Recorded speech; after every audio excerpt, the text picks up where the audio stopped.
Well, at least I'm back for this college football Saturday. It's been a rough week. The entire family got sick. I'm talking flu sick, not just like a little bitty cold or sniffles or something like that. Sick. In fact, my kids, well, my daughter, she missed the entire week, and my son only went one day. That's how sick we've been this week. It was really, really bad. But shout out to Joey for filling in for me. Appreciate you, buddy. I didn't have the energy to do it, guys. I didn't have the energy. But we're back for this college football Saturday. Don't forget, if you're a Patreon, the game that we picked, of course, number 1 Tennessee at number 3 Georgia. So if you're a Patreon, make sure to get your score prediction guesses in before 3 o'clock. The game kicks off at 3:30, so make sure to get your guesses in before 3 o'clock. Last week, who was it that won last week? I done forgot. Jackson Johnson won last week. He was 1 point away from the final score of Ohio State, Penn State. So congratulations to you, sir. He's already received his prize of $20. So now it's your chance. Your chance. So if you're Patreon, if you're not a Patreon, go check out our Patreon page. You can join for as little as $2 a month. $2 a month. That's it. $2 a month. As a $2 a month Patreon, you'll get 2 guesses per week. $5 a month, 5 guesses. $10, 10 guesses, and so on and so forth.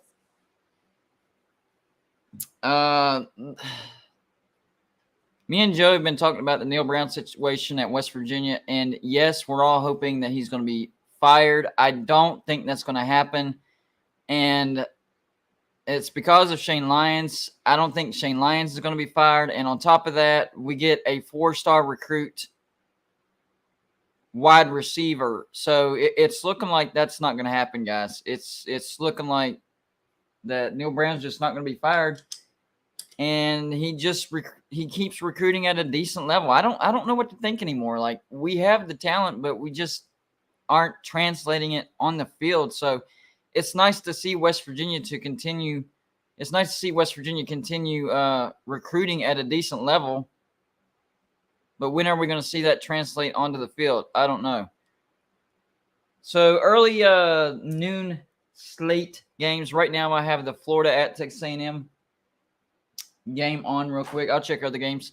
Florida's actually moving the ball at will against Texas A&M, which is bad for the Aggies because their bread and butter is defense. They have a terrible offense, a great defense, and now Florida is already down on the Texas A&M 30-yard line. Jimbo Fisher might be in trouble at Texas A&M. I don't think Jimbo is going to last much longer at Texas A&M. I really don't. I mean, they're starting off the season 3-5. If Florida wins, that's going to be 3-6, and Florida's not a good team. This is not looking good for Jimbo Fisher. Not at all. Bad start to this Saturday for Jimbo. Sunbelt Billy on the sideline. What about Neil Brown for West Virginia? We could call him Sunbelt Brown, right? He came from Troy, not having success in the Big 12. He could be known as Sunbelt Brown as well, right? Not good. You know, it's impossible for me to stop being a West Virginia fan. And whenever we lose, especially when we look bad in a loss, I knee-jerk react, and I'm super mad. But then the next week, I'm hoping that we win again. I just don't. I mean, this is year 4 for Neil Brown, and we're off to a terrible, terrible start. I don't think we should keep him. And a lot of people have talked to Gallagher, one of the best recruits we've had in like 10 years. And he says he's 100% firm on his commitment at West Virginia. All right, so I switched over to Texas Tech at number 7 TCU. It looks like TCU has already scored, so they have the lead 7-0. Now Texas Tech has the ball on their own 20 and pressure on the quarterback. Looks like he panicked, and he's going to take a sack. Yikes. Yikes. Yeah, Michael, you are right. We never play good at Iowa State, even when they're bad and we're good. Well, this year, we're not good. They're not good. We'll get whooped. The problem when we go to Iowa State is for some reason we just can't score points. Our defense is okay on the road to Iowa State, but our offense never shows up. So I don't expect that to change either. Y'all make sure to hit the like button, even if you don't like me or West Virginia. And excuse me for the sound of my voice, but I'm still getting over the congestion, so you're going to hear weird sounds out of my voice. Excuse me. But make sure to hit the like button. It really helps the video, even if you don't like me or West Virginia or, I don't know, college football. It just helps the video with the algorithm and all that stuff. If you have a question or a comment, and support the show, make sure to hit the super chat button. It's the little dollar sign that you see on the bottom right-hand corner underneath the comment section. Anything you put in that super chat will be thrown on the screen, and it's a great way to support Gold and Blued. Remember, this is what we do full-time, and it looks like Texas Tech just chunked TCU for 20 yards. That is the weakness of TCU. Their defense is not good. It is not very good. We even saw that against West Virginia. And Texas Tech is actually running really, really fast right now. And the receiver had a chance at the football, but it looks like TCU is going to continue getting the calls in their secondary. I've noticed that with TCU games. They're very physical, and I'm seeing a lot of pass interference, and they don't get called for it. I'm not just talking about the West Virginia game. I just now saw it against Texas Tech, and it happened against Kansas, Oklahoma State, and Kansas State.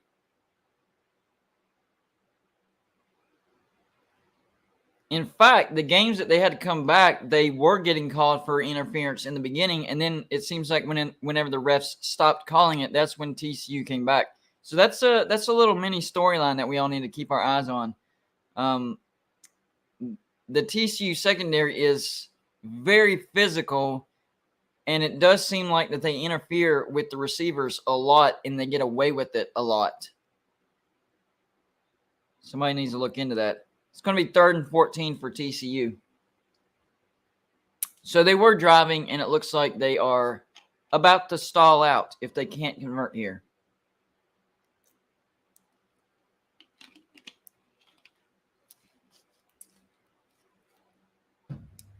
If West Virginia doesn't beat Iowa State today, we are 100% not making a bowl. In order for West Virginia to make a bowl, we have to beat Iowa State and Oklahoma and then upset somebody else. I guess Kansas State at home. I don't know. I don't see it happening. I don't see it happening. In fact, 5-7 seems unlikely. 5-7, a losing season. I mean, it looks like we're headed towards a 4-8 or 3-9 season. That's bad. That's worse than the first year. Not good. By the way, all the West Virginia fans, they're like, well, I wish we didn't get rid of Holgerson. I got some Houston subscribers. Trust me. We're not missing anything. I know we had some great offenses under Holgerson, but West Virginia is in the situation that we're in because of Dana Holgerson, and now Neil Brown has made it worse.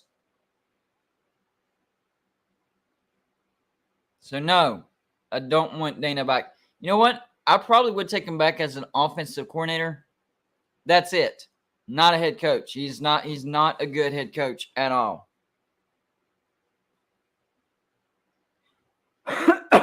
Excuse me, guys. Looks like timeout Texas Tech. All right, so I'm checking on the Florida A&M game. Let's see what happened here. Florida did score a field goal, so it looks like A&M's defense bowed up, which is what they did against Miami. Miami drove and drove, but never could get it in the end zone.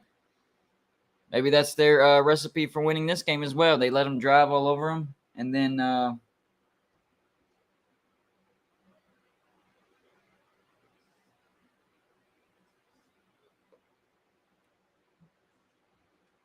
stop them for a field goal. That's what they did. So it looks like they're doing the recap of the TCU touchdown. I missed it. It looks like a 70-yard touchdown run by the quarterback. No, that wasn't the quarterback. That was a running back. It was like a 70 or 80-yard run. Wow. Wow. And Texas A&M's offense. Whoa, the running back bounced back out. He's making something out of nothing. Wow.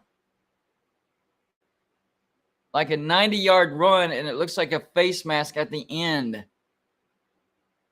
Unbelievable play by the running back. Wow.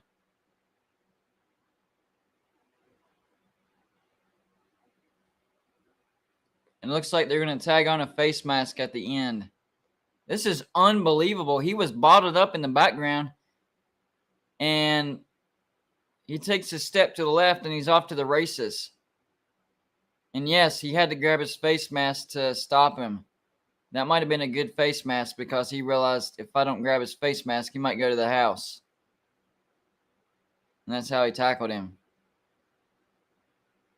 That turned into like a 85-yard run. Wow. That was impressive, guys.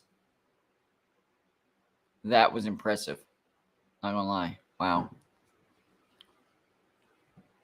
So it's going to be 1st and goal for Texas A&M just like that, down on the Florida 6-yard line. It looks like they called the same exact play, and this time Florida gets him in the backfield. Oh, Jimbo, you've got to learn to call plays better.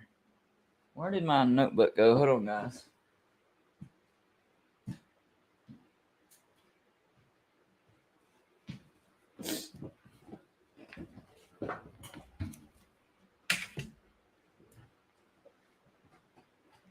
It's be 2nd and 6. Texas A&M on the, well, not 2nd and 6, 2nd and goal on the Florida 8. Back to pass. Terrible throw, but even worse on defense. Florida gives them a free 1st down. Man, this is 2 bad teams going at it right here, guys. 2 bad teams.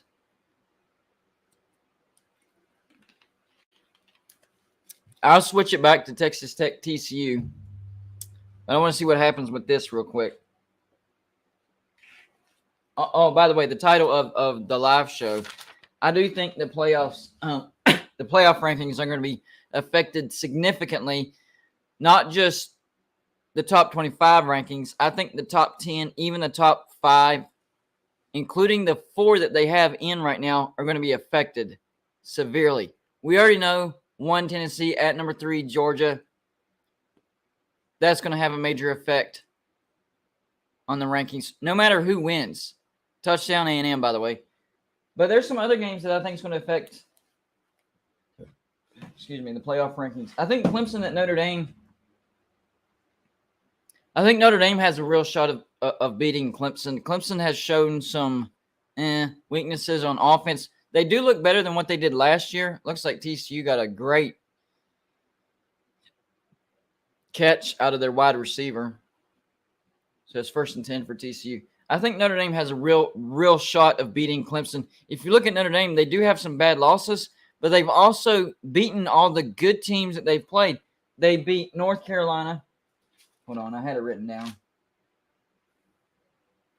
Where did that go? They beat North Carolina on the road. They beat a ranked BYU when BYU was looking good. They went on the road and beat number 16 Syracuse last week. They have some really good wins. So it seems like Notre Dame gets up for the tough teams that they play. So I do have Clemson on upset alert. It's on the road. Notre Dame has shown that they can be a good team. I have, and of course, Clemson's number 4, so that would definitely affect the playoff rankings as well. I think Ohio State's safe. They go on to Northwestern. Let's see. Where's Michigan? I think Michigan's safe. They're on the road to Rutgers. Alabama. I think Alabama's on upset alert as well. They go on the road to number 10, LSU. Why LSU is ranked number 10, I don't know. And it's a big tip of the hat that Alabama is a 13.5-point favorite when they're the number 6 team. and LSU is the number 10 team. That tells you that a lot of people don't think that LSU is the number 10 team. But this is a home game for LSU, and LSU is good enough to beat Alabama because Alabama's not that good this year. So I think that LSU can and will upset Alabama. And unfortunately, that will reinforce their ranking. See, that's what I don't like about this. They don't need to be at number 10 now. If they do, in fact, beat number 6 Alabama, then that's an argument for being a top 10 team. So as much as it's going to aggravate me, that's going to reinforce, oh, see, they are a top 10 team. They beat number 6 Alabama. Not really, because Alabama's not that good this year. They're not the Alabama that we're all used to. It's like a rebuilding season for Alabama. And that doesn't mean Alabama's terrible. It just means that they're not elite like they usually are. Think about that. If your team on a down year has 1 or 2 losses,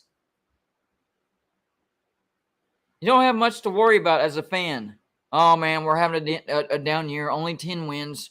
Maybe we can win the national championship next year. I wish West Virginia was in that scenario. That'd be amazing. We're worried about making a freaking bowl. Oh, big hit on the quarterback for TCU. It's going to be 4th down for TCU. They might have to kick a field goal.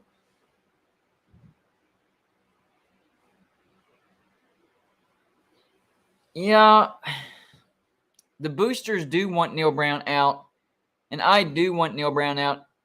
The thing that makes it a conflicting argument is Neil Brown does continue to recruit at a high level, so you're just like, are we going to lose that? And we got to start over from scratch.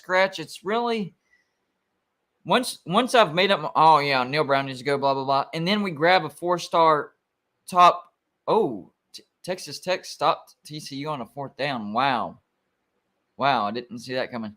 So it's like a tug of war, like West Virginia loses bad, and then we lose a stupid game to TCU that we should have won, and my mind's firmly made up. Neil Brown's got to go 100%, no doubt about it. And then we grab a top 5 wide receiver in the Big 12 and a 4-star who says he's firmly committed. Gallagher says he's firmly committed, and it's very confusing. I haven't changed my mind. I still want Neil Brown gone. I'm just saying little things like that pop up to where you're like, why can't he just start tanking at everything? Why can't he suck at everything? Why can't the recruits start they start saying, hey, we see that West Virginia is going down, so we're decommitting and moving. Like that would make the decision that much easier. But it seems like West Virginia continues to recruit at a high level, and you're just like, well, now if we get rid of Neil Brown, are we going to lose those high caliber recruits because he recruited them? You see what I'm saying? It's tough. It's tough, guys. There's no if as far as losing. I think Neil Brown needs to go now. After the Texas loss, that's when I was convinced that it was time to move on from Neil Brown. That's what did it for me. We looked bad. I know we came back and fought in the second half, but you could not see any type of progress from year one. And then we go on and we get blasted by Texas Tech, and we lose a game to TCU that we should have won. And it's piled on. So Iowa State isn't swaying me one way or another. If we win, great. That doesn't change my mind. If we lose, kind of expected it, that doesn't change my mind. I don't think Neil Brown's getting the job done, and I think we need to go after a bigger name. What I'm saying is I wish the recruits would kind of back that up. Oh, man, we see West Virginia's going down the drain. Neil Brown's losing support. We need to decommit and go somewhere else. And then the fans would be like, see, that's our argument. They're decommitting because they know West Virginia sucks. But that's not happening. We're actually still getting good recruits, so it's absolutely baffling. I don't know. It makes no sense.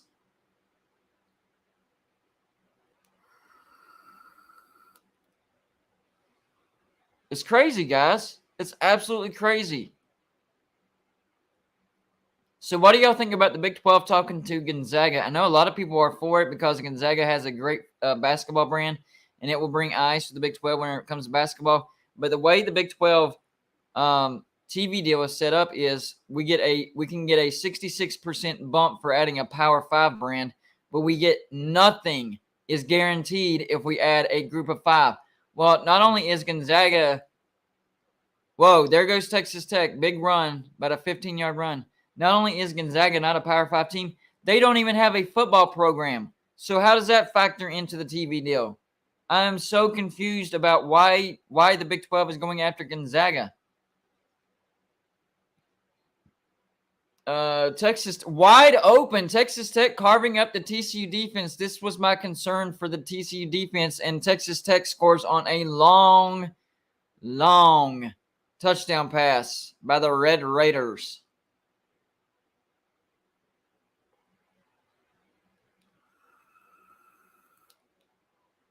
Yeah, I didn't get to do the Clemson ear last week because that's when I started getting really, really sick.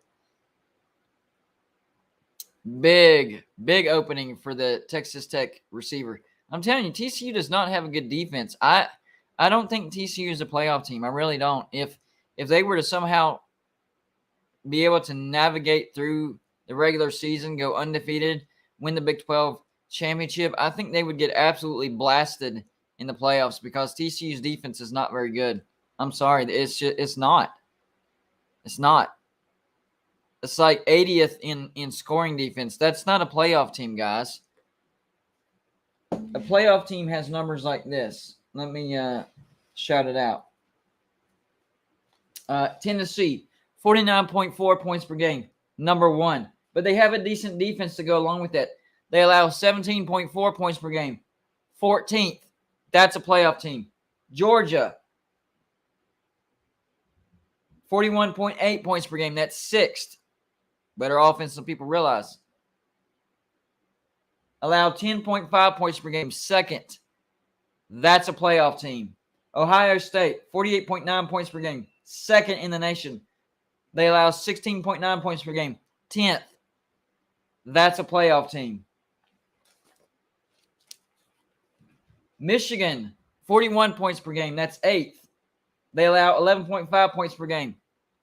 That's 3rd. That's a playoff team. I would even say Clemson.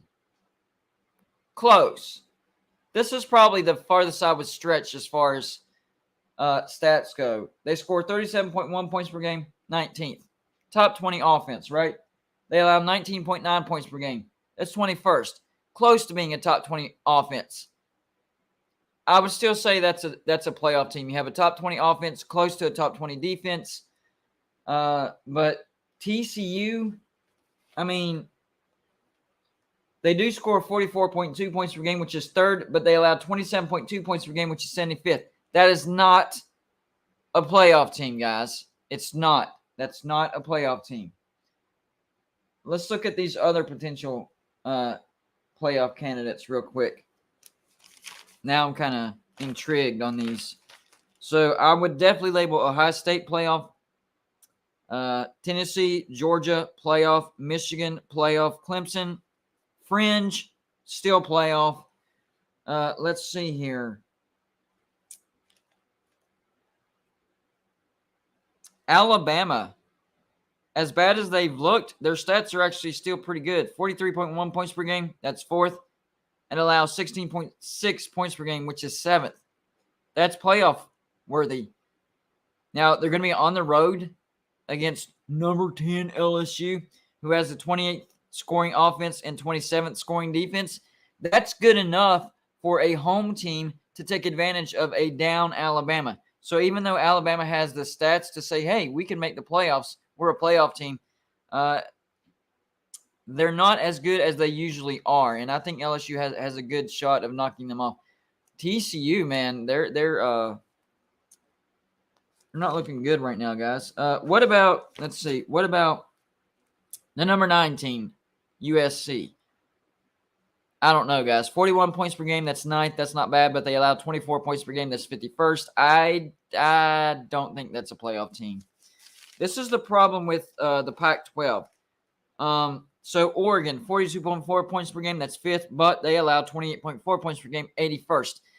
The reason why the Pac-12 is not going to make the playoffs is their teams can't play defense. They have some great offenses over there. Let's look at Utah, who might have one of the best defenses over there. Let's see what their stats look like. Hold on, guys. Utah, 38.2 points per game, which is 16th. Allows 21.6 points per game, which is 35th. That's your best defense, 35th. And their offense is 21st, which is good, but it's not elite. Pac-12 is not going to make the playoffs, guys. UCLA, they average 39.6 points per game, 11th, but they allow 24.2 points per game. That's 58th. Pac-12 not going to make the playoffs. I would love to see the Pac-12 represented. We haven't seen it in over 5 years. It's not going to happen. This is why the Pac-12 beats up on one another. And even though the Pac-12 is having an uptick this year, they're still not good enough on defense to consistently beat the other good teams in the Pac-12. It's basically whoever has home field advantage, that's who's going to win this top 15 matchup. And they just keep knocking each other off. It's not going to happen. TCU, man, they are rattled all of a sudden. They're all of a sudden in a 3rd and 6 on their own 17. Almost took a sack, dumped it off. Not going to get the first down. This is going to be 4th and 1, or it's either going to be 4th and 2 or 4th and a long 1.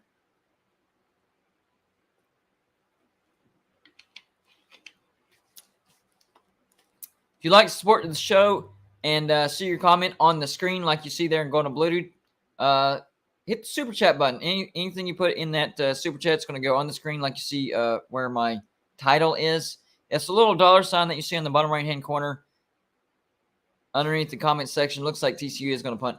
Anything you put, they almost got it. Anything you put in that super chat will go on the screen for everybody else to see. And like I said before, it's a great way to support the channel. And we greatly appreciate that, especially with weeks like we had this week. Super freaking sick. It was not a good week as far as I didn't get to do any live shows. Joey took over for me. So shout out to Joey for picking up the slack on me. I didn't have the energy to put into an entire live show. I know I put out regular videos, but you got to realize in regular videos you can cut and take a break. I don't feel good. Take a 15-minute nap because I have everything written out. So, come back, start shooting again, and then you just cut it together, and voila, it looks like you never left. Well, trust me, in those pre-recorded videos, I took breaks in between because I was not feeling good.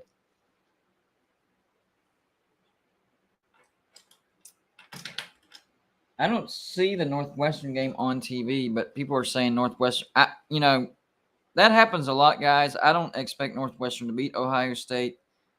It's probably just Ohio State's coming out flat. That's what I would say. Yeah. It's still really early, and it's only 7-0. Relax. Now, I wouldn't be surprised if Virginia beat North Carolina. I think I actually took Virginia in the spread on that. I don't think Virginia will beat North Carolina, but it wouldn't surprise me. If Northwestern beat Ohio State, that would surprise me. Big time.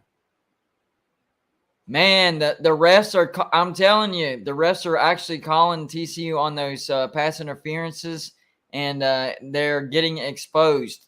The refs should have been doing this the entire year, but for whatever reason, they've been getting away with it. Yeah, that's pass interference all the way. He was in his face, pulling his arms down. You can't do that. So it looks like the refs in this particular game did their research, and they're like, yeah, these guys are really aggressive with their hands, and they pass interfere all the time. Let's keep an eye on it. And they're doing it, and it's neutralized that aggressive physical aspect of the TCU secondary. They're not good. They just get away with a lot of crap. Well, they're not getting away with it in this game. Not at all. And TCU is making them pay. Or Texas Tech is making them pay. And that running back is dodging a lot of tackles, man. He's breaking a lot of tackles. Wow.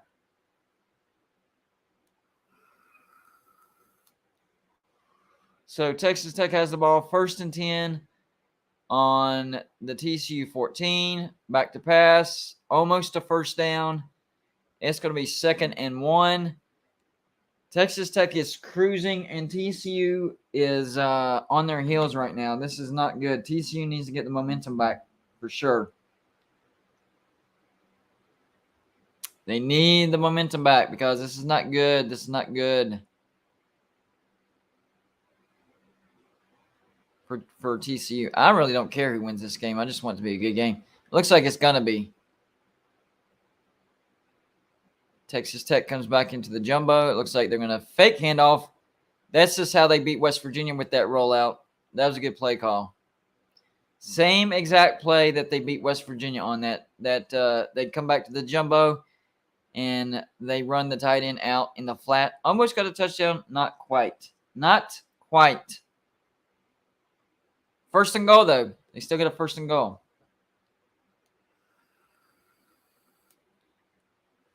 I'll try to keep track of every game possible, but I'll need help from you guys in the comments. Like Pitt 13-9 is keeping us updated on Air Force Army. Seems like there's a lot of good games out there. False start on Texas Tech. Let's see what the other game is going real quick. Florida at A&M.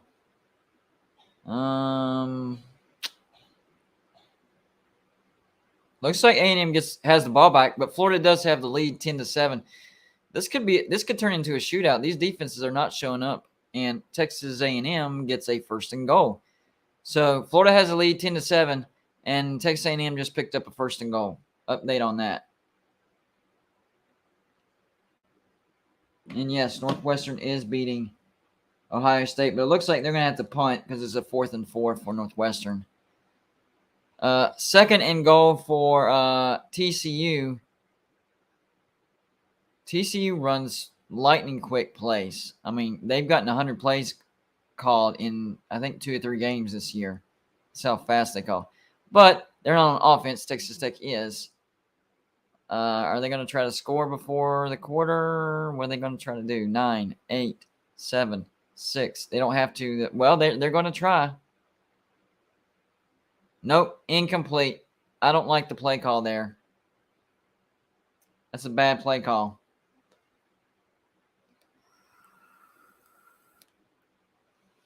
And if TCU gets a stop here, then the momentum can go back to TCU. It looks like they did. Was that a 3rd and goal?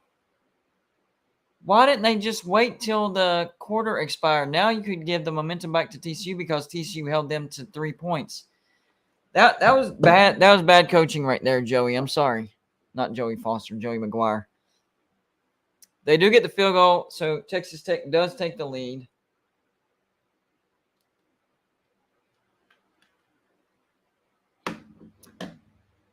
Per popular demand, I am checking on Northwestern, Ohio State. Northwestern does still have the lead, 7-0.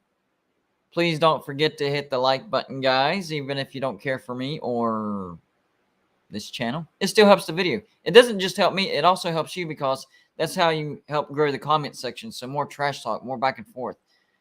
Because the more likes a video has, the more it hits the YouTube algorithm. It gets suggested more.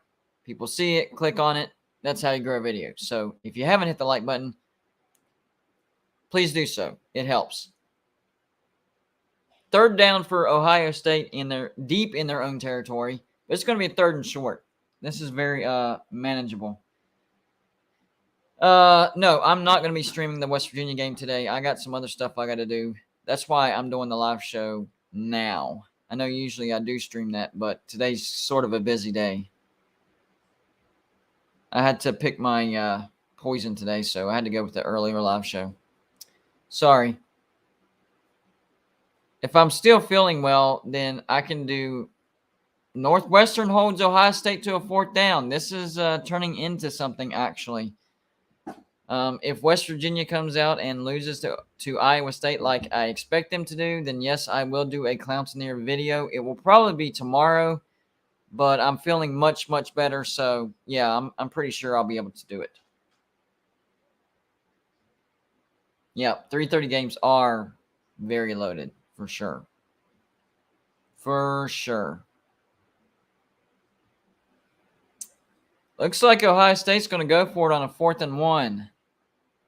I think first, well, I thought they were going to try to draw them off. Oh, man, Northwestern stops him. Holy crap. Whoa. What is going on? So Ohio State goes for it in their own territory, and they call a super safe play. And it looks like Northwestern's defense has shown up.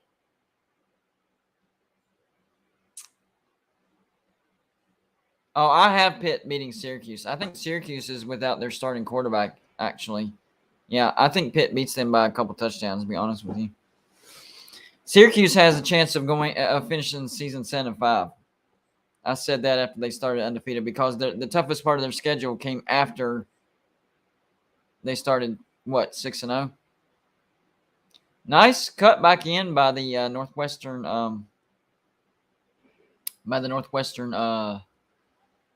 quarterback. It looked like they had him for a loss, but not so much.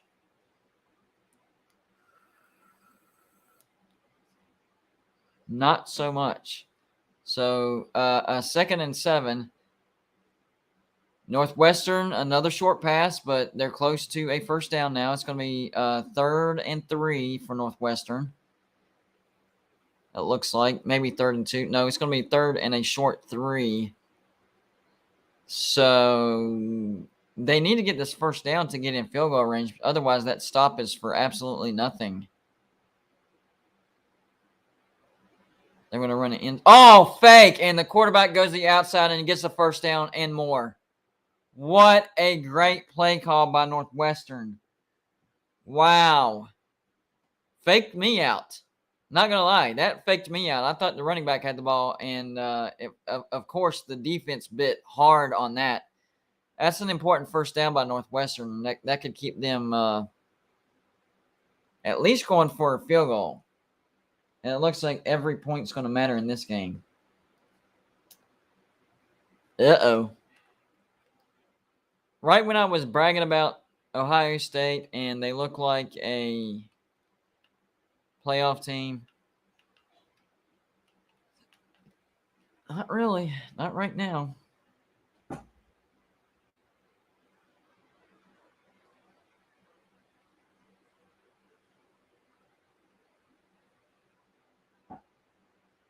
Back to Texas Tech and TCU. Texas Tech has the lead by 3. It looks like TCU is driving, though, so maybe their offense is back to clicking. 1st down TCU, almost into Texas Tech territory.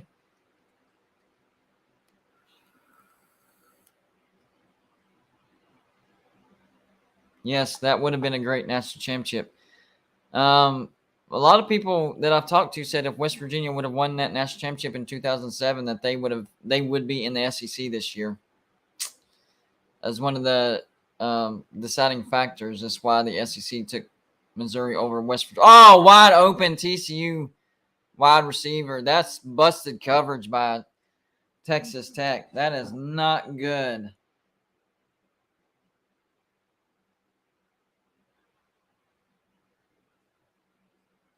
Last time I checked, Florida was up on A&M 10-7, but A&M was driving. So let's check that real quick. Minnesota, Nebraska. No, thank you. Sorry, Nebraska fans. I'm not interested in that. Where did that? Oh, Iowa and Purdue. Could be a snooze fest. Oh, that was right. Okay. 17-14 now. Florida is up on Texas A&M. So the last time I checked, Florida was up 10-7. A&M was about to score. So I guess A&M scored and went up 14-10. And now Florida has scored again, and they're up 17-14. This is a very back and forth game right now. Wow.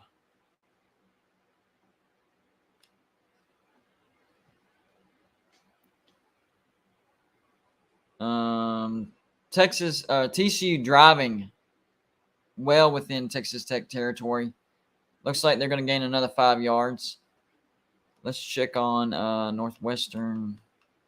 A lot of good games on right now between Ohio State, Northwestern, Texas Tech, TCU, Florida, and Texas A&M. This is a decent start, at least. Not the most intriguing matchups, but at least they're good games. 3rd and 5 for TCU. If they don't get the first down here, they could settle for a field goal because Texas Tech's defense is not nearly as bad as West Virginia's. So you're not going to see teams go for it on 4th down as much as we did in the West Virginia game. Oh, they tried the quarterback sneak again, and he got about 6 inches. So it looks like TCU is going to have to settle for a field goal unless they do decide. That was a great stunt ran by the defensive end. He punched the gap and tackled him easy. Great stunt. Looks like TCU will settle for the field goal. Let's see if he gets it.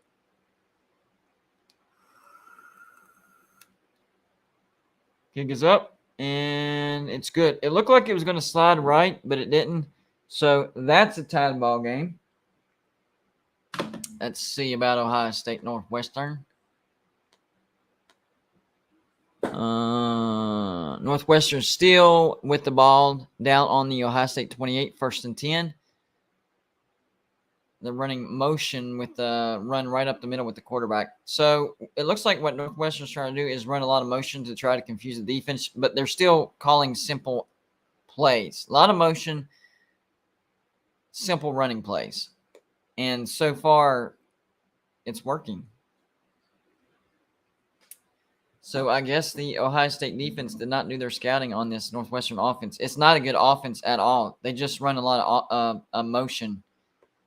For whatever reason, it's confusing this Buckeye defense.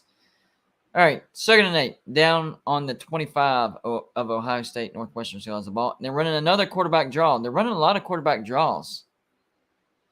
So they're going to gain 2 on that. So this is going to be like a 3rd and 5, 3rd and 6. It looks like Northwestern is very comfortable with being behind the chains on 3rd down and then just hoping for a good play call on 3rd down, because this is like the third down that it's been 3rd and medium and they've converted. So this is going to be 3rd and 6. It does look like they're in field goal range, so even if they don't get this, maybe they could tack on a field goal. They tried motion, but that did not work at all. So they ran the quarterback in motion, and they ran a wildcat with the running back in, and Ohio State ate that up. Ate it all up. So the quarterback ran in motion. That did not fool Ohio State at all.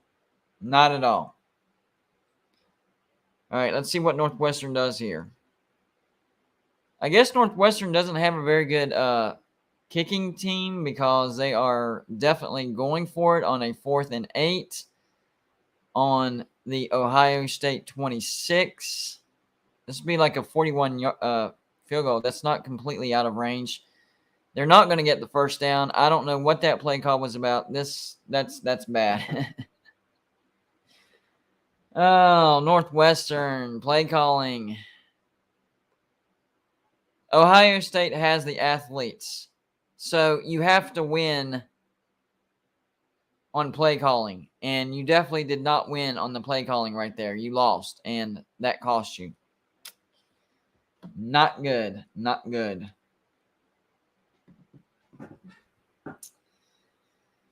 Oh, man.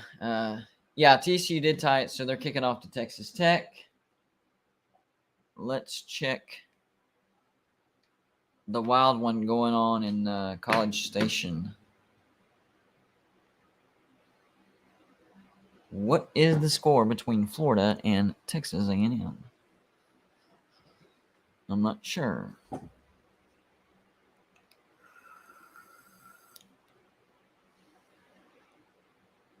It's still 17-14.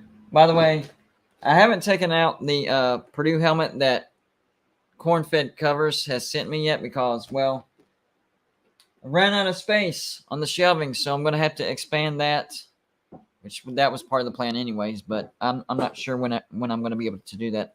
So basically what we're going to do is this is going to go all the way to the edge of that other door. See the other door over there? The stadium shelving is going to go all the way to the other door. And then we'll have our top 25 shelf that's going to run from one side of the wall all the way to the other side of the wall. And that's where the top 25 teams are going to be from week to week. So we're not done. We're just doing it in stages. Takes some work. Looks like Texas A&M is driving on a 3rd and 3. What yard line did they get down to? Not sure. Yes, I do need to upgrade my TV game, and that's coming too.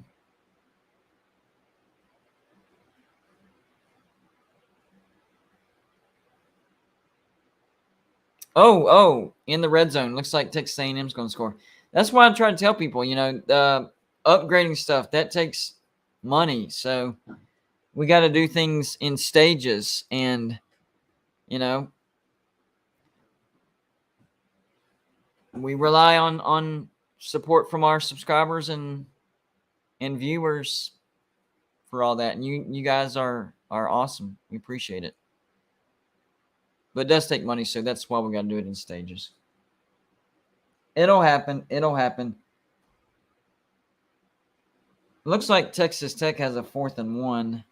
I guess I'll switch back to that. They'll probably go for it, even though it's in their own territory. I'm not sure.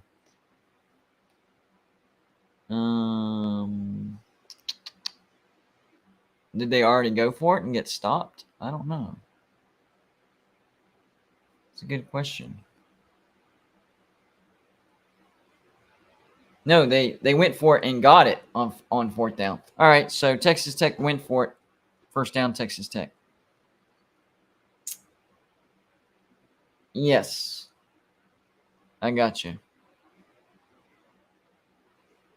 That's a good deal. It's not bad at all.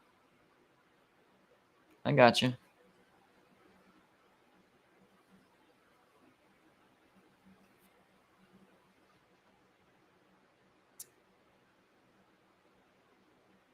I think this Texas Tech TCU game could end up being one of the best games of the day. Texas Tech is now looking at a 3rd and 11. I'm going to try to go back to – what channel was that on? Oh, that's ABC. Dadgummit.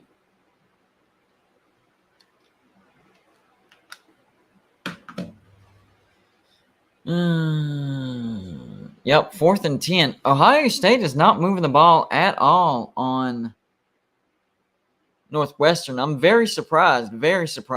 So if you took the under in this game, so far it's looking good. I mean, we still got over almost 3 quarters to go. But if you took the under, it's looking good so far. So far, so good.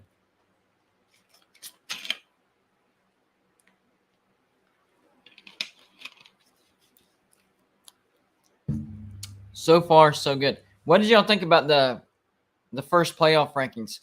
Overall, I thought they were pretty good, but 2 things really stood out. LSU at number 10, that's stupid. Alabama being ranked above TCU, that didn't make any sense. And then Texas being ranked 5 and 3, they haven't looked good. But a lot of people pointed out that they ranked Texas to make Alabama's win over Texas look that much better. That makes sense. they're trying to keep Alabama's hopes alive as much as possible. Well, they have a top 25 win over Texas too, so they're pretty good. They're pretty good. VicTube, I disagree. Ohio State is losing to one of the worst Power 5 teams, but the worst Power 5 team is Colorado. Trust me, there is no debate. There is no arguing this. I would say Northwestern is probably the second worst team in all of Power 5 football, but Colorado is the worst. There's no doubt about that. Colorado is the worst Power 5 team out there right now. But Northwestern is a solid number 2. Solid. So that doesn't really help that much. I mean, losing to the worst or the second worst, that's still pretty bad. It's still pretty bad. So I get your point. You're good. It looks like Texas Tech has the punt.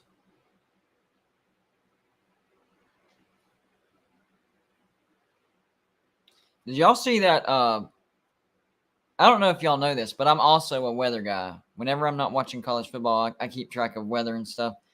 So yesterday they had a major outbreak in the state of Texas and Oklahoma and Arkansas.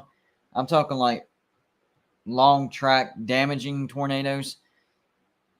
It's crazy because it's November. That's not supposed to be happening right now.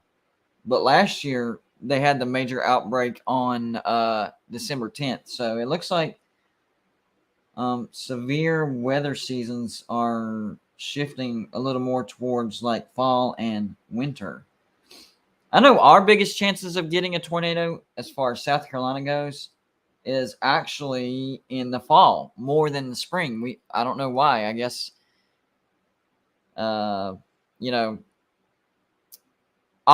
the ingredients it takes to make a major outbreak or to have severe weather, of course, is cold air, warm air coming together. You need to have moisture, shear, energy, and it's either in the spring or the fall. And it seems like maybe Alabama towards Texas gets it in the spring, and then Georgia, South Carolina, and North Carolina gets it in the fall. So, but we had a decent one back in 2019 for what was it? Easter. We had 2 EF2 tornadoes come through. One big one came through Seneca and killed a couple people. So we've had some decent tornadoes around here. 2nd and 7 for Northwestern. They do have the ball back, so even if they don't score, if they can keep Ohio State from scoring and just continue to get first downs and run some clock, Northwestern has a shot to win this football game. They just better hope that their defense can keep up and keep Ohio State from scoring, because their offense is not looking good at all. Like they can barely move the ball. And my concern is that Northwestern's defense is going to get worn out, and then Ohio State's offense will be able to score at will. So we'll see. We will see. Iowa is up 14-0 on Purdue. I didn't even know Iowa could score 2 touchdowns in one game. So that's actually kind of surprising to me. Not going to lie.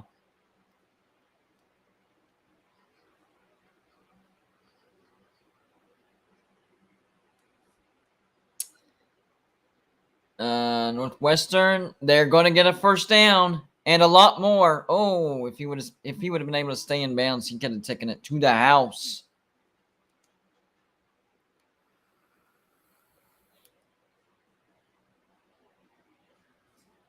Man, what is up with the lateral movement of Ohio State? Their lateral movement is almost non-existent. They're getting decent pressure, but they don't have the lateral movement to keep up with these cuts. This is weird to watch, to be honest with you. It's almost like Ohio State players are playing with cement shoes. Of course, the running back dancing in the background gives them enough time to catch up. So he's got to stop dancing, make his cut. hit the hole, and that's how you make Ohio State pay. But right there, dancing in the background, no. They will definitely eat that up every single time. 2nd and 10. Northwestern with the ball on their own 43. About 9.5 minutes left in the second quarter. If they can keep converting these first downs, moving the clock, and just score a field goal here and there, they have a shot. But I still just I don't see it. Oh man, quarterback keeper fooled me, but seems like Ohio State stayed home. So that's only like a 3-4 yard game. That's a great play call by Northwestern. That keeps getting Ohio State because that could have been a loss. So they still gain like 3 or 4. 3rd and 7. So I guess the goal for Northwestern on this play call is to gain some yards and flip the field. I guarantee you they're not really going for a first down on this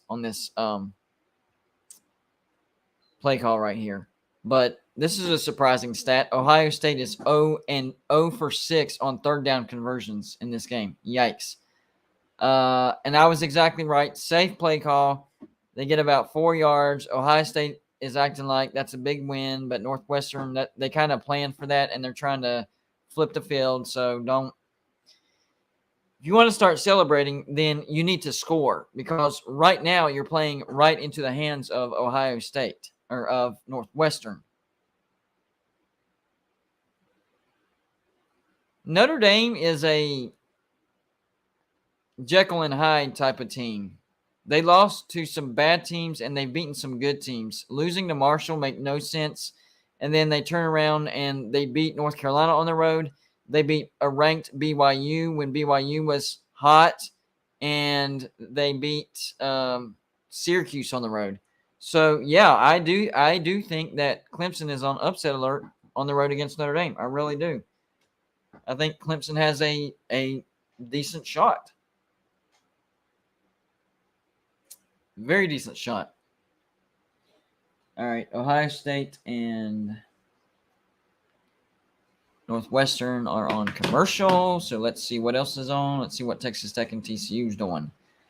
I saw some people in the comments talking about how Texas Tech stopped TCU. Well, I guess not. 3rd and 10 TCU in their own territory. Drops it. So there's the stop right there. 4th and 10.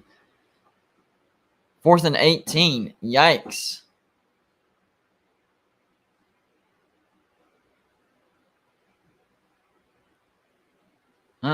Okay.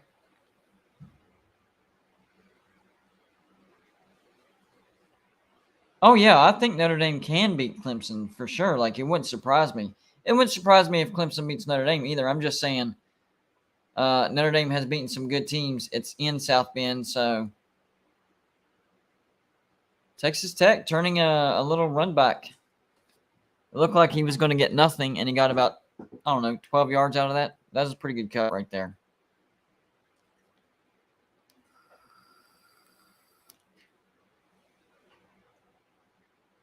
One of their best. There is a flag on the play. Block in the back. Or holding or something. I don't know. Yeah, that's what I'm saying. They also lost to Marshall too. But my point was they lost to bad teams, but they're beating good teams. It doesn't make sense. I know they lost to Ohio State to start the year, but even that was a close-ish game, and it was on the road. So Notre Dame's a weird team. I don't even know how to explain it. No flag on the play. I had a feeling that was going to happen because it looked like a guy was about to push a guy in the back, and he held up, and it didn't happen. So that's probably what the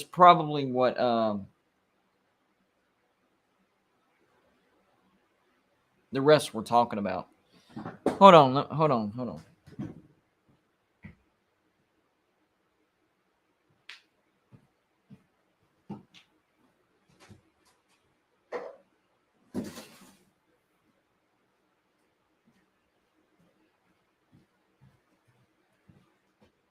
haven't shown y'all my board in a while. So, just in case y'all were wondering, my spread picks for this week were.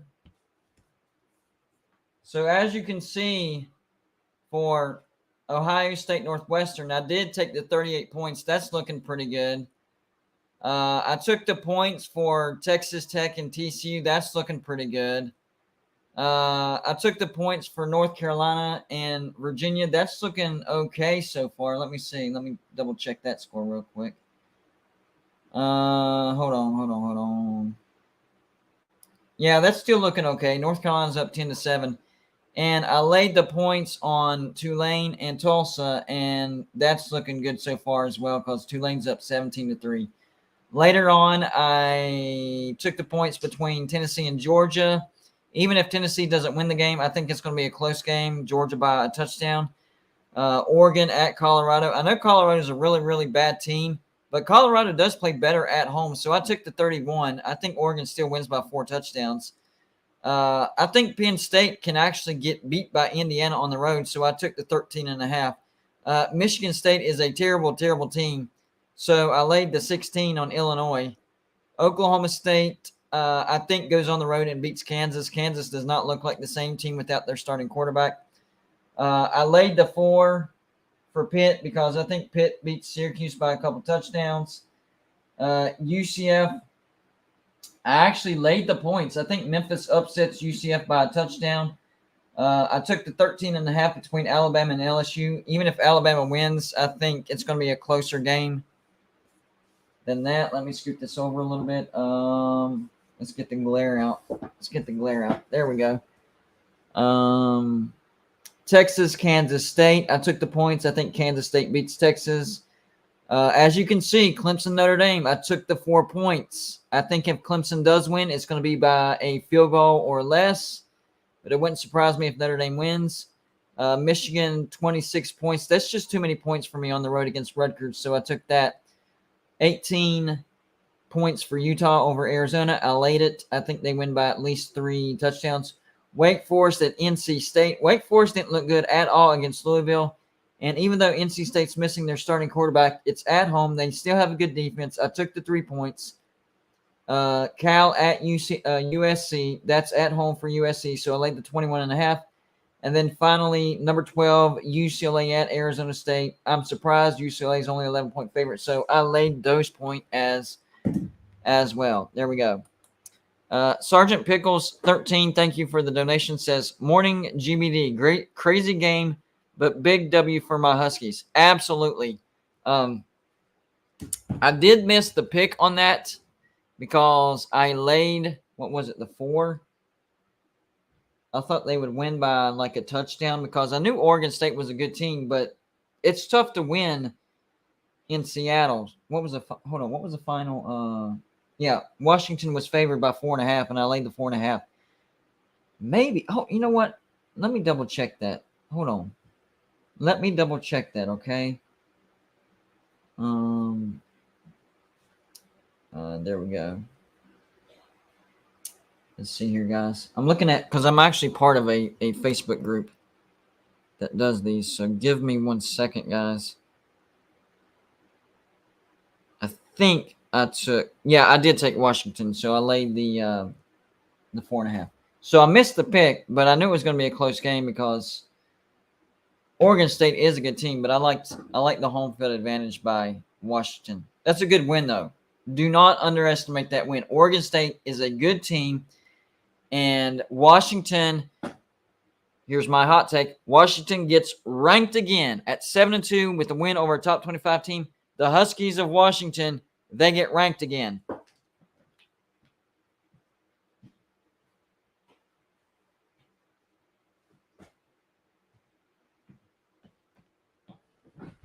So there you go, Sergeant Pickles. Your Washington Huskies will get ranked again, in my opinion. All right, let's check, see what's going on with Northwestern and Ohio State.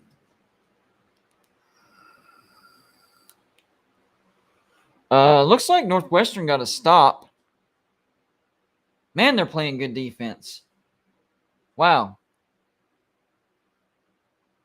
Right around 6 minutes left in the second quarter. All right, so that went to commercials. Let's go check out Florida and Texas A&M. I'm very surprised because, all right, we have the number 1 versus number 3 matchup, Tennessee at Georgia, and they're not represented in my mini helmets. I know, right? Don't have a Tennessee or a Georgia mini helmet. That one's kind of surprising. I guess other big names. This other game that I'm watching, Texas A&M and Florida, not represented. Nebraska's not represented. Texas Tech. Although I think somebody said they're sending a Texas Tech mini helmet to be represented. USC, Oregon, Utah is a little bit surprising. Let's see who else. Texas. Oh, Texas. Yeah, Texas is not represented in the mini helmet. Score update: Virginia 14-10 over North Carolina. So that pick's looking good so far. Yes, I like it. I like it. Still a long ways to go, though.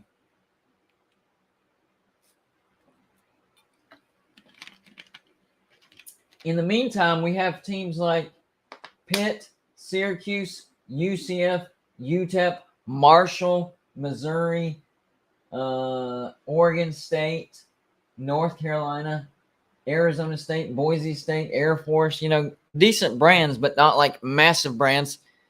They are represented. People have sent in the mini helmet to represent their team, but those bigger brands not represented. A little surprised. I was expecting the other way, like the bigger brands get sent in first and then probably have to buy the lower brands myself, but it's the complete opposite. Kind of weird.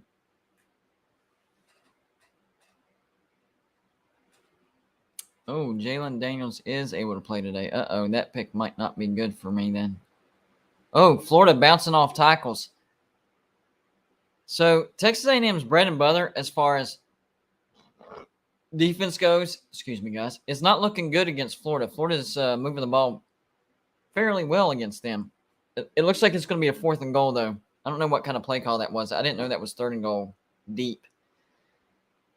Billy Napier, what kind of play call was that? I don't get. So it's 4th and goal, like on their own, or on the Texas A&M 12, and they go for a zone run. That didn't make any sense at all. Florida gets the field goal though, 20-17. If that was a goal, then I guess you got it, Sunbelt Billy. All right, checking Ohio State, Northwestern. Northwestern does have the ball deep in their own territory, so it looks like Ohio State was able to flip the field. So Northwestern needs a few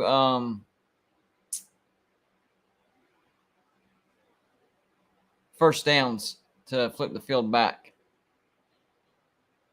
They need a few first downs. At minimum, they have to win the field position game. If Northwestern wants any hope of winning this game, they have to at least win the field position game. And the play calling game as well. Yes. I don't get the North Carolina-Virginia game, so look how little Northwestern's football stadium is. That's small. Man. They're in the Big Ten. Did y'all see that sideline view of the I know the other side is a little bit bigger with that small upper deck right there, but Northwestern has a really, really small stadium. I mean, it's small.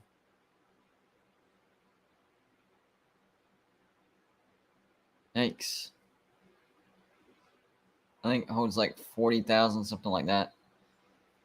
And a bad play call for a loss for Northwestern.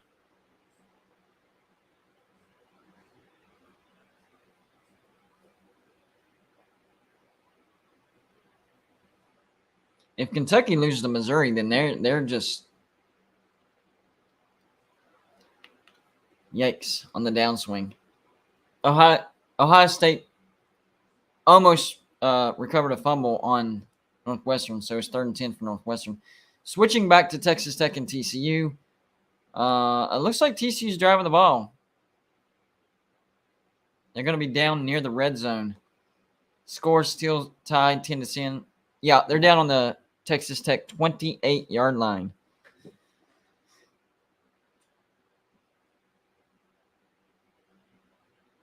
All right, let's see what kind of defense Texas Tech plays here. Max Duggan back to pass. Plenty of time. Pocket collapsing. That was on Max Duggan. Dude, you got to get rid of the ball.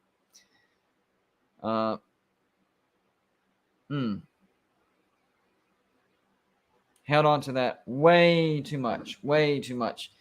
Oh, yeah, Georgia Tech should beat Virginia Tech convincingly. Virginia Tech is a terrible team, and Georgia Tech has looked much, much better. So this should be a win.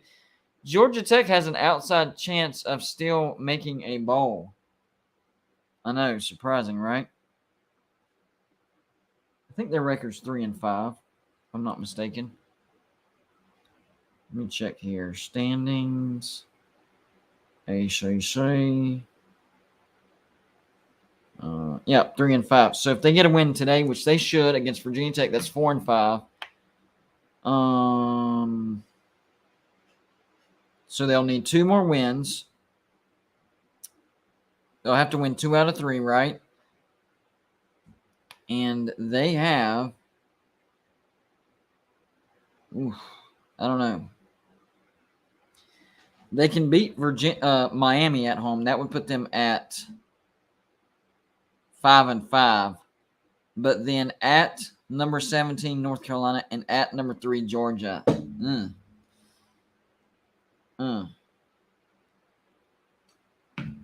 Yeah, looks like a 5-7 season at best for Georgia Tech. I just don't see that happening.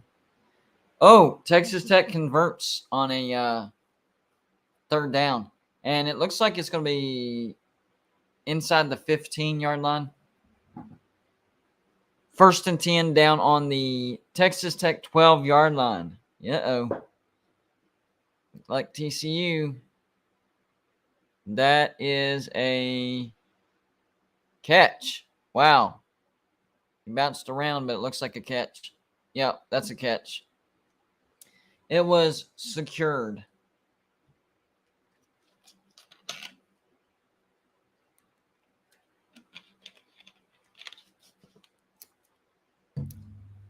So that's 1st down.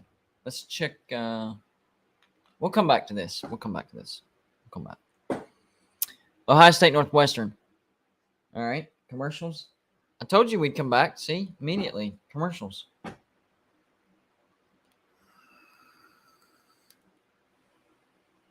Whoa. No. Narduzzi should not be fired if you don't beat Syracuse.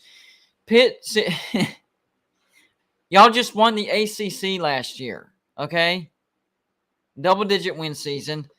You lost Addison and Pickett, your 2 best offensive producers. Pitt was destined to have a down year this year. Relax. It's not time to fire Narduzzi if you lose to Syracuse. Okay, guys? No. I don't know why they reviewed that catch, because that was easily a catch, but they reviewed it, and it was confirmed. So that was a waste of a review, but whatever. So they review things that they don't need to, and it's confirmed, and they don't review things that they do need to review that would probably be overturned. I don't understand officials. I don't understand officials. I really don't. I do think Pitt gets to a bowl. I do think Pitt beats Syracuse. But if Pitt does lose to Syracuse, it is not time to fire Pat Narduzzi. That's silly, guys. No. All right, 1st and 10, down on the Texas Tech 12. It looks like a safe play call, up the gut, but they get about 7. Nice run. I can agree with Cignetti needing to go. I can agree with that. But Narduzzi's a good coach. And Pitt was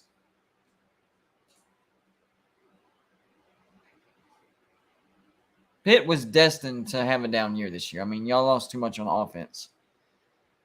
It looks like second and 4. They called a quarterback run, and he bounced off his own offensive tackle and then was tackled for a loss. So a terrible play call. Once again, don't understand that, but whatever. It's going to be third down for TCU, and they're going to take a timeout. They need to talk about it. Well, 17 seconds left in the second quarter, so I guess that does make sense. Wisconsin up on Maryland. That's kind of shocking. I thought Maryland was a better team than that, and Wisconsin's not been looking good. So, yeah, I'm a little shocked on that one. Let's bounce back to the other. So, we got – what's cool is we have two purple versus red teams going on. We have TCU versus Texas Tech. Of course, TCU the purple, Texas Tech the red. And then we also have Ohio State, Northwestern. Northwestern the purple, Ohio State the red. So, and the Northwestern game is being played in the part of Illinois that's getting blasted by nasty weather. So it looks like a nice downpour is going on with some wind. They might even get some lightning going on, and the game might be postponed. Oh, it was either shanked or blocked. This was a terrible, terrible punt. I don't know what happened, but that punt looked bad. It was probably the weather. Yeah. Blame it on the weather. This is such a small stadium. This makes no sense. How are they in the Big Ten? Look how small this stadium is, guys. I mean, that looks like a high school stadium. The wind is really kicking up. I guess the wind immediately knocked that punt down. So I guess he was kicking into the wind. Ohio State's going to be throwing with the wind. So CJ Stroud needs to be careful because this ball could sail on him easily. Quite easily.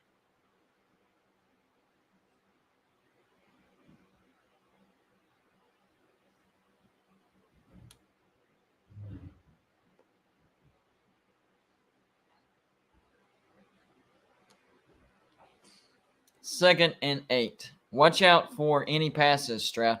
Now, for Northwestern, they should be fine on their offense because they run the ball a lot and they don't really need to pass it a lot. But Ohio State likes to throw the ball, and that wind can literally pick the ball up and take it an extra 5 yards. But they're playing it safe right now, too. They run it. Looks like another 4 yards. It's going to be 3rd and 3. 3rd and a short 3. Yes. But they need to convert here to keep this going. Take advantage of the wind. Because if the field conditions continue, then they're going to have the wind in their face in the third quarter, and their punts are going to die. They're not going to get the third down. 4th down. It's going to be 4th and 1.5, and I think Ohio State's probably going to go for it again. Because this is in no man's land. Field goal. Actually, with the wind at your back, a field goal is not a bad idea, although it could take it left or right. But a punt is not going to bad. Oh, great play call, actually. I was about to say bad play call. Great play call. Faked it up the middle. Northwestern bit hard, and C.J. Stroud takes it out to the right. Easy first down. Easy first down.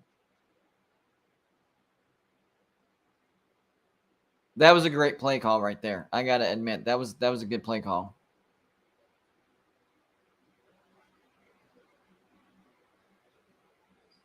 This is some nasty, nasty weather, guys.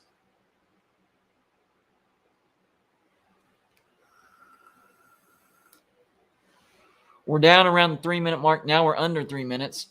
It looks like Ohio State's trying to score, tie it up, go into halftime with the tied score. They are going to try to pass it. Be careful right here with the wind. He's going to go out of bounds. So this is going to be a 2nd and 6 maybe. It looks like Virginia's up on North Carolina 14-10 at halftime, so that pick is looking solid for now. There's still a whole half to go, so you never know. But for now, that pick's looking solid. That was an excellent play call on fourth down for Ohio State, though. Very, very good.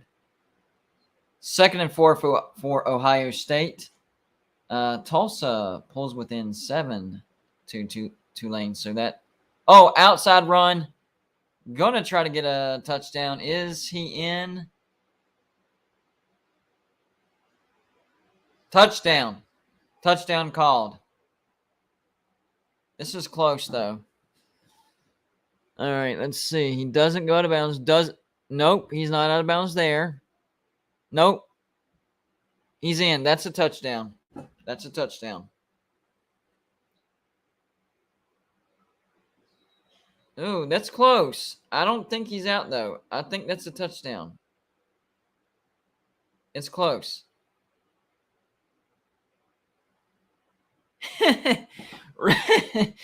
the angle from the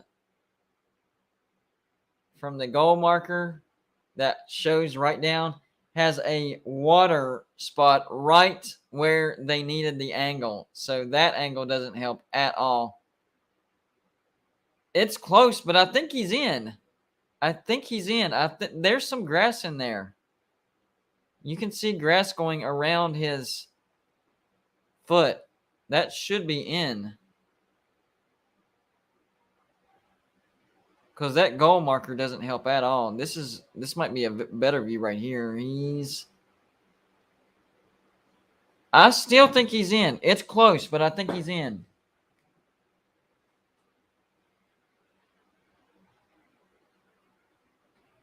Low-scoring game between Texas Tech and TCU, and they don't have bad weather, so I don't know what's going on with the offenses there. They're going to review this for a while, but I just don't see anything to overturn. I mean, they still might overturn. It wouldn't shock me, but in my opinion, there's not enough to overturn it. It's still a touchdown. So yes, it's still a touchdown. That's what I was expecting. There was not enough to overturn that. I still saw green in between the toes.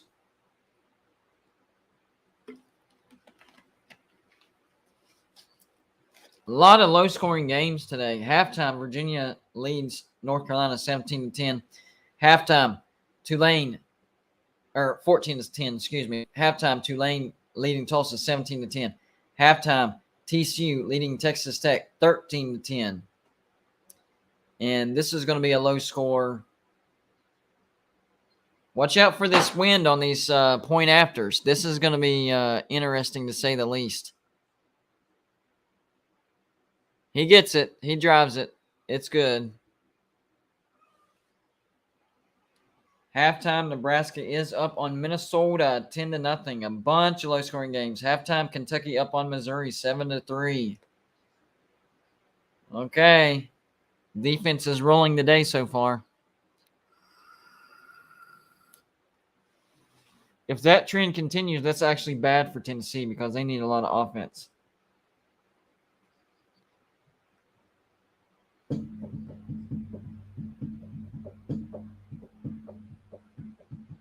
As Georgia definitely has the better defense, but Tennessee has the better offense, so they need it to be a shootout. And if it's a shootout, I do think Tennessee has a chance to win it. But that is going to be a very hostile environment. I will say that. Very, very hostile. Don't forget, a great way to support the show and get your comment on the screen, just like Sergeant Pickles, is the Super Chat button. It's the little dollar sign that you see on the bottom right-hand corner underneath the comments section. Anything you put in that Super Chat goes on the screen, just like you see with Sergeant Pickles' comment. And it's a great way to support the channel, and we appreciate every donation and every bit of financial support. That's what keeps us going full time. This is what we do. This is our job. College football every single day. And I haven't been able to do a live show in a week, but shout out to Joey. He stepped up and he was able to keep the live shows going. So I can still say that we do pre-recorded videos every day and we still do live shows every day. This is what we do.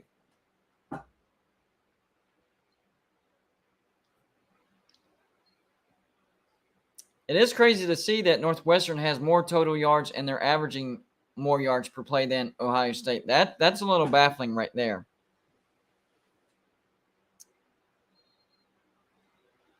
Northwestern sticks with the play calls. I think they're going to be comfortable running clock.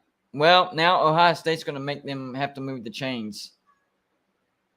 So Northwestern is going to have to move the chains to keep the clock going because Ohio State's calling the timeout. So their game plan is a little stifled right now. So Ohio State putting a little bit of pressure on the offense of Northwestern right now because they want the ball back to score again before halftime, and they need to.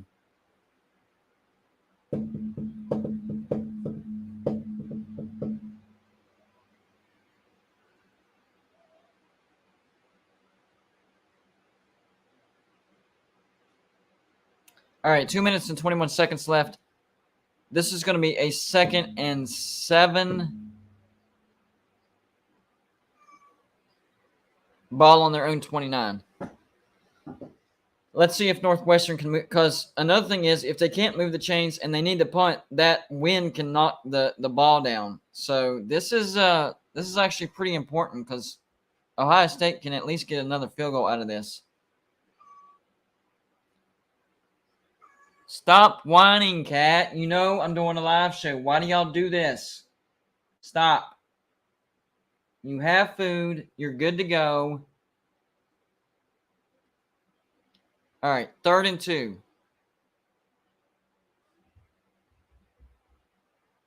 Waiting for the play call to come in. Oh, they're trying to run the clock. They're going to call a timeout. They're going to run as much clock as possible. All right.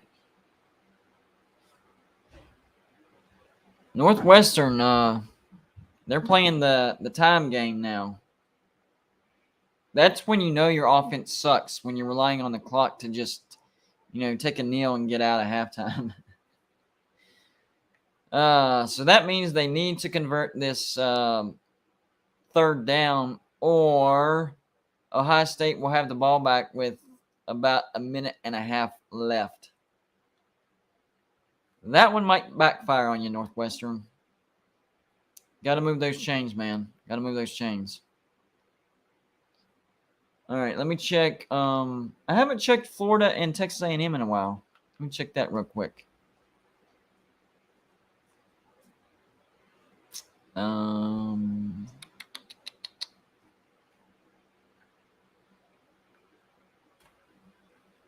Looks like Texas A&M is retaking the lead right before halftime, setting up for the extra point. They're going to go up 24-20. Higher scoring game than what I was expecting. I thought this was going to be more of a defensive struggle. Not so much. So if you took the over in the points in this game, it's looking good so far. It is looking good so far. What do y'all think about Jimbo Fisher? Do you think he gets fired?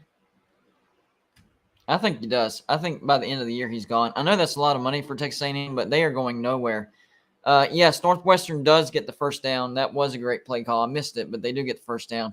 So they're going to run clock. Ohio State does have one timeout left, but it's not going to be enough. And Northwestern is going to be comfortable running the ball, running clock. Right when I say that.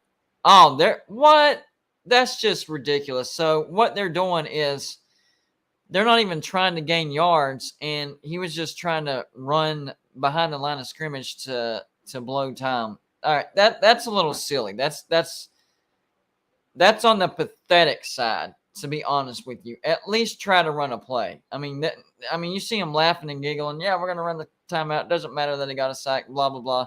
Ryan Day's over there mad. So yes, it is frustrating. You are frustrating Ohio State by doing that, but you're being silly. At least try. That was not trying at all. Basically, he took the ball and ran around in the background and just laid down. Forced Ohio State to take a timeout, and they're probably just going to kneel it. I would be surprised if they don't kneel it. This is sad and pathetic. Like, this is – I don't agree with this at all. This is not playing to win. It's almost like Northwestern's just hoping to maybe pull a fast one over Ohio State. Be quiet, sneak around, hang in here, and maybe we can come off with a 10-7 win. Which a win is a win, but I mean that's just ridiculous. I don't agree with that at all. I didn't say throw the ball. I say run the ball. Like call running plays to actually try to get some yardage. Northwestern doesn't throw the ball anyway, so they probably wouldn't call throwing plays anyways. What I'm saying is call plays to where you run the ball, and you never know. Something might break open. You might chunk 30 yards and get within field goal range, or, hey, you might break one open, 80-yard touchdown run. Look how excited they are. They're excited to be tied at halftime 7-7. But that doesn't mean you stop trying. You have to keep trying. Like, run the ball. Something might bust open. Ohio State's defense hasn't looked good. You run a lot of motion. Run some motion. Try to get them out of sync. You can't quit like that, I guess is my point. There was over a minute left, so you had plenty of time to do something. At least try. All right. Now, for Florida and Texas A&M, Florida is actually trying to run, but it looks like they had a busted play, and the quarterback's going to try to run. And I don't know why he would try to get out of bounds, because you're not going to score. He didn't get out of bounds, but it looks like he tried. And it looks like the clock is going to run out on Florida as well. They're down to about 20 seconds. But they're not back there just like kneeling and just dancing around and sliding. They're still trying. Not successful. And it looks like they are about to go into halftime. If Jimbo would have been smarter with his timeouts, he could have gotten the ball back right there. Like that tells you how bad of a head coach he is. Florida had the ball in their own territory, in their own red zone, right? And there was about 40 seconds left, and it was second and something, and they ran the ball, didn't get out of bounds. They tackled him. It was like 3rd and 16 with 30 seconds left. Jimbo does not call a timeout, and they would have gotten the stop there, and they would have had at least 20 seconds to do something. And even with a good punt, they would have had decent field position around, midfield, their own 40-yard line. So at least you could, call a play that could get you 20 yards, get in field goal range. Like, that's not thinking ahead. That's not coaching. I don't understand it. And it's why I think it's one of the reasons why I think he's going to get fired at Texas A&M. He's not a good head coach. And yes, they did have timeouts remaining. It doesn't make sense. Not at all. So it looks like the first touchdown that TCU had against Texas Tech was actually a kick return. Wow. Or a punt return, excuse me. Didn't know that.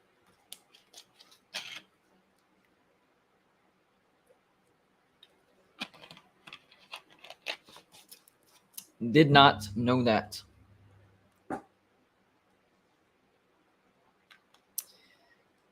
It does feel good to feel good and be able to do this live show, because I have not had the energy all week long. Oh, so this is at the game between Maryland and Wisconsin is actually in Madison. So that score makes a little bit more sense. But still, I thought Maryland was better than that. But I guess being on the road, they're not yeah.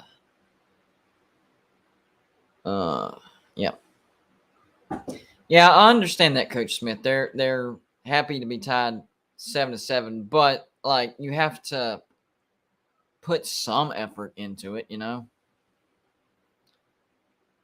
That's my point. I'm not against the conservative play calling to send it to halftime and be content with 7-7. What I didn't like was they called a play where the quarterback just stood in the backfield, wait for people to tackle him, and then he slid just to waste time. Like, call a safe play But you never know what can happen. Call a safe play, a running game, a draw, a sweep, a trap, whatever. Anything. And if you don't get it, you don't get it. You're content to go into halftime 7-7. But you never know. You might break something open. You might get within field goal range. You might break one long for a touchdown. You never know. So that's what I didn't agree. Did I ever figure out why Gonzaga is a great addition? No, I did not. I'm still trying to figure that out because what I'm understanding from the TV deal is if they add a Power 5 team, as in football, then they can increase the TV revenue by as much as 67% per team, I think. But with a – shut up. But with a non-Power 5 team, nothing is guaranteed. With Gonzaga, not only are they not a Power 5 team, they don't even have a football team. So, yeah, I'm not understanding it.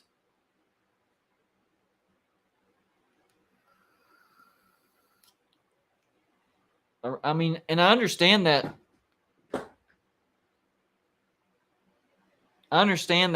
Gonzaga is a great basketball brand, and it will help the Big 12 in that respect. The only thing that makes sense as far as bringing Gonzaga is if he has future plans to add some more Pac-12 teams out on the West Coast, like Oregon, Oregon State, Washington State. That is the only way that makes sense to me. If you're just adding Gonzaga and that's it, then no, I don't get it.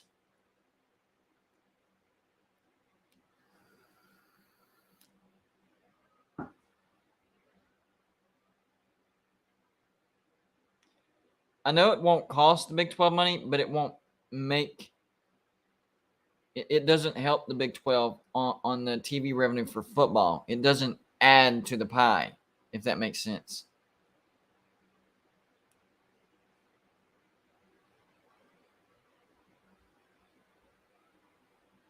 Cuts traveling costs just because you're adding a team and they don't have a football team and they don't have to travel to that team.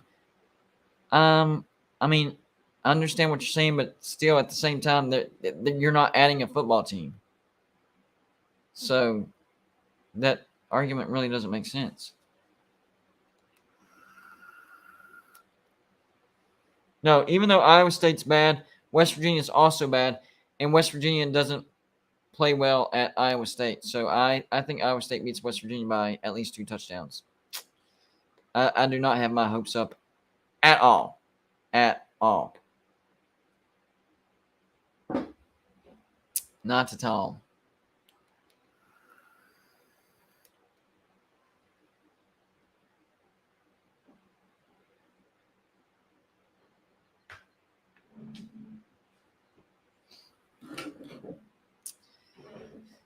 All right. Looks like all the games are at halftime.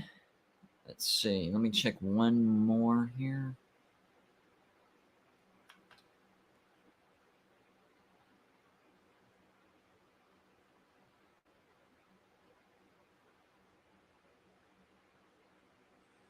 Joe, you want to come on for a halftime break? I need a quick break.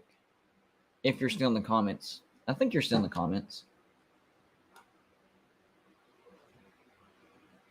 Yeah. Come on for halftime real quick, buddy. I need a break real quick.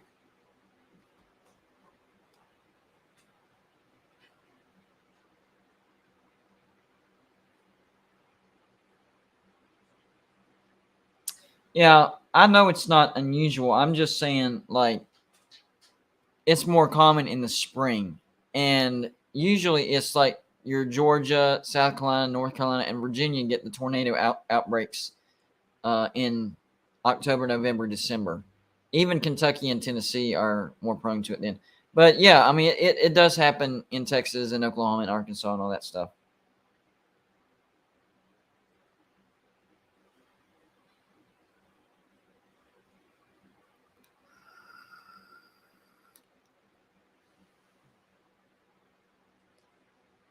You want to jump on, Joey? I need a quick break for halftime.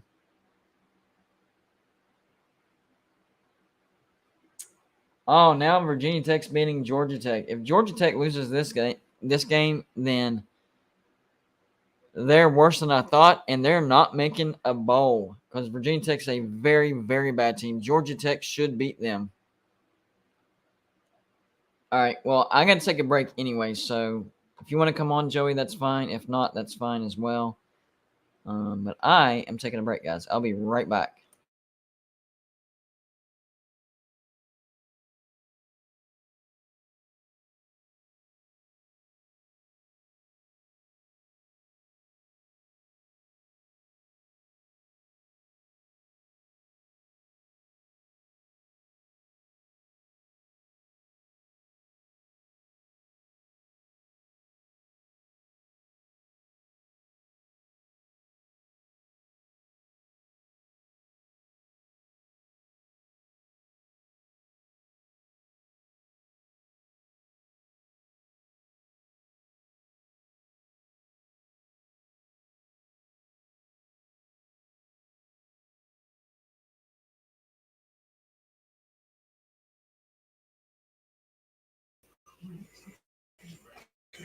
Right.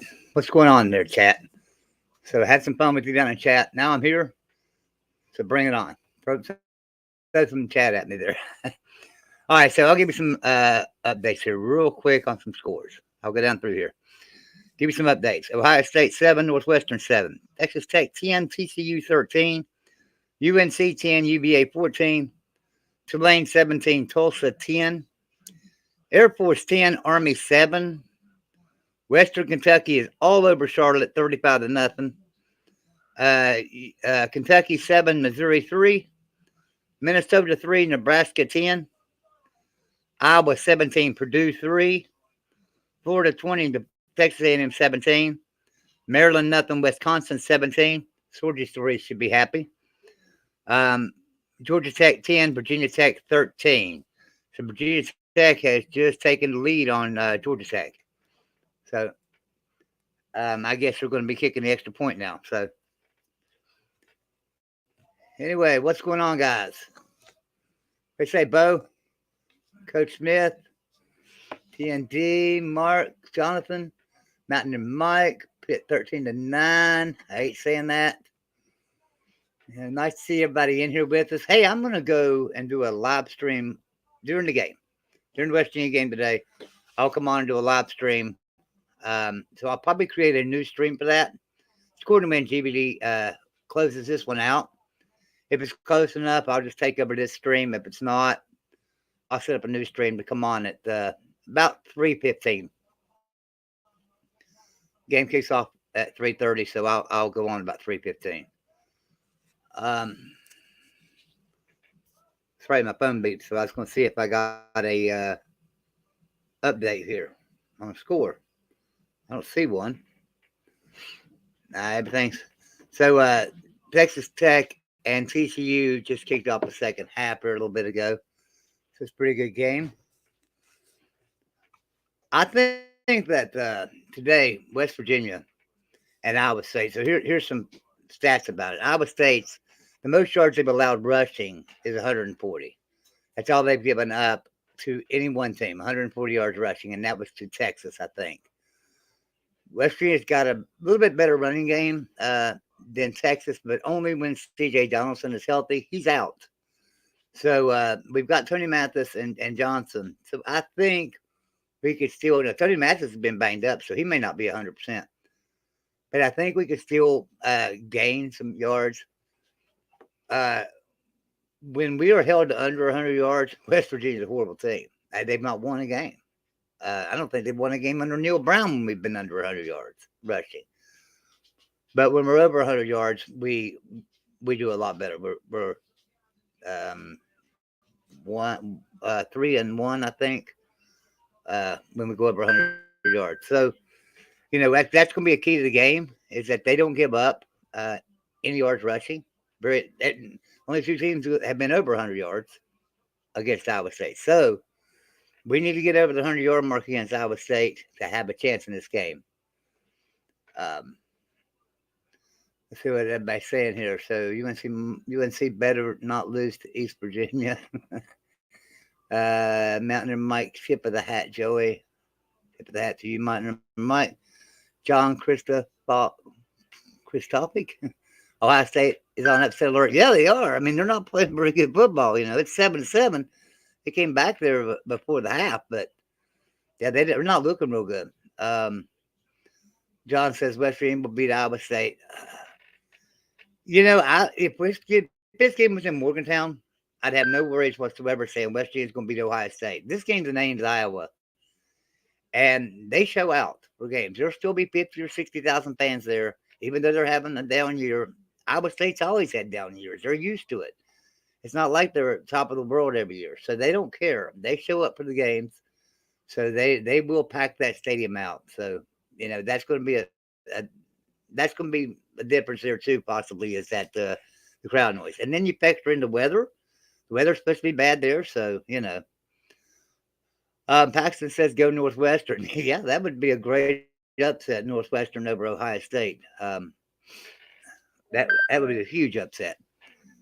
And Kay Brewski, what channel was West Virginia playing on? I don't know. I haven't even looked to see what channel it's on. Well, Mountain Mike says ESPN Plus, and I think that is what I read. It's on ESPN Plus. That's another reason why I'm not streaming it. I don't get that. Yeah. Okay, I've got it. So I'll stream the game today with you guys. I'll bring it up on my phone and watch it and just stream it with you guys. Did y'all see this catch by the Texas Tech guy? Well, actually, it might not be a catch. It did touch the ground. If they didn't call a flag on that, then this is what I'm talking about. They have got to call flags on these defenders. Like, he was in his chest. How is that not interference? Like, if the refs start laying off these calls, then TCU will win this game again. And that's the problem that I've been seeing with these comebacks. Refs start laying off these aggressive defensive calls by TCU, and they are interfering. That was interference. If they didn't throw a flag on that, then that's a problem. And that's the problem that TCU's secondary have. They interfere all the time, but the officials call it sometimes, and sometimes they don't. I think it's kind of in the heads of the officials, like, well, if we throw a flag every time they do that, then we're going to throw a flag on every play. Then throw a flag on every play. They need to stop doing that. They are interfering with the receivers. You can't do that.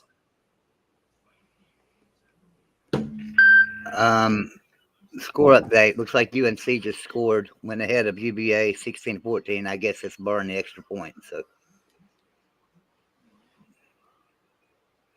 looks like they're going to review. I don't think this is a catch because the ball did touch the ground. But if they didn't throw, like, he's holding him like the entire time. How is that not a penalty?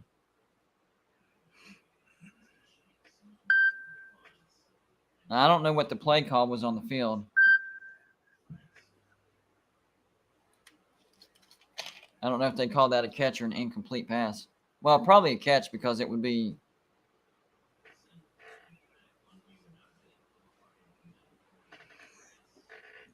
It was amazing to me today is the Iowa Purdue game. The Iowa Purdue game, 17-3. The over/under on that game was 38, I believe. And I took the under. I took the under on the Iowa Purdue game, and they're at 20 right now. So I didn't know Iowa could even score 17 points. Yeah, that was the correct call. It was incomplete, but Texas Tech should still have a first down because that was interference. So I'm getting upset again because it looks like the refs once again are starting to not call these interference calls. It's like the defense does it so much that it becomes normal and they start not calling it. Like, if they do it every play, then throw a flag every play because they got to stop this. It's stupid.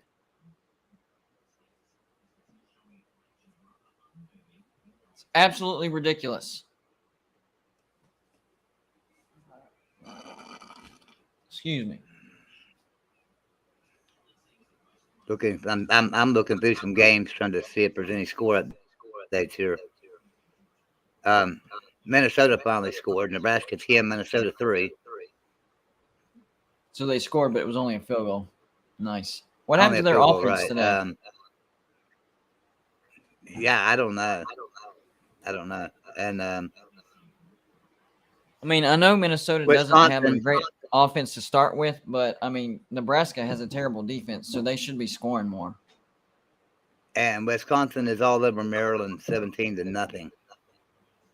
That one's surprising. So Although I know it's on the road yeah, and Maryland's not a good road team, but I thought Maryland was um, a better team than that. Virginia Tech just scored again. It's 20-10 now. Virginia Tech's in the lead, Man, 20-10 over that Georgia Tech. that's not good for Georgia Tech. That is bad. And Wilkie, yes, I do with sketches. We don't have the business anymore, but I still do them. If you want to email me, I'll put my email address here in the chat for you. I can fix you up.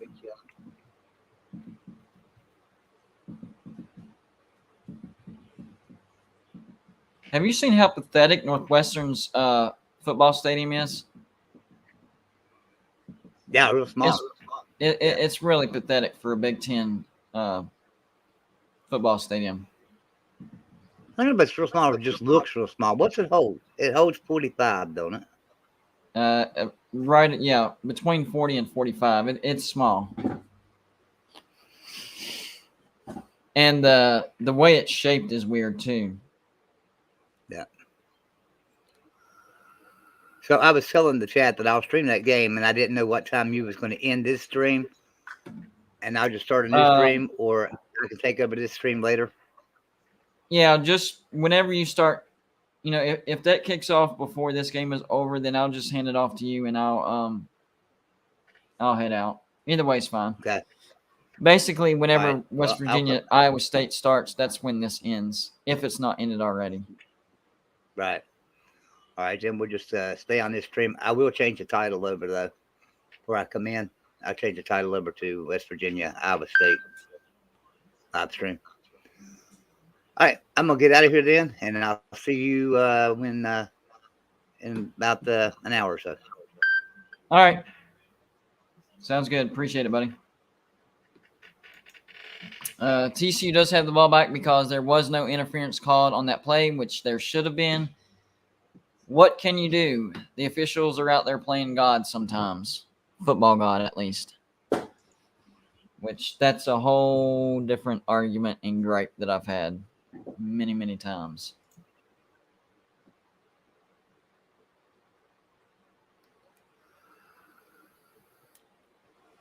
Northwestern is getting a new stadium. All right. I did not know that. It's definitely needed. I might have to check that out real quick, actually.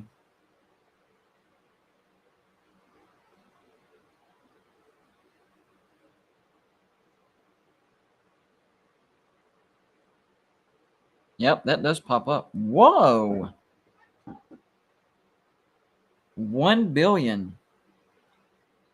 What?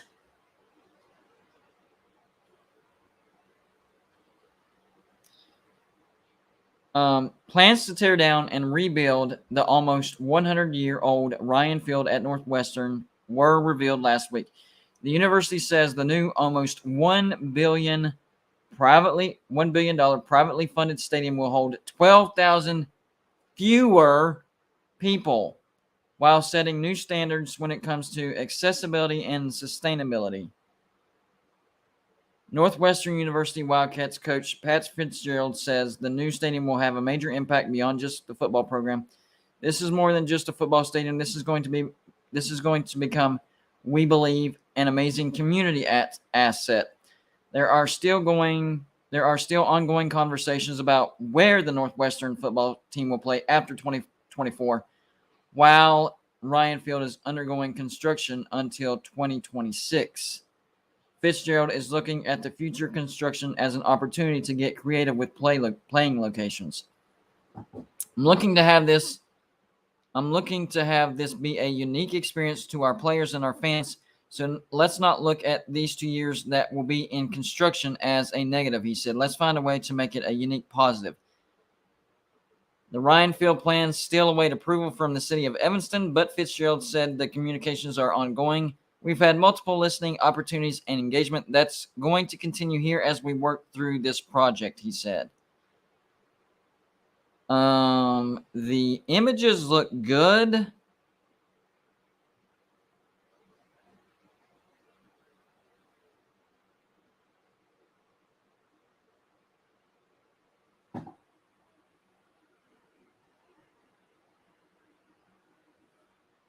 So it looks like a nice facility. How in the world that's 12,000 less than what it holds now? I don't know. And on top of that, they're going to have to find places to play in the 2 years that it's being constructed. So they might have to play home games in their rivals' stadium, aka Illinois. They might have to play home games at Purdue Stadium, Notre Dame's. I don't know. Just nearby stadiums. Northern Illinois, maybe. The Husky Stadium, Mac Stadiums. I don't know. That's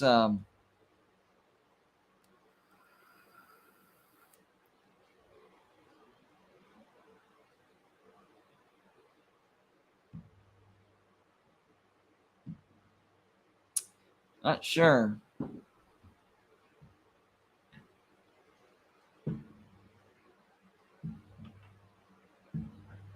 Yeah, people have compared Ryan Field to Wrigley Field as far as historic.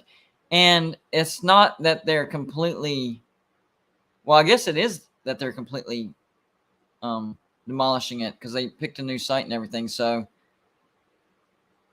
why can't they wait till that's built, keep playing at Ryan Field, and then demolish it after the new one's built? I'm kind of confused. Chicago Bears Stadium. Yeah, but a lot of empty seats there. But yeah, that's possible. You could do what? Who was it that said?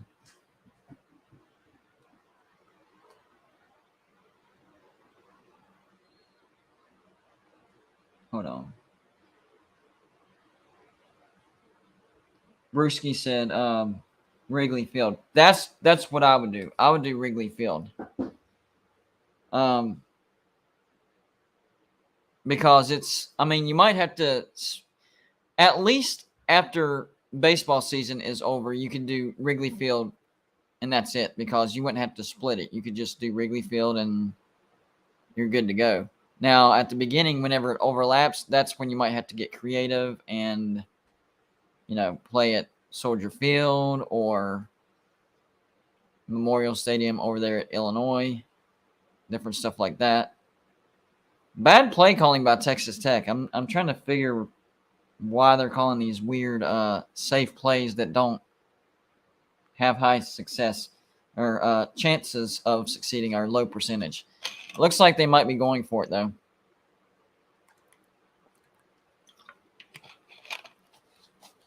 Do the play that you did earlier where you're in shotgun, you call the audible, get into jumbo, and then run the tight end out for a flare.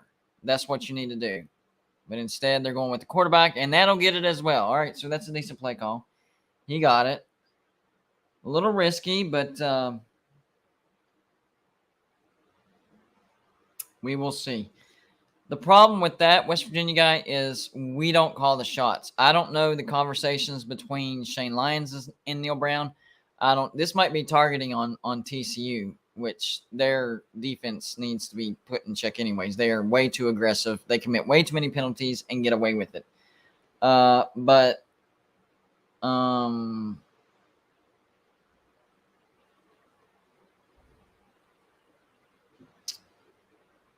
that is targeting. Yeah. Can't do that, man. He didn't launch, but it definitely was helmet to helmet. So I don't know the conversations that are going on between Shane Lyons and Neil Brown, the boosters and Shane Lyons. So that I agree. I don't think that we should keep Neil Brown. I don't like what I'm seeing on the field, but it doesn't help the argument whenever he continues to recruit at a high level. That's my point. I don't know how that affects the conversations between the people that actually do make the decisions. That's my point. To me, it doesn't change my mind. Not at all. I just don't know what they're thinking. Hold on, guys.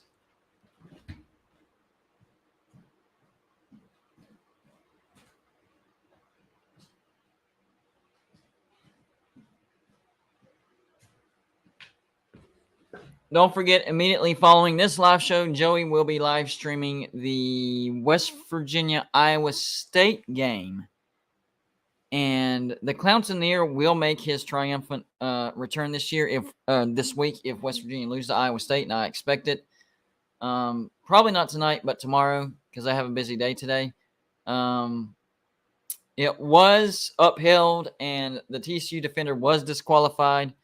So targeting was confirmed.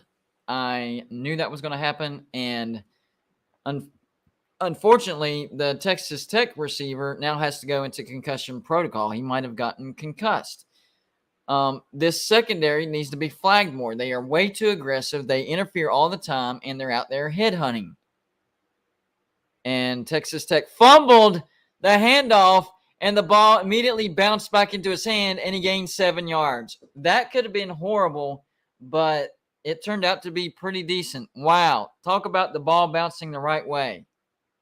Unbelievable.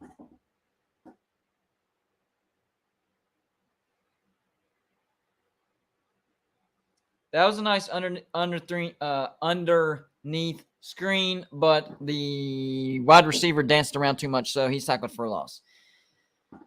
The dancing they're showing the replay of the fumbled handoff, and the ball literally just bounced back to him. You talk about a favorable bounce.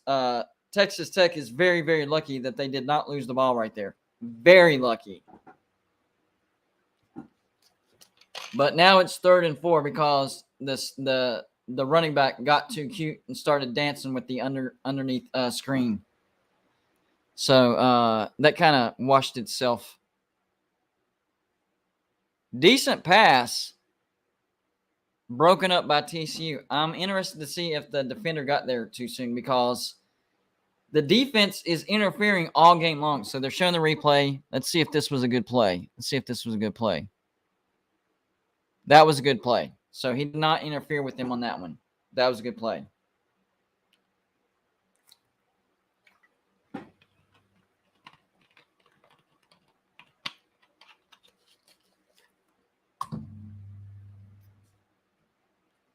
I'm okay with that one. But I'm just saying they need to flag this secondary of TCU. They don't have a good defense. TCU just 4th and 4, Texas Tech goes for it, and they get it. Great play call, by the way.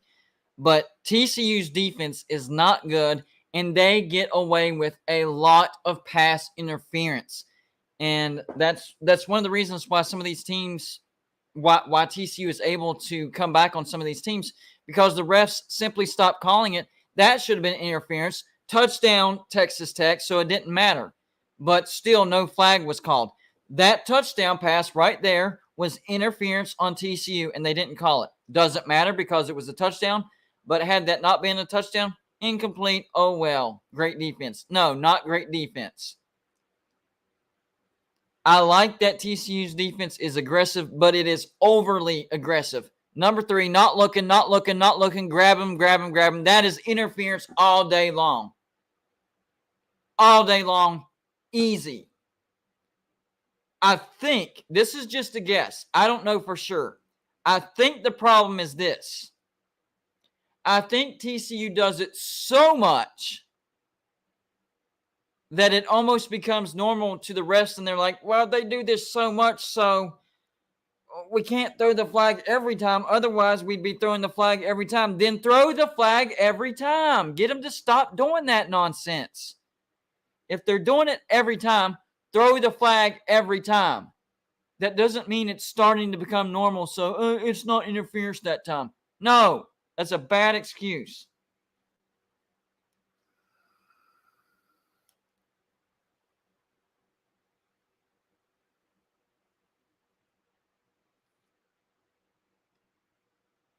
Hey, what conspiracy is going on between Joey and Uncle Lou here?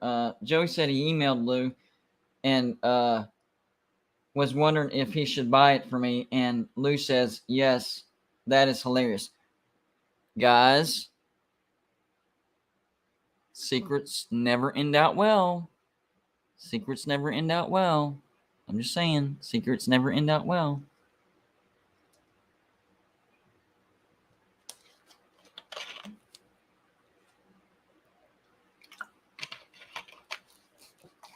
All right, let's go back and check. Somebody said Ohio State scored. Do y'all think that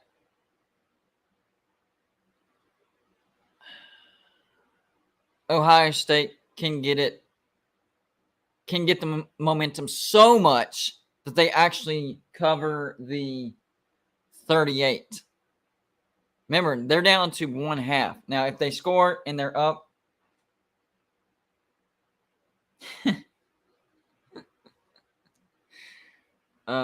yeah, I would actually put that in my background, actually. So I actually like that. I actually like that. Caution clown crossing. Yes, I would use that for sure.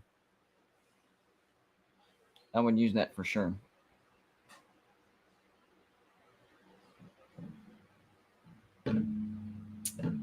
So Jalen Daniels is available to play today. He's not going to start, and that's why the line for Oklahoma State and Kansas is actually slightly in the favor of Kansas. I still think Oklahoma State is the better team.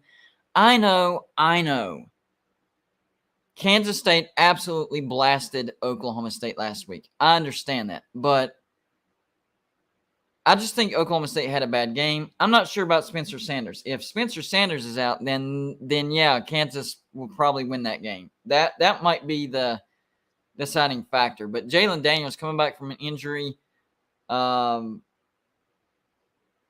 first games where an injured player comes back, they're a little hesitant. They're not 100%. So that in and of itself wouldn't change my mind. Now, Spencer Sanders not starting for Oklahoma State, that might do it, and it is on the road. So we will see on that one.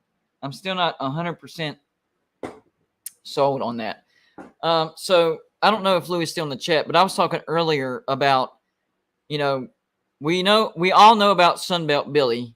He came from Louisiana, and he's not working out at Florida so far. And I mentioned that Neil Brown also came from the Sun Belt, Troy, and he's not doing good at West Virginia either. Sun Belt Brown as well. And is that a red flag for any future Power 5 teams to not go after great head coaches from the Sun Belt, a.k.a. Sean Clark, Appalachian State, Jamie Chadwell, Coastal Carolina? I don't know. Then we would have Sunbelt Chadwell, Sunbelt Clark. The list goes on and on. Yeah. All right. So Ohio State out there swinging their arms, ready for the kickoff. I don't know what that does. Maybe it pushes the ball even more. 14-7 with about more close to 9 minutes left. And Northwestern does not get to the 20-yard line. Northwestern needs to be able to move the chains and slow this game down. And, yeah, they do need to score. But they just need to keep the ball away from Ohio State if they want any shot of this being a close game. I still don't think Ohio State covers, but there's enough time to where they could. I mean, they need to score 5 touchdowns. There's enough time. That helps my pick right there, a first down. I needed that. Come on, Northwestern. I'm not pulling for Northwestern to win. I'm pulling for Northwestern to cover. That's all I need.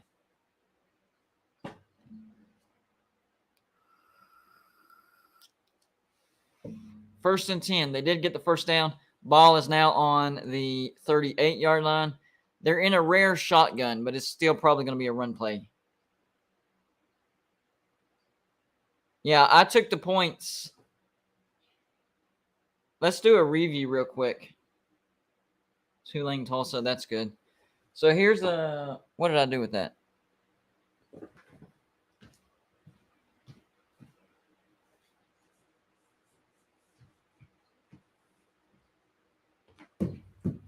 Let's see how my picks are looking so far. So Ohio State, Northwestern, I took the 38. So far, that's looking good. Texas Tech, TCU, I took the 8. So far, that's looking good. North Carolina, Virginia, I took the 7.5. So far, that's looking good. And then Tulane, Tulsa, I laid the 7. So far, that's looking good. So far, I know there's a second half and crazy things happen in the second half, but so far my picks look pretty good.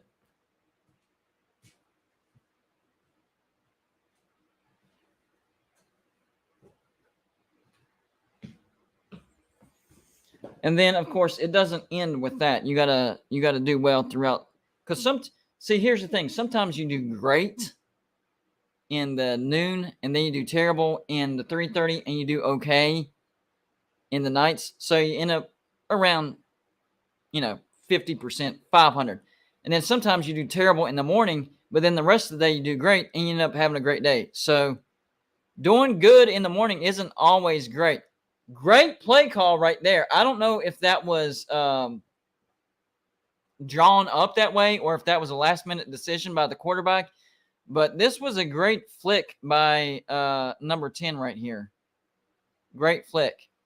Yeah, and that gets a first down. And Ryan Day is looking to the officials like, is that legal? Yeah, that was legal. He was still behind the line of scrimmage. So even if that was a forward pass, it's still legal.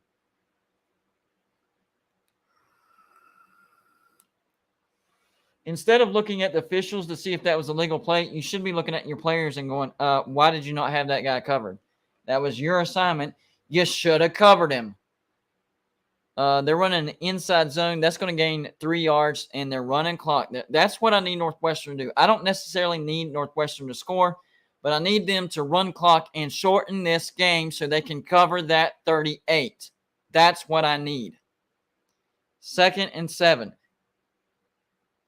Double time clock. Double time. Let's go. Oh, and if they score, that's just, icing. I'll take that. So it's going to be 2nd and 7. They do have the ball down on the Ohio State 46. More motion. Sweep right into a linebacker. Not a good play call right there. Paxton, don't say that they cover easy. I've seen crazy things happen. I mean, Ohio State's the type of team where if they get on fire, they could score 3 touchdowns in the last 3 minutes of this game. I'm telling you, don't say that. I mean, anything can happen. Trust me. Last week, I had that pick between West Virginia and TCU. Even though I picked TCU to win, I expected West Virginia to cover. What happened? 20 seconds left. All they had to do was nail the ball, and the game was over. But no, they go for a touchdown, and TCU covers, and I lost the pick. So, yes, crazy things happen. Not a good play call. So now our only hope is for the clock to keep on running because now Northwestern has to punt. Which, the clock is down to around 4 minutes in the third quarter. So it's looking better, but still, it's not safe just yet. It's looking better, but it's not safe just yet. 4th and 9. The game clock is now under 4 minutes for the third quarter. So as the time clock keeps going, then it does look better, but not safe. Nice bounce.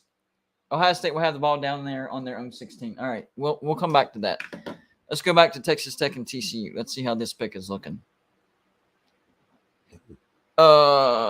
Texas Tech has the lead 17-13, but TCU is now driving. So it looks like TCU is going to hang around and make me get a little nervous. which I'm okay with TCU winning. That's not the problem. It's I took them in the 8 points, so I need them to win by a touchdown or less. A touchdown and a 2-point conversion or less. Back to pass. Max Duggan's trying to run. He's not going to make it. So this is going to be a 3rd and 8. Not a good play call. I don't understand that play. It was just busted coverage. Or a busted play by TCU. Yeah, it does look like he was back to pass for sure. And nobody can get open. So I'm good.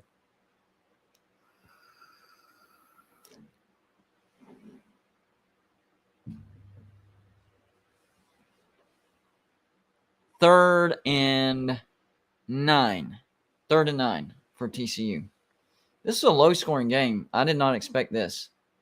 Duggan back to pass. He does get the pass complete, but he's going to be well short. That was a good. I will say that was a good play by. That was a good play by Max Duggan to get the playoff, but he's still short. Are they going to go for it here? 4th and 4. It looks like they're going to go for it.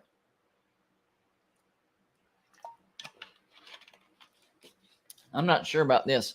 How will the standings look if TCU loses? Well, number one, it depends on Georgia and Tennessee because that, of course, is going to directly affect the rankings no matter who wins or who loses. It depends on if Alabama beats LSU. It depends on if Clemson beats Notre Dame because I have them on upset alert. And TCU is going for it on 4th down. And that was a terrible, terrible call. Texas Tech stops them and sacks them for a loss. Big stop by Texas Tech. Big stop. That was a terrible coaching decision by Sonny Dykes. Terrible coaching decision. You have got to take the points there.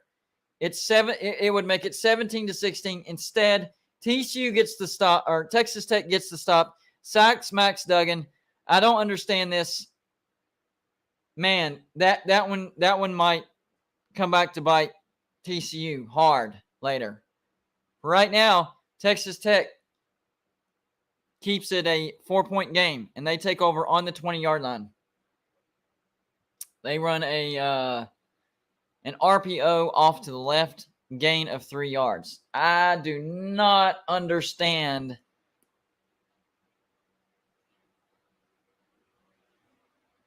I do not understand why he went for it on 4th and 4. You're not playing West Virginia. I understand if you're playing West Virginia. If it's anything less than 4th and 10, you go for it. But you're not playing West Virginia. And Texas Tech's defense is most certainly better than West Virginia's. So that made no sense. The quarterback for Texas Tech stretches it out and gets the 1st down. Tyler's show is looking pretty decent for Texas Tech so far. I'm still wondering why Sonny Dykes called for Texas Tech to go for it. Couple missed tackles, and Texas Tech gains 3 yards. And Texas Tech is gaining confidence more and more as this game goes along. Remember, Texas Tech did beat Texas at home several weeks ago. They're a decent team. They are a decent team. I know they're 4-4, but I think they're a solid bowl team, especially if they go into TCU and knock off the undefeated Horned Frogs. All right, so now it's going to be 2nd and 8. Ball on their own 32. Clock running. Outside throw. Does he catch it? Incomplete.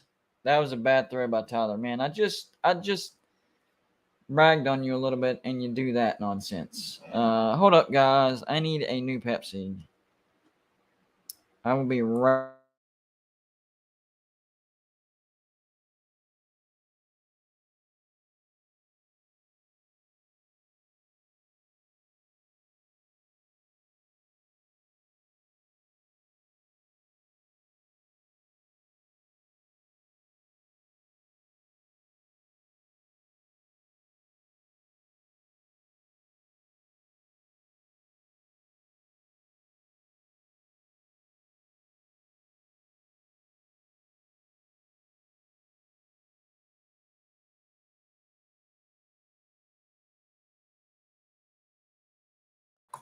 All right, I'm back. Well, it looks like TCU stopped them. It's be 4th and 4, about 2.5 minutes left in the third.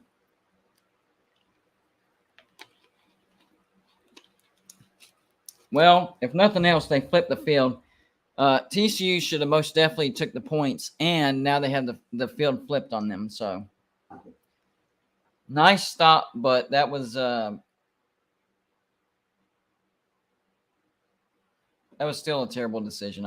Even if TCU wins this game, that's a terrible decision. You don't do that. You want to give your team the best chance possible of winning the football game, and that doesn't do it. Not at all. About 2.5 minutes remaining in the third quarter. Looks like Ohio State just got a first down. Ball on their own 46-yard line. Game clock is ticking down towards 2 minutes left in the third quarter. Let's see what they do here. If Northwestern can keep them out of the end zone before the end of the third quarter, then I'm liking my pick. If not, he drops the ball wide open. You got to catch that, man. You got to catch that.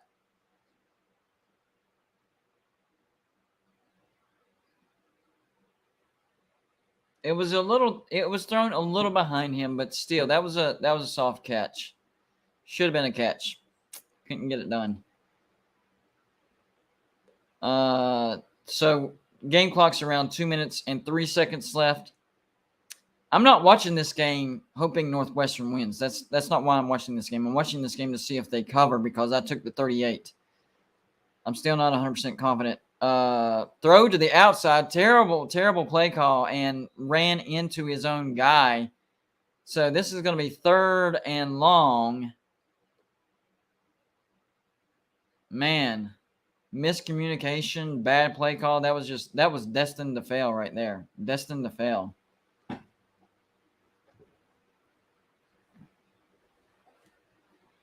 Third and 8. Ball on their own 48-yard line. So they are about to cross midfield. Clock is ticking down to about a minute and a half remaining in the third quarter. CJ Stroud back to pass. It looks like it's going to be incomplete. Ohio State going to have to punt. Wow. That's crazy. Crazy. If you want a chance to win $20 every single week, go make sure you check out Patreon. The game for this week is going to be number 1 Tennessee at number 3 Georgia. In order to win $20, all you have to do, number 1, go join Patreon. You can join for as low as $2 a month. $2 a month. The higher pledge you have, the more guesses you get per week. So a $2 pledge gets 2 guesses every single week. So you get a chance every single week to win $20. $5 pledge gets 5 guesses, $10, 10 guesses, and so on and so forth. But this week's game is going to be number 1 Tennessee at number 3 Georgia. Whatever Patreon gets the closest on the score prediction wins $20. You do have to get the winner correct. It's not just a straight scoring. So you have to predict the right winner and then give me your score prediction. And whoever gets the closest to the score wins $20. And so far we've awarded $180 worth of cash money to all of our winners for the score prediction contest. Northwestern gets the ball back, and they false start.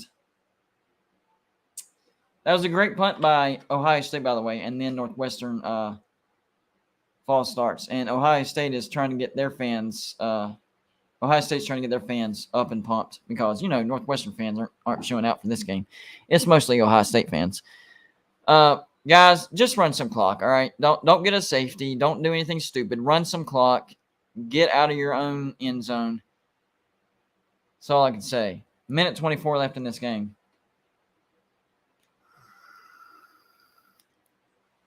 About busted it open. That's a nice 7-yard gain for Northwestern out of the shadow of their own end zone. Nice. I like it. And so here's what we're going to see from Northwestern. You're going to see You're going to see them get up to the ball quickly, but it's going to take them a while to get the play call in because they're going to run that play clock down. That's part of their game plan. They're running the play clock down. They're shortening the game. So even though they're getting up, resetting. Now the play clock's down to 10. This is their game plan. Shortening the game. Now he gets under center. 5 seconds left on the game clock. Now he hikes the ball. Second effort maybe gets him a yard. That's going to take us to the fourth quarter. Fourth quarter. That's going to make my pick a little bit safer. We're going into the fourth quarter, and Ohio State only has a 7-point lead. Only a 7-point lead. So it's looking better. It's looking better. All right, let's check the Texas Tech TCU. Looks like TCU just had a nice explosive play, and they get the first down.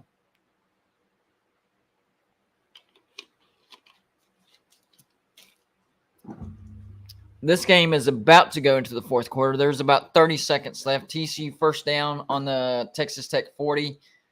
They're running an outside sweep. He's going to go down to around the 35-yard line. Unless TCU wants to run another play before the fourth quarter, then this will tick down to the fourth quarter, and it looks like that's what they're going to do. This is 2nd and 5. 8, 7, 6, 5, 4. Yep. Headed to the fourth quarter. Texas Tech, TCU. Texas Tech still leads 17-13. All right, let's check the Florida Texas A&M game. See what's going on over here.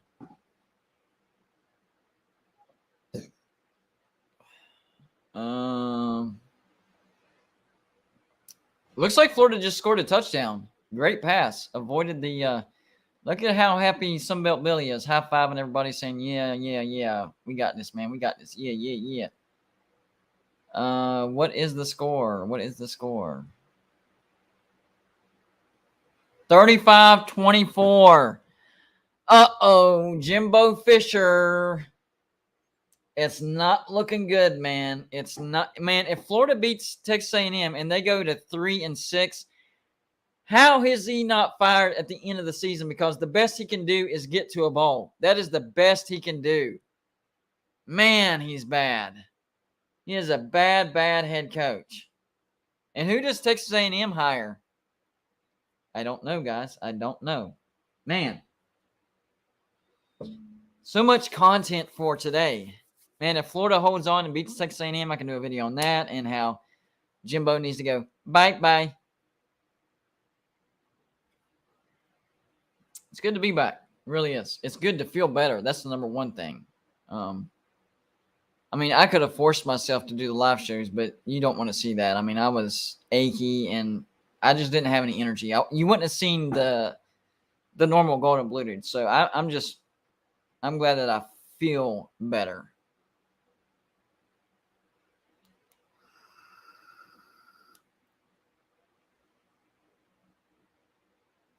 That's what Mark, I've said that many times. Kevin Sumlin had Texas A&M in a much better spot than even what Jimbo does.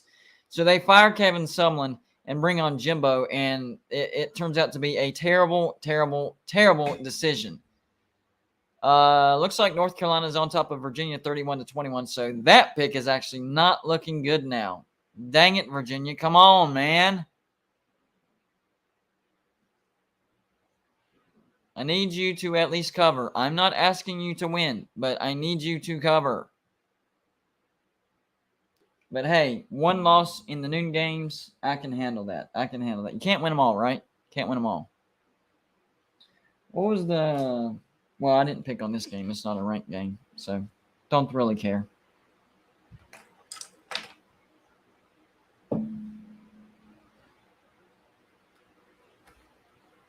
Let's go back to Texas Tech at TCU. And on top of that, let's go back to Ohio State Northwestern. Well, They're back on commercial break. No thanks. So it is officially the fourth quarter. It's a 2nd and 5 for TCU down on the Texas Tech 35-yard line. Let's see if they can score here.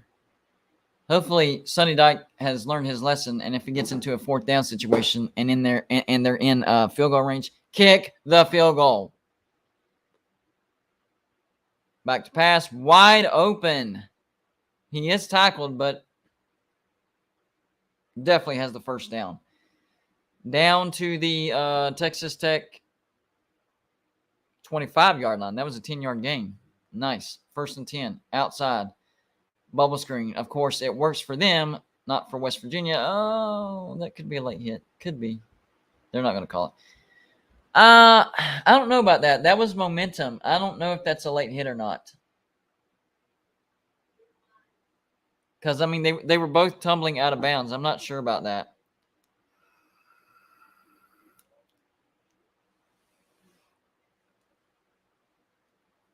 Let's see about this.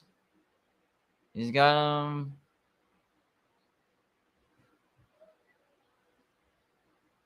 Yeah, that's not. Come on, guys. So TCU's out there interfering left and right. They don't call it, and momentum takes TCU out of bounds, and they call it a play. Man, home cooking going on at TCU. That's all I can say. Unfreaking believable. That's some home cooking right there, guys. Home cooking. All right, so we're back to Northwestern and Ohio State, and it looks like Northwestern now has a 3rd and 8. They are chewing up clock, which is always good. Ball on their own 30-yard line. So if they can at least flip the field, which they were in the shadow of their own end zone, so moving the ball as much as they have, that's good. Back to pass. He will get the ball off. First down, Northwestern. I like it. I like it. Let's get a little aggressive. Let's get a little aggressive. Well, I'm not even talking about just the Texas Tech game with TCU. All year long, TCU's defense has been overly aggressive, and they don't get the calls. But then, a momentum play gets, a late hit call on Texas Tech. That is bull crap. Home cooking 100%. Big 12's like, hey, refs, keep our TCU undefeated. That's our only chances of getting into the playoffs now. Keep them undefeated, please. If it's a close game, so be it, but keep them undefeated. Wouldn't surprise me if conversations like that. I mean, why wouldn't they? Why wouldn't they have these conversations? Seriously. Is there a flag on the play? I don't know. No, that's trash. So that's rare. So a rare passing play called by Northwestern on a 2nd down. Trying to figure that one out. Now they might have to pass it on a 3rd and 8, but usually it doesn't matter. On 1st and 2nd down, Northwestern's running the ball. So that one kind of surprised me. 3rd and 8 for Northwestern, ball on their own 42-yard line. So flipping the field has been successful so far. So I would call this a successful drive for Northwestern. They are passing it. He's stepping up, getting out of pressure. Don't take a sack. There you go. Wide open. He's going to spin for a 1st down. What a play.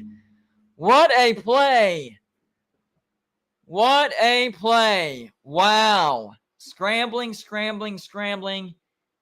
And he gets it. That's pretty unbelievable. And how did Ohio State lose that? I don't know. Wow.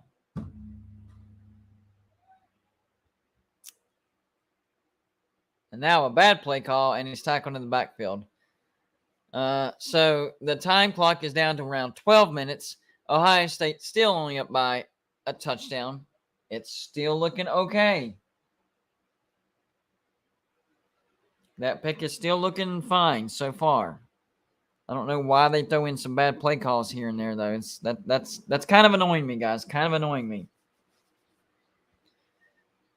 Second and now 13 for TC, ball on their own 49. Outside screen. They do gain 5.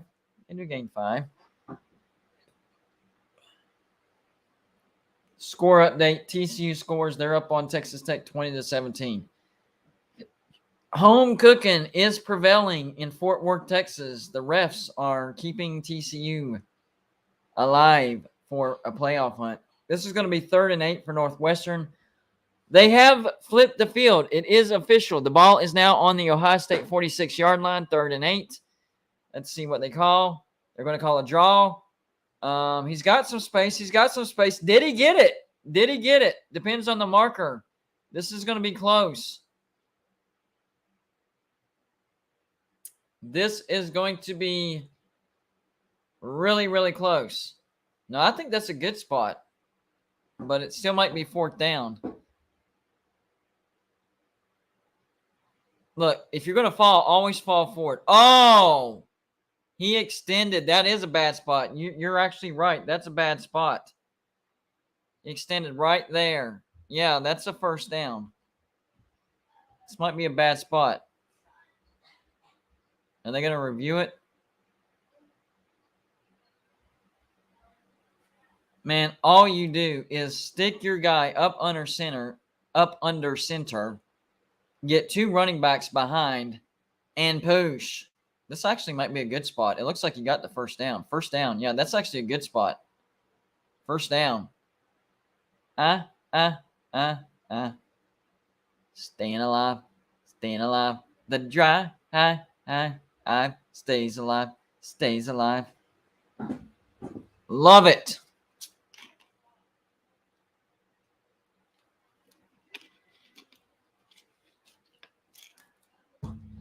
Can't stop Northwestern on a 3rd and 8. That's not good defense, Ohio State. It is not.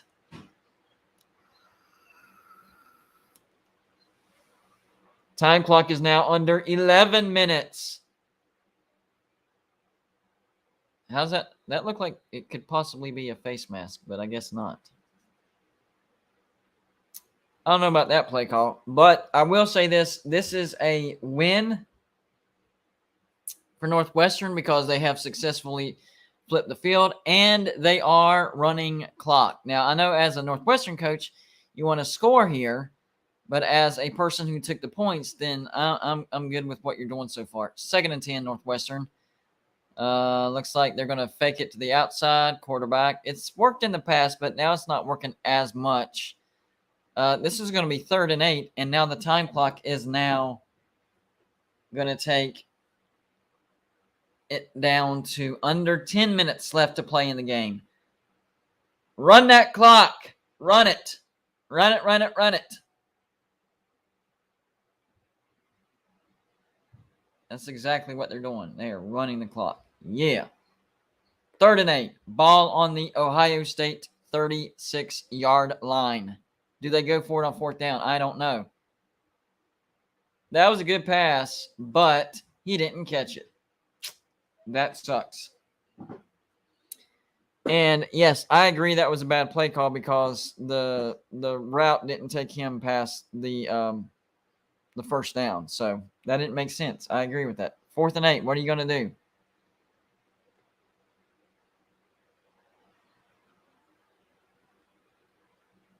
Oh, man, I'm not sure about this. I'm not liking this.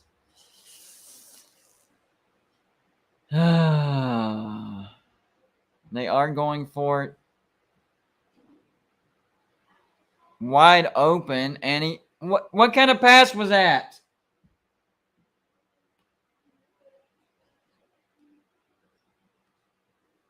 Good play call. Wide open.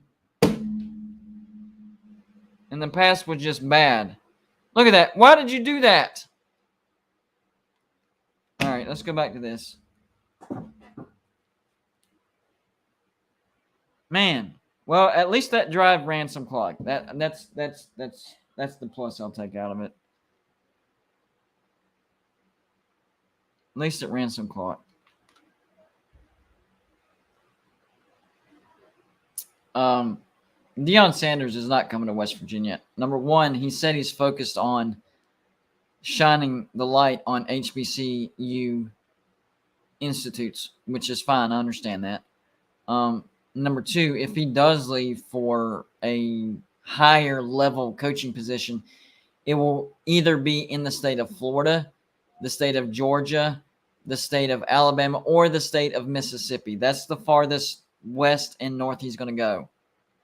Those are the 4 states he'll coach in. If he does move up to the Power 5 or Group of 5 level, it'll be the state of Florida, the state of Georgia, the state of Alabama, or the state of Mississippi. That is it.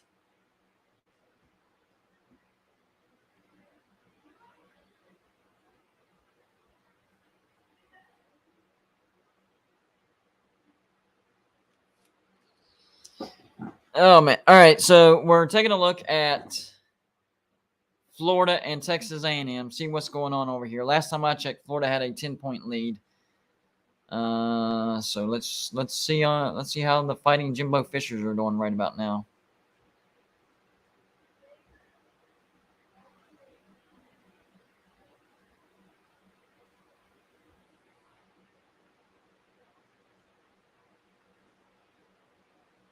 There's an assistant coach, I'm guessing he's an assistant coach for Florida, that's throwing haymakers in the wind during the timeout. That's kind of hilarious.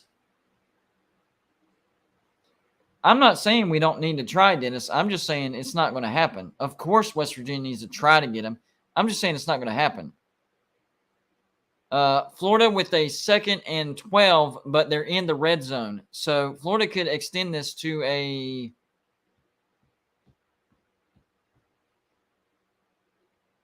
13-point lead if they just kick a field goal.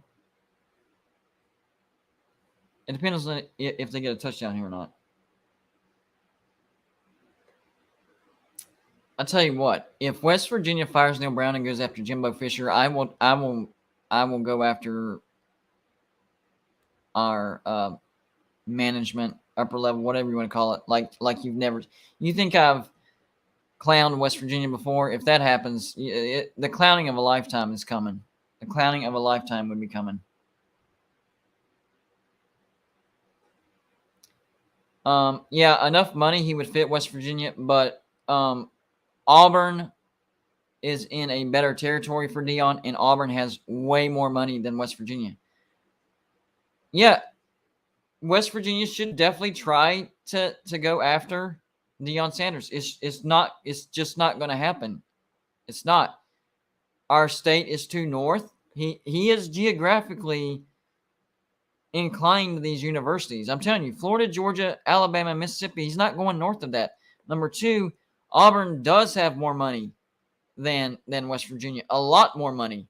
I would say he would probably choose Georgia Tech over West Virginia. There's a lot of – it's the Auburn opening that probably really would seal the deal. That's the first thing, if Deion does move up to the next level. First off, I don't think he's going to. But if he does, he would pick Auburn over West Virginia. I'm sorry. It is what it is. He would. 100%. He would.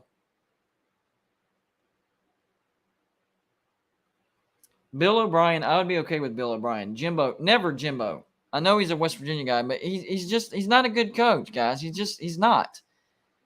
3rd and 9 for Florida, down on the Texas A&M 11. Good play call, bad throw. So it looks like Florida will have to settle for a field goal, and they are going to go up by 13.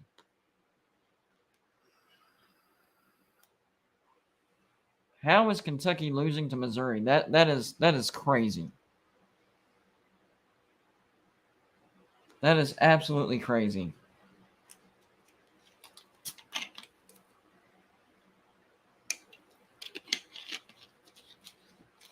All right, the field goal attempt. It's up. Oh, he missed it. He missed it. Wow. So Florida stays up by 10. Let's see. Texas Tech, TCU. Looks like TCU has the ball back too, and they're about to score. Man, oh man, the momentum is not with Texas Tech anymore. Let's see. Hopefully, Northwestern and Ohio State are coming back from commercial, but they're not. They're going to commercial. Florida blows a chance. That's why Texas A&M stays in games, because opponents blow chances. Simple as that. Second down for TCU.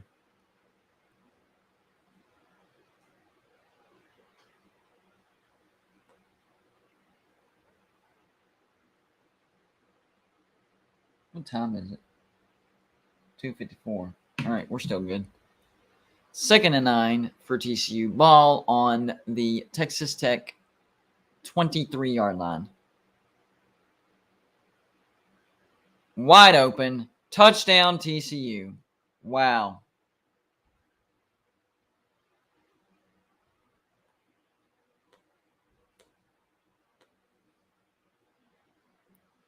When bad officiating piles up, this is what happens. And the opposing team gets demoralized, and the energy starts declining. Congratulations, Big 12. You are really, really trying to figure out a way to get a team into the playoffs.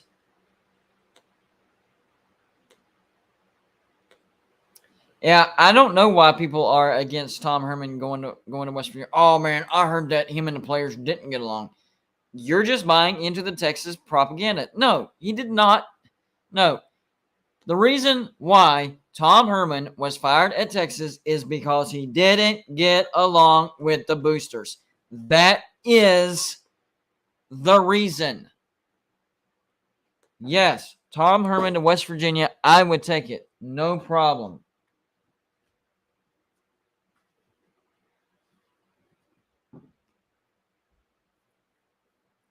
Gary Patterson, yes. Lance Leipold, yes.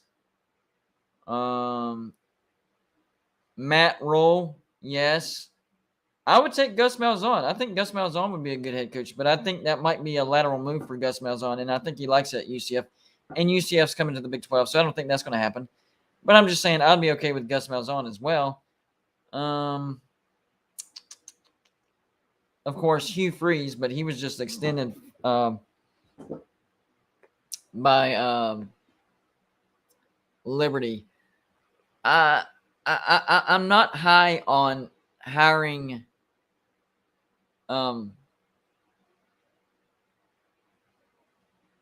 group of 5 coaches that haven't had success in Power 5 yet. I don't want Neil Brown to happen all over again. So I would say no to Sean Clark. I would say no to Jamie Chadwell. I would say no to the Tulane coach just for now. The reason I would say yes to Hugh Freeze is because, well, he's had success at the Power 5 level. Yes, he would be coming from Group of 5, but he's been in the Power 5. 8 minutes, just around 8 minutes left, and it looks like Northwestern has the ball back. Maybe Ohio State went for it on a 4th down and didn't get it. I don't know. But this pick is looking better and better and better and better and better. Chris Kleiman, yes, I'd be okay with him. But I'm not sure if he would. I don't know if that would be a lateral move either. Northwestern with a safe run up to around the 16. Is that the 16 or 26-yard line? Man. You know, I took the 38, but I didn't expect it to be 14-7 with 7.5 minutes left in the 4th quarter. I was not expecting that. Not at all.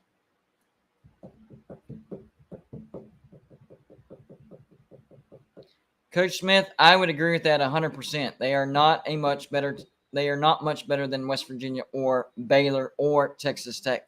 100% agree with that. Their defense is not good at all. They're benefiting from the officials just not calling pass interference enough. Their secondary is overly aggressive, and they interfere like 80% of the time. But it's almost like they do it so much that the officials get used to it, and they just stop calling it. And that's why you're seeing so many comebacks by TCU. It's like they're calling it at first, but then they stop calling it. That might be the reason for all these comebacks, because I mean, you can't compete against the refs like that. I mean, they're playing football god out there. It is what it is. I don't know what to say. It looks like Texas Tech does get a first down, so that's good. They got to move the chains, and they got to score a touchdown here. Ball on their own 39. Tyler Show. Back to pass. Shovel pass. Not a great decision. Gains about a half a yard.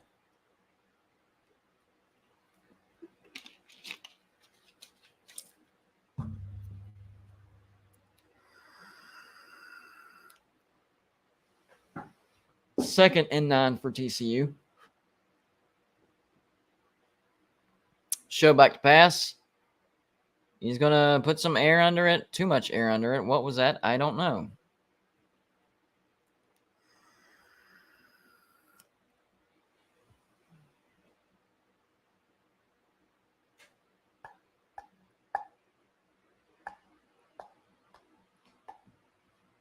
Yeah, TCU has gotten 100 play calls in several football games. That's how they win games. They wear the defense out. So they're getting 8, 9 drives in instead of 5 or 6 drives in per game, whatever the average is. Texas Tech is going to have a fourth down. Play calling is going down the toilet. Unless they knew they were going to go for it on fourth down, that play call doesn't make sense, and it looks like they did. So this play that we're about to see, they knew they were going to call it. So 4th and 4. Let's see what play call they knew they were going to call. Well, it was a good play call, but it was incomplete. Execution is not there. Man, it looks like Texas Tech has just given up.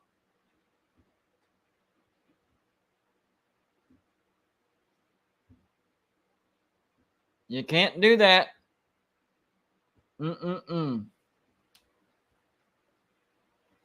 Wow.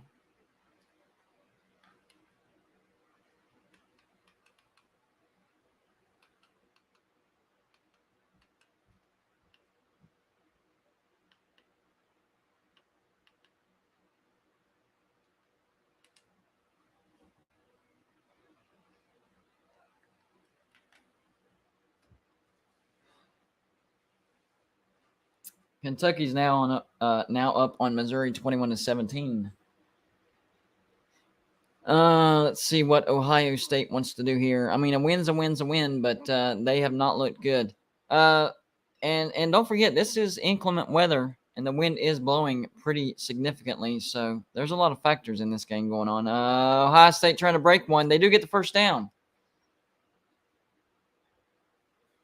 First down, Ohio State.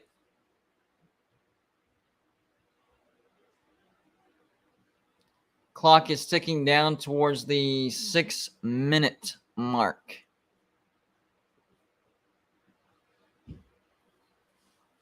Ball right near midfield, just short of midfield.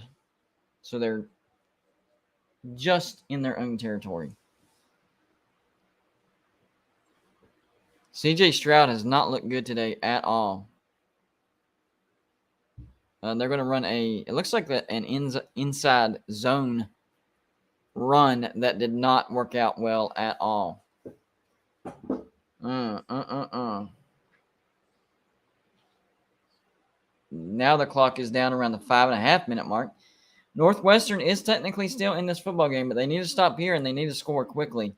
And if they score a touchdown, I agree with the chat, go for 2. If you lose, you lose. You're not supposed to win this game anyways. I mean, you're 1-7. You got to go for broke. You got to go for broke. Don't play for overtime. This clock is getting down towards the 5-minute mark now. Ohio State with the safe quarterback keeper, but going to get a first down and a lot more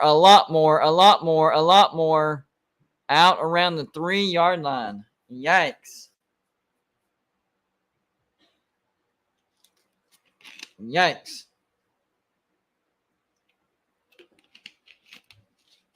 It's like a 50-yard gain, close to it. Where was the safety help? I don't know.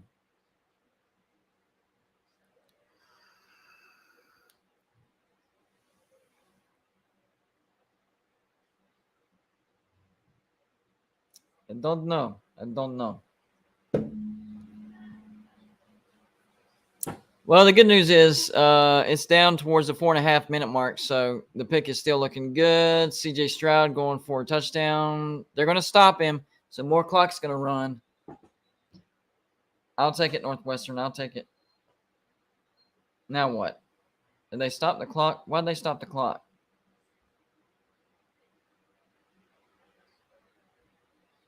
Is that an Ohio State timeout?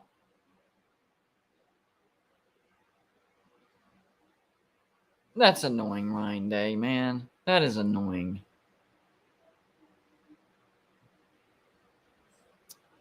Hold on.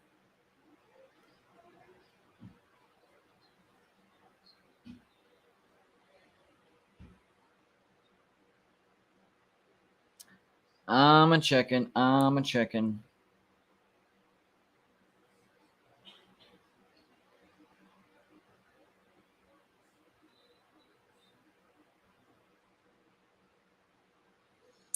Oh, I took it at 38 and actually went down to 37.5, so people were taking the points. I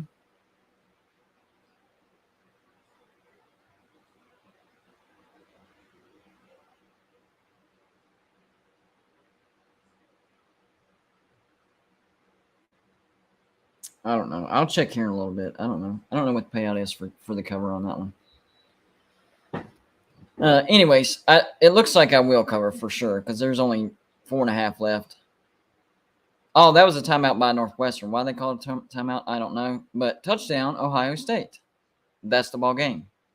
There's no way that Northwestern will score 2 touchdowns with 4 minutes left. Ball game. But it looks like I covered.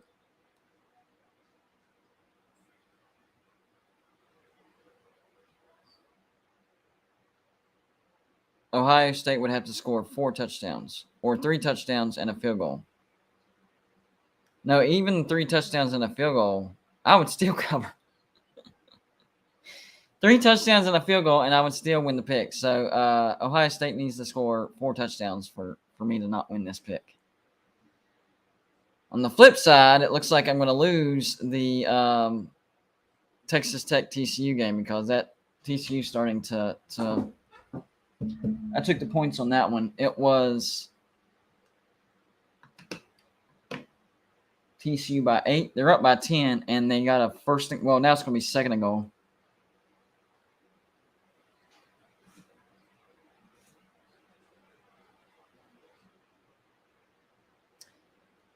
Yeah, I don't think TCU's a playoff team. They're just not. They don't have a good defense, and they consistently get bailed out by the refs. I'm telling you, I know that's a popular conspiracy talk, but TCU, they do. They consistently get bailed out by the refs. They're so aggressive on defense that if you throw a flag on pass interference, it's going to be every flag or every play, and the refs just are like, well, we can't do that. Yes, you can. It'll get them to stop. But you don't, and then they come back. That's what's been happening, guys. I'm telling you right now. Third and goal for TCU. They lost some yardage, so it's going to be third and goal from like the 10-yard line.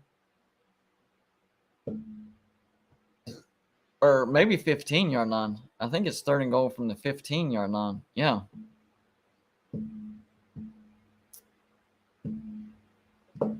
So they at least need to hold them to 3 here, and then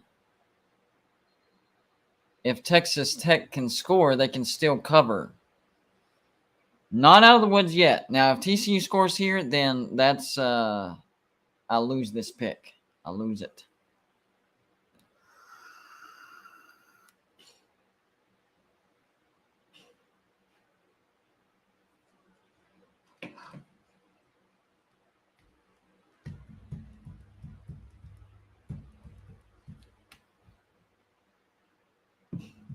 It looks like Joey will be able to start his live stream right on track. So I will be headed out of here at 3:30, whether these games are done or not. It looks like they might be, but even if they're not, I'm going to head out at 3:30, and then Joey will take over because he is going to stream the West Virginia at Iowa State game. Yes, I can still win this pick, but Texas Tech needs to hold TCU to a field goal, and then Texas Tech needs to score a touchdown. And then no more scoring, and I'm good to go.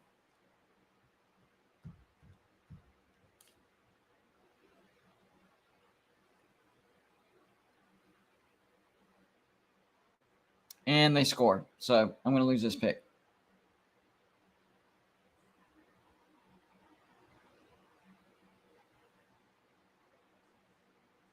I didn't factor in the refs when I picked this game.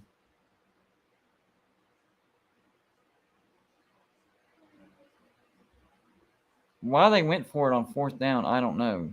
I guess they knew Golden Blue Dude was watching, and they wanted to make sure that I didn't hit this pick.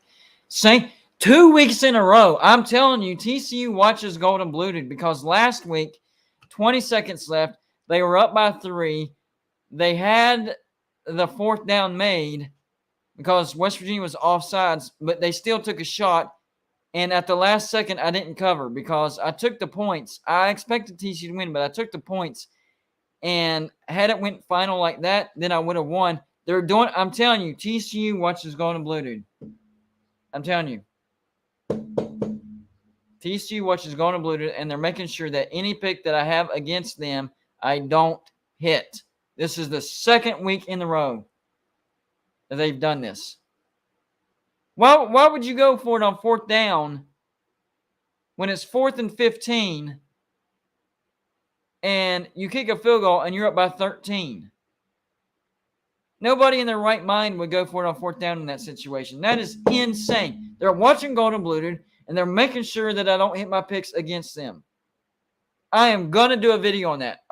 I am doing a video on that 100%. That is what's happening because back-to-back weeks, the play call doesn't make any sense unless that's happening. Last week, they were up by 3, 20 seconds left. It was like 4th and 1. They drew West Virginia offsides. That was ball game. But no, they take a shot and they score the touchdown, blows that pick out of the water. Then in this game, it is a 4th down, 4th and goal from the 15-yard line. All you do is kick a field goal, and you're up by 13. But no, we need to limit any chance Golden Blue Dude has of getting this pick. So let's go for it.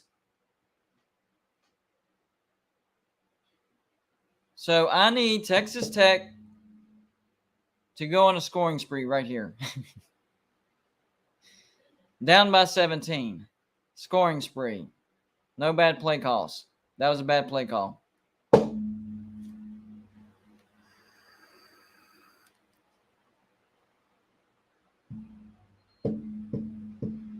Yes, TCU are also Pitt fans at the same time. Yeah, I can agree with that.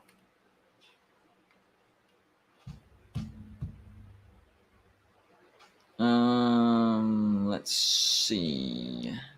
I'm going back to the Ohio State Northwestern game and see what's going on with that. Somebody said that was targeting. I'm not sure. I didn't see the replay on that one. It looks like it was on the quarterback too, so that's really not good.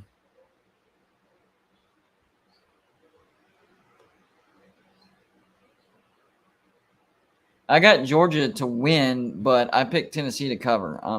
I guess that pick was, just hoping for a close game. Not necessarily thinking that Tennessee is going to win, but just hoping for a close game. So I'm going to take Tennessee in the points. That's all. Yeah, Jamie Dixon is a Pitt spy in there and is watching Golden Blue Dude and feeding that information on to TCU. Yep.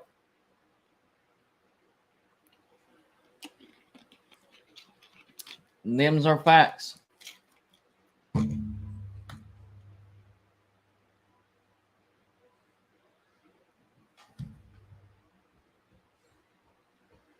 Them's are facts.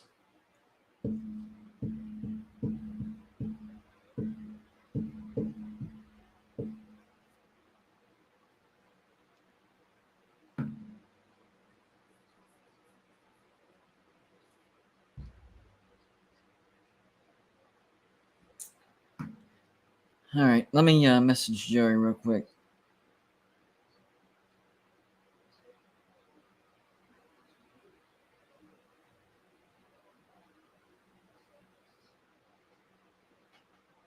See if he's ready to take over, because I mean,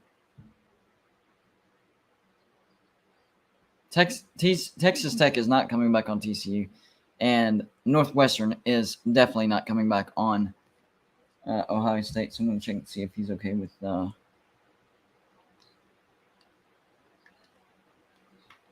mean, I guess if Northwestern scores there and then gets an onside kick, they're still in it, but I don't see it happening.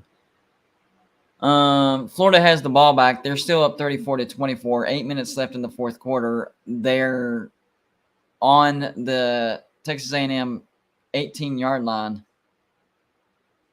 First down run, 8 yards up to the 10-yard line. There is a flag on the play, so it's probably holding.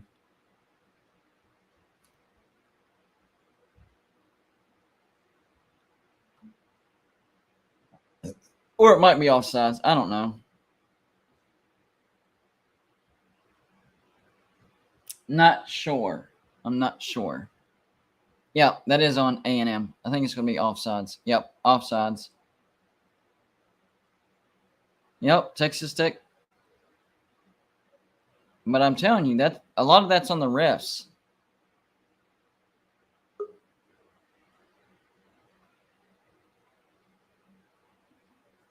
Because they stopped calling that pass interference, and it just wears the offense out. And yeah, I'm ready to head out of here, man. I was ready to take over. Yeah, I'm here. I'm just I'm still trying to get. For some reason, I'm having some trouble getting the title and stuff.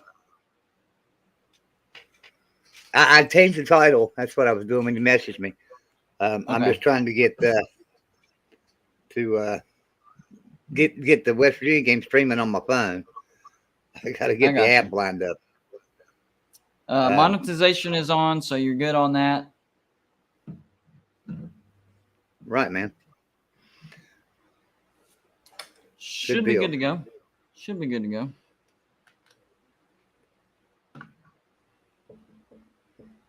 All right. So I'm trying to get the live streaming up on my phone, and then I'll put the Georgia-Tennessee game on TV. That'll work. Yeah, because the TV's behind me anyway here. So hello, chat. Back with you again. So what I'll do for you is I'm going to stream the West Virginia game, but I have to do it on my phone because it's ESPN app. So I'm going to go on my phone and stream that, and I'm going to stream the Georgia-Tennessee game on TV back here for you. So we try to keep up both games. But right now, I can't even keep up with the West Virginia game because I got to get on it. I got you.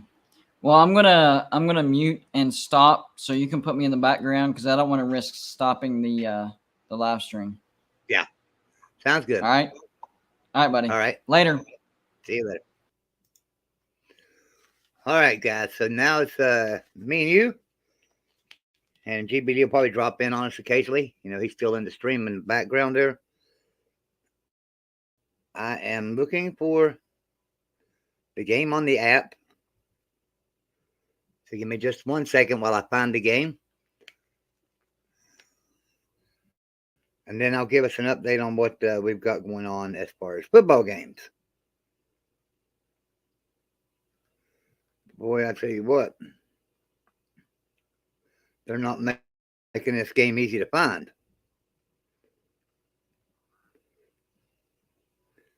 I know it's not streaming yet, but my goodness, they could have the icon up here. They know my favorite team is West Virginia. Wow. What's wrong with these people? I hate ESPN sometimes. I really hate them. So I wanted to tell everybody, I noticed a while ago when I was in with GBD, and then I went out, we were running close to a minute behind, right at a minute behind. So when I say something, y'all are going to hear it like a minute later. When I came out of the stream and went back into the live stream, I was still on the screen talking. And I had to listen to me talk for about a minute before it switched over to before I went out. So that's how I know we're about a minute behind.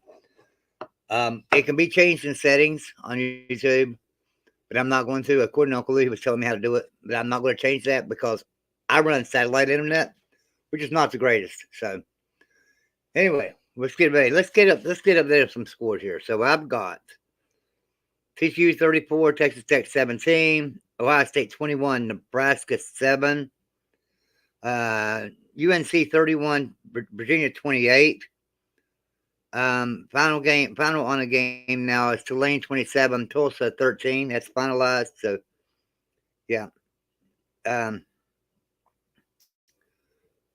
anyway, we'll wait about another 10 minutes. The West Virginia game will come on, kick off, and so we will watch that game together, stream it, see what's going on. And I apologize, I'm a little bit sidetracked here because I'm trying to do about 12 things at once.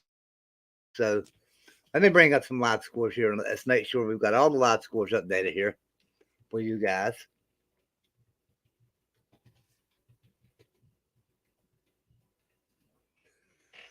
All right, so college football scores. All right, Ohio State 3 minutes to go, 21-7. North Carolina 39 seconds to go, 31-28. So it looks like Golden Boot is going to cover that game because I think he had Virginia. I think he took Virginia to cover. I know North Carolina was favored. I think he said he took Virginia to cover. Texas Tech 17, TCU 34, Kentucky 21, Missouri 17, and like I said, Tulane is finalized 27-13. And that's all I've got right now. So it's just giving me the top 25, which I hate when they do that. I'd rather find all the scores. There is another thing that I can do too, and I'm going to do that right now. And that is, I can go in here and I can create this open forum. Let me go in here and find this. Create it. All right, so let me go to here.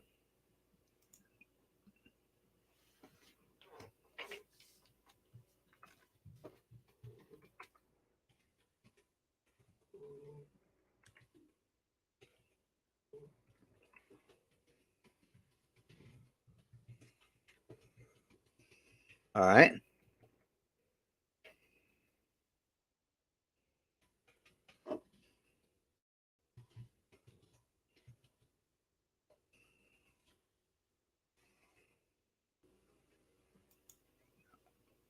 All right, so I have made this like an open forum,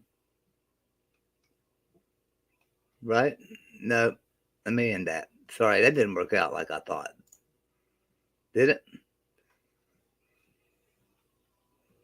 Hold up a second. Let's see what this is doing.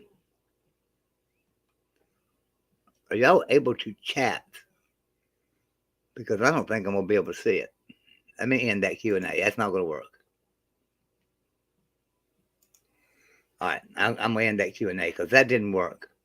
Sorry about that. So what was going to happen on that Q&A is I was not going to be able to read what anybody typed. I wouldn't be able to see what you typed. I'm in StreamYard. That Q&A is only going to work through YouTube. So if you have a question, I'll try to watch it in chat.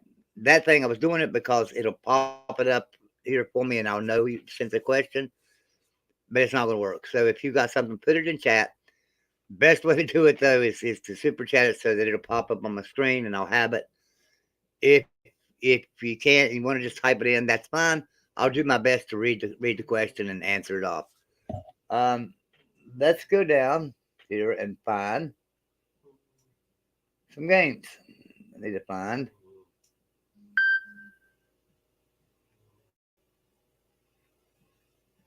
Looking for the game. There we go. This game will be starting soon. The Georgia-Tennessee game. So we got some great games coming up here at 3:30. Of course, Georgia and Tennessee is a big one. But then we've got West Virginia, Iowa State, who we're going to stream on my phone. I'll cover everything with you on my phone from that best I can. Yeah, I will be running way behind because we got to remember I'm going to be doing this on my phone. So therefore, anything I see on my phone is going to be at least 15 seconds behind anything you're running through cable. Then we're coming to YouTube. That's another 15 seconds. Then StreamYards, another 15 seconds. By the time it's said and done, I'll probably be a minute and a half behind any game you watch live. So if West Virginia scores or something, and you want to let me know, that's fine. I don't care about spoiler alerts. Not this game anyway. Let's see. Wow, this thing is really giving me a hard time. I don't know what ESPN's doing with their apps, but they change them every time I turn around, and then I can't do anything with it. Golly. Come on. I don't care about soccer. Why they got all this soccer on here? Man. They've loaded me down with soccer. All right.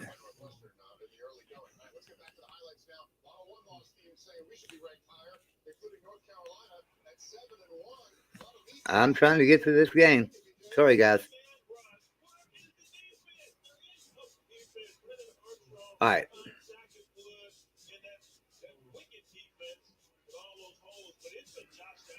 Wow, they really hit this game. This is ridiculous.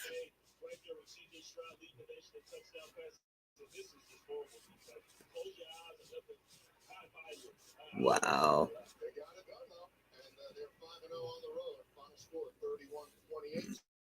All right. I think I'm finally getting the game coming up. So showing highlights on TV. I'm watching those highlights too a little bit as I can of the games and any games I missed. Oh my gosh, what is this thing doing? I cannot get it to stream the game for me.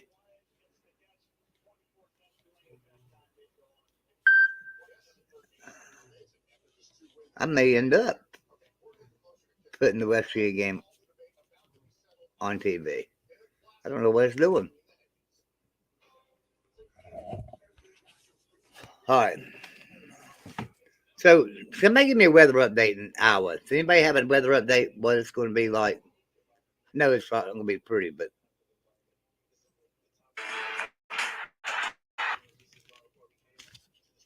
does anybody have a clue?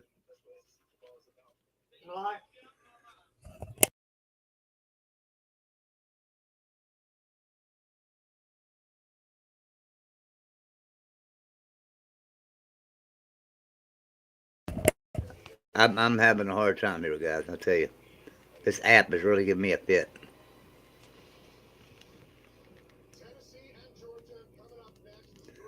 All right. So I've got the game up streaming on my phone now. West Virginia Iowa State game. I'm going to have the Georgia game and Tennessee game on my TV. Seems like everything's working now. Back with you guys. Sorry about that. Uh, yeah, I know. So, can anybody give me an update on Iowa weather out there? Can somebody type in the chat what the weather's going to be like in Ames, Iowa? Which, by the way, just give everybody a heads up. From what I understand, Jeff Webster, everybody knows Jeff. He's a photographer for Iowa State and Iowa Hawkeyes. I don't know what happened. I know he's in the hospital, and I'm not gonna try to even guess or tell you what happened to him. I just know he's been hospitalized yesterday. So, just give me any prayers, and if I get to talk to him, I'll give you guys an update as soon as I know something. So Georgia, Tennessee, getting ready to kick off. All right. Anybody have any idea about the weather in Iowa? Can somebody? Because I've got all kinds of stuff going here, and I cannot bring that weather up. Can anybody else bring the weather up and let's find out what it's doing? All right, let's look at some scores here again. Final Ohio State beating Northwestern 21-7. That's final now. Final North Carolina 31, Virginia 28. So Virginia covered. Minute 45 to go in the game between TCU and Texas Tech. TCU's up 34-24. 21 seconds left in Kentucky-Missouri game, and Missouri's got the ball. It's 21-17 right now. Kentucky's ahead. Michigan State and Illinois kicked off at 3:30. Okay. So it looks like the one game to really keep an eye on right now is the Kentucky-Missouri game. Unless that game's ended, like I say, I'm going to be running behind. Windy and cold in the Midwest. Yeah, I know that. Brewski. Krista says the weather is fair there. Bo hasn't heard.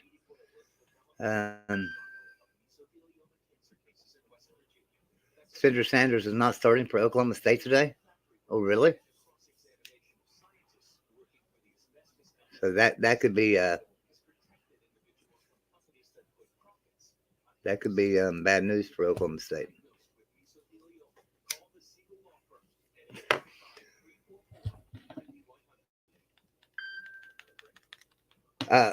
For the record, I think I've announced it here before. I've got this ritual, and I do it every ball game that I can. If I eat a whole box of Kraft macaroni and cheese, and I got to eat the whole box, West Virginia always wins. If I leave a bite, we'll lose.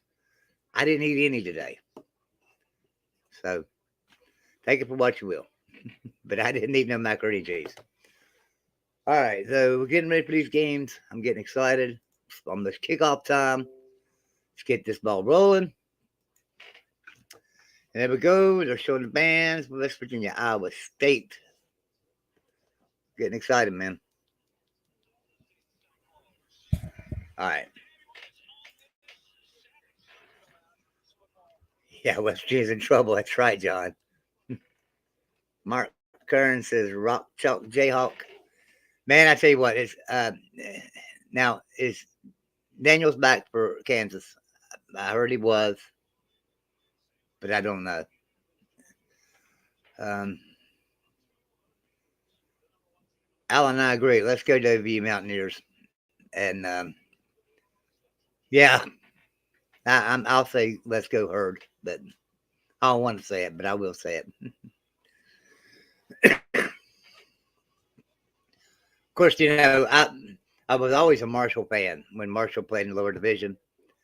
But when they came up and decided, okay, I'm going to play football with the big boys. And then they started hollering, hey, we're better than West Virginia. And then we play you like 9 times and you can't beat us. At that point, it's just like, okay, there's no need playing this team anymore. You know, and I know that Marshall doesn't like that. They want to play West Virginia. I don't see why, really. Okay, Brisky says it's 48 names in Ames. I'm sorry, 48 names Iowa, 41 with a wind chill and sunny. All right, how windy is it? Because here's what's going to happen. This is what I'm looking at. If it's really windy, West Virginia's going to win this game. Iowa State cannot run the ball. They're horrible on the ground, terrible. West Virginia is one of the best teams in the country against the run. So Iowa State would not have a chance in this game if it's real windy. West Virginia would kill them. Now it would still be a close game because Iowa State's got such a good defense. They would stop a lot of our runs, but we have a lot better running game than they do, believe me. So that's going to make a big difference in this game. Looks like a pretty good crowd there. American Boy says, I hope we can pull one out on the road today. I'm worried about the running game, but I think it come down to the leg. Yeah, I agree. It could come down to Casey leg, which, by the way, is the best name for a kicker in college football. Alan's getting ready to watch Tennessee and Georgia. Yeah, I've got that game on TV up here behind me. Hi, Don. Hello from Iowa, he says. Welcome in, Don. Glad you're here. Are you an Iowa State fan, or are you an Iowa Hawkeye, or just a fan of college football in general? And Mark tells me that Jalen is available to play, but he's not starting. Okay. So, in other words, they're going to play him if they have to have him. I believe they're going to have him. So, our top two running backs are not out. No. We have C.J. Donaldson is out. And I know Mathis was a little banged up, but nothing serious. So I'm sure he's going to be fine. But no, our top two running backs are not out. Just C.J. Donaldson, who's our backup. He's a second string. He has started the game, but that's because Mathis was injured. Mathis is actually the starter. Don says Iowa State. Love the channel. Well, thanks, Don. We appreciate you. We appreciate you being here with us. And you're an Iowa State fan. That's all right. Just hope today, for the one time, I hope your team loses today. So that was nice pass, and we got a first down right out of the gate. I like that. Went straight out and threw the ball and got a first down. 1st and 10, came out open. Then what are we doing here? Oh, okay, it's Green. So we put Garrett Green in the game, it looks like, and ran the ball with him. Garrett Green is our backup quarterback. He's our scrambling quarterback. He's a good quarterback, but he likes to run the ball. He doesn't really look downfield. So there's no fear when Green gets the ball that he's going to throw it. But they can always fool you and do it too. So, all right. So 2nd and 7. We're on the 35-yard line. There's a snap. He's got the ball around the edge. It looks like he's got it out to the 43, 42-yard line maybe. Yeah, I think they're going to mark him at the 40, 41 and a half, it looked like. So there's going to be 3rd down for West Virginia.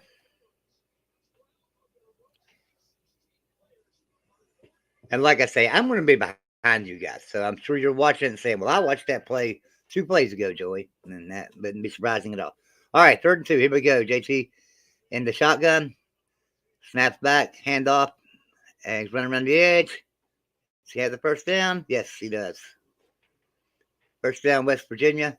And then there's a flag on the field. Of course there's a flag on the field. What do we got? Holding. Good gosh. Well, that's what we're talking about. That's why we say that, there's got to be a problem with coaching there, because we get a lot of penalties like that. We'll do something great, get a first down, drive the ball. We'll be down inside the 5-yard line, call timeout, come to the sideline, go back in after talking about it, and get a delay of game penalty. It's just this team. So, you can't win games like that. And then penalties are killers. All right, now it's 3rd and 12. It went from 3rd and 2 to 3rd and 12. Actually went from a first down to 3rd and 12. So here we go. Back to pass. Throwing the ball. And it's incomplete. Got a punt. We got a punt. My gosh, to tell you the truth. This team shoots itself in the foot every daggone time turn around. They got to quit making these stupid penalties. I hate that. I really hate that. I forgot about something, guys. I got to do something here real quick. Let me go and do this.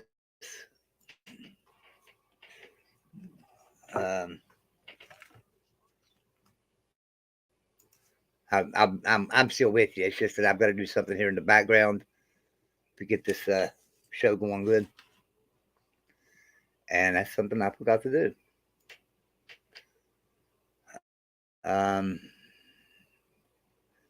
I would agree with that, Alan. Give Goose Crowder some playing time. Hey, at this point, why not throw Nico in? If he's our quarterback of the future, why not put some Nico in there and let him get some experience, and let's get that going there? I mean, I would.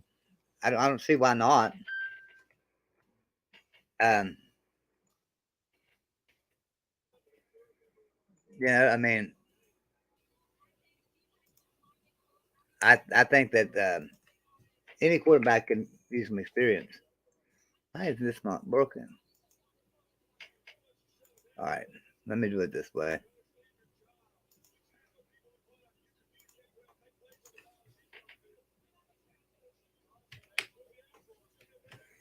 All right, so there's that. Let me get in here and send the wheel.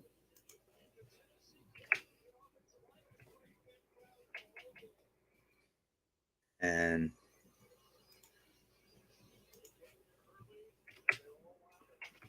all right, so back with you guys. All right, all right. Yes, Davis, not Davis Seals. It's Steels. Um, Darius Steels is our uh, Darius and Dante. Um, but we still have Dante. So Darius has graduated, but Dante's still there. It's his last year.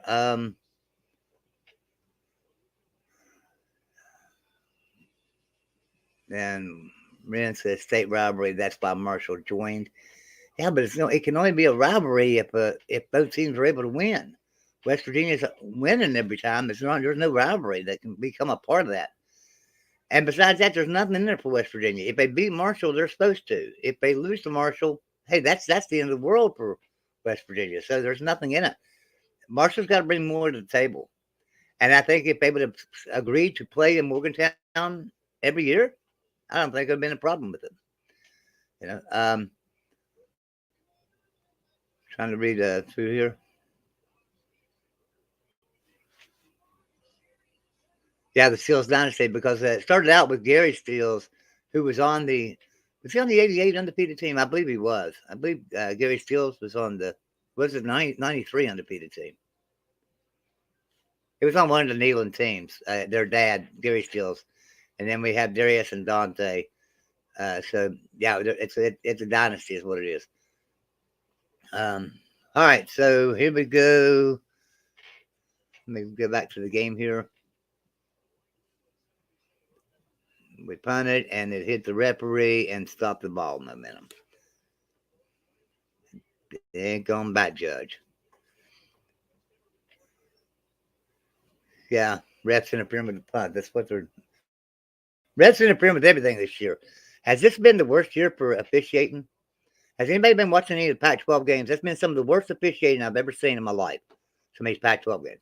All right, Iowa State first down from the 18, handoff, running, and then make it up to the 22-yard line. So they got 4 yards on the carry. Second down and 6. Not bad. Yeah, the refs do suck, Don. I agree. I mean, the refs are really bad this year. And I guess it's every conference. It seems real prominent to me in Big 12, and I've watched quite a few the Pac-12 games this year, and it seems really bad. Jayhawks intercepted Oklahoma State. Well, all right, Mike. Or Mark, I'm sorry. Mark says Jayhawks intercepted Oklahoma State. That's good. All right, so it's third down now. They just ran a play. It's 3rd and 6. They didn't get anywhere on second down. So it's 3rd and 6.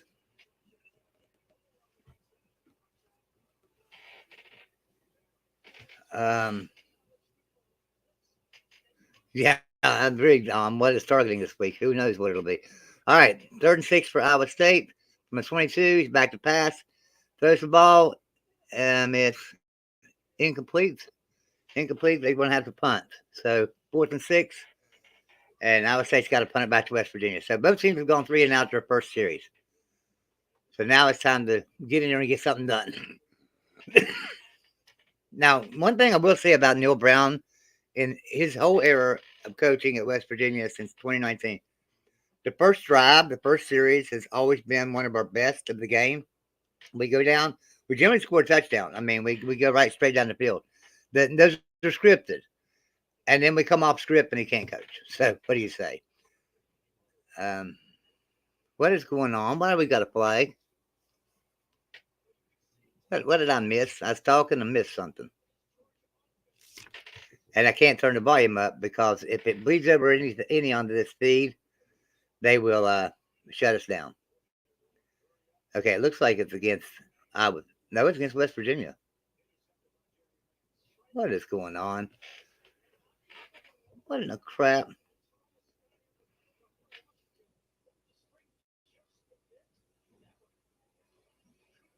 Yeah. They're going to get him for running into the kicker. I don't know if they're going to get him for roughing. So it's still going to be 4th and 1, right? Or did they get him for roughing? I didn't think he even run into the kicker. I mean, he reached out and touched him with his hands. That crap. 1st and 10. So I guess they got him for roughing. That's what I say. Self-inflicted penalties, self-inflicted injuries. Yeah, it was a horrible call. Barely touched him. I agree. I mean, he reached out there and got him with his hand. Don says running into the kicker, helmet got him square on the hip. I didn't see a helmet on the hip. I seen a hand on his hip. Well, we did good ball. Okay. I guess it was okay. Good deal. Wesley's got the ball and run it. Well, I tell you, it's hard for me to keep up with the game and trying to read the chat. I'm trying to watch the Georgia-Tennessee game, too. I'm having a hard time here. Especially since the Georgia-Tennessee game's behind me. I got to look up here to see the chat. I got to look down here to see the game on my phone because there's nowhere for me to set my phone here. All right, so 2nd and 5 for West Virginia. Shotgun formation. We're on the 44-yard line. Hand up. And it goes nowhere. They're gonna ball him up for probably about a 2-yard loss. It's like about 3rd and 7 now.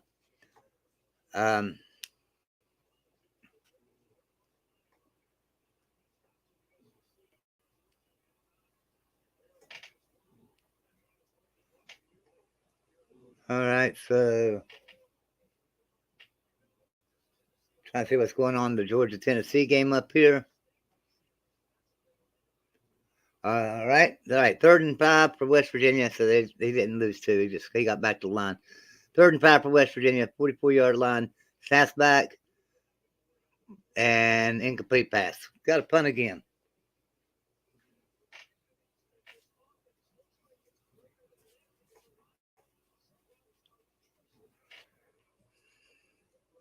Got to punt it again. And I think it was too. I think it was a little bit of pass interference there. Looked like a little bit. Not bad though. I mean, I'll give him a good no call there. Really, he might have been there a bit early, but it wasn't so bad really. He should have caught that ball. You got to be stronger. Catch that ball. Wow, it's a nice punt. Where the crap is that ball? That ball's going to die down there at the 3, isn't it? Wow, that's a nice punt. Good job.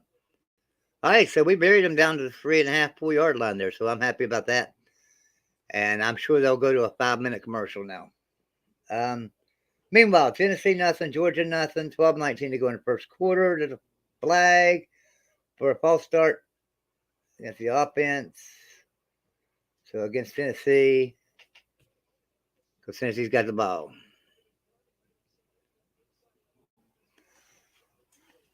All right, who's I'm sure most people here are Mountaineer fans, but who else? Who else? I know we got an Iowa State fan with us. Don's an Iowa State fan. And tell me who you're a fan of. Tell me in the chat who you're a fan of. I don't care which team it is. If it's West Virginia, if it's Marshall, if it's West Virginia Marshall, if it's Iowa State, if it's Georgia, Tennessee, I don't care. I'll let you know where everybody's from. There we go. Jonathan Ezel says go Blue. So he's a Michigan fan. Rock Chalk Jayhawk is Kansas. So is Mark. Mark is a Kansas fan. Randall Lowe, let's get an interception or a pick six. I don't know. Need to give Green or Crowder a series. I agree. So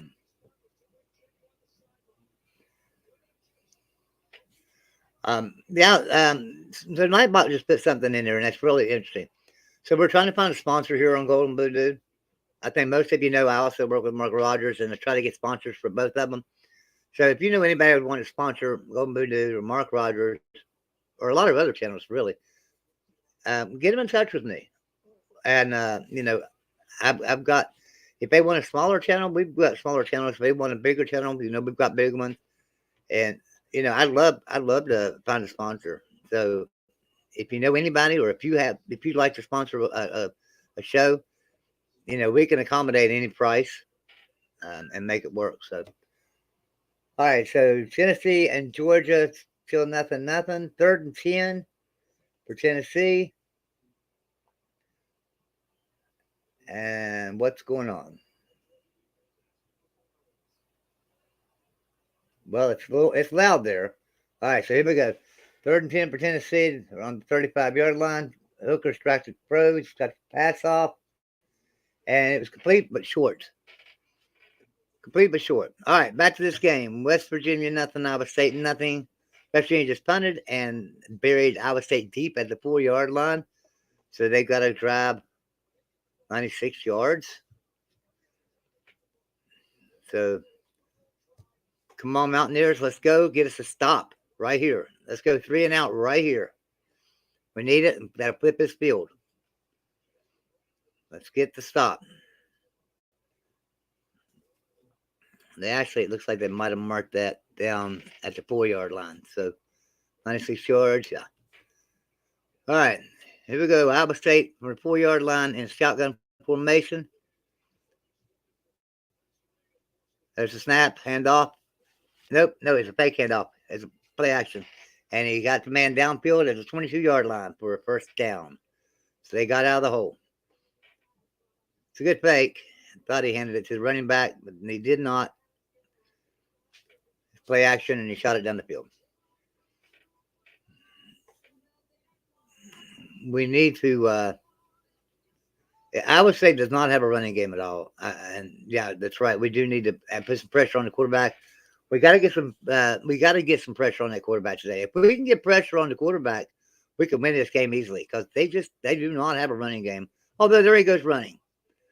So they did an option, got it out to the 34-yard line. So gain of what? 14 yards, 12 yards. So they got it out to the 34-yard line. So 1st and 10 again for Iowa State. And our defense, especially our secondary, is just so bad.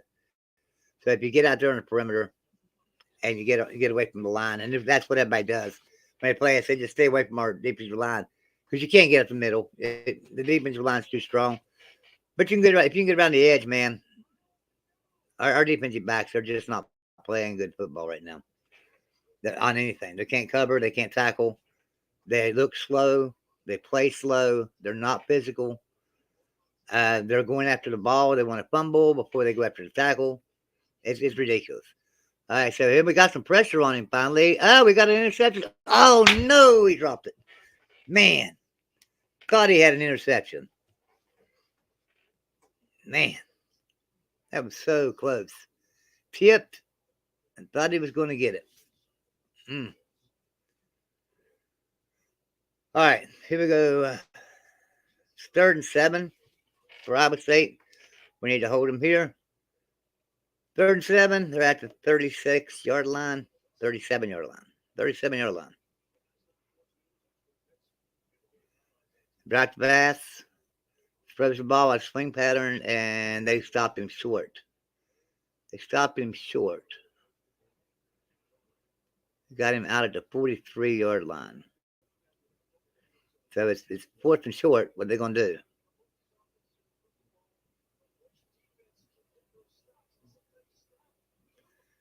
Fourth and short. I think it might be a little bit less than a yard. Are they going to go for this? They still got the quarterback on the field.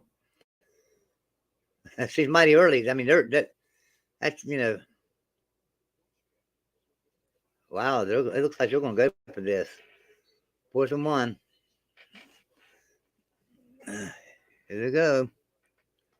And they're going to have to call timeout. They're out of time. Delay a game. They're going to call timeout. So, all right. So now they'll probably come back out and punt this ball. I've never understood coaches that do that. I mean, I think Matt Campbell's a great coach, but why waste all that time to burn a timeout and then come back out and punt it?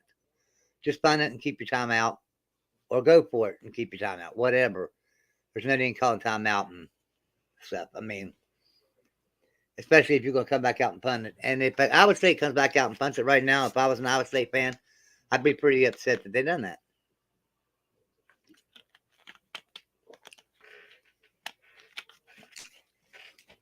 All right. I'm going to. Wow, Georgia just got a big play. I'm going to go over here to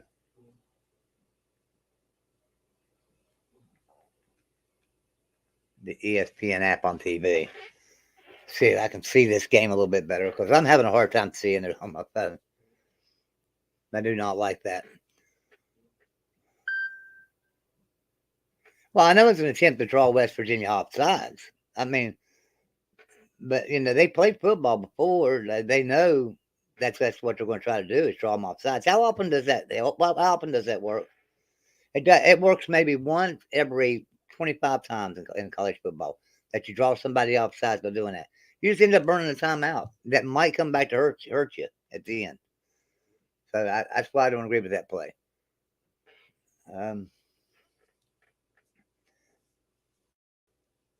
Yeah, I do not like that play at all. Randall says, watch for a trick play. Yeah, they could come out and run a trick play now. They could come out and punt formation and snap it to the up back or something. Who knows?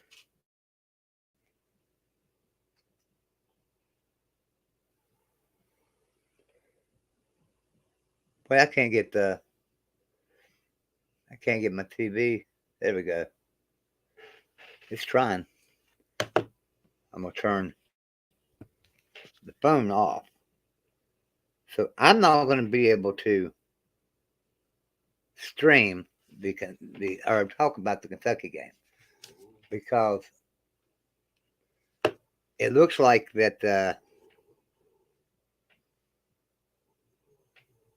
Looks like I'm not going to be able to stream the Georgia game. I'm going to have to stream the West Virginia game on TV. So I'll just have to keep up with the score of the Georgia Tennessee game. And if you guys can keep up the score on it and throw it in the chat for me, I'd appreciate it. That'd be great. Tell me what's going on every once in a while with the Georgia Tennessee game, so I can keep up with the West Virginia game and things here. Mark says Kansas has momentum against Oklahoma State. So did they do anything off the turnover? Didn't you say they intercepted Oklahoma State? All right. So I got the West Virginia game on TV now. All right. Now let me see if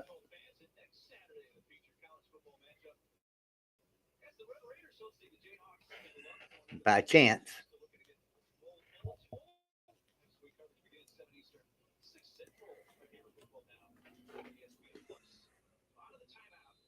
all right, so I'm gonna put the Tennessee Georgia game on my TV on my phone. All right, so there's the punt. They punted away down to the 11-yard line. So West Virginia's going to take over at the 11-yard line. So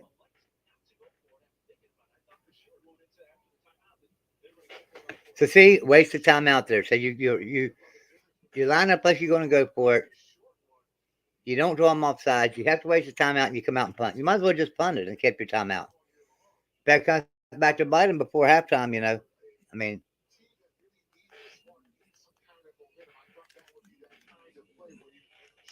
so, all right, West Virginia's got the ball at the 19-yard line. 1st and 10, shotgun. Snap back to Daniels, handoff up the middle, and he's fighting for about 4. That's Johnson. Fought for about 3 or 4 there, so that's pretty good. Pretty good right from front, middle there.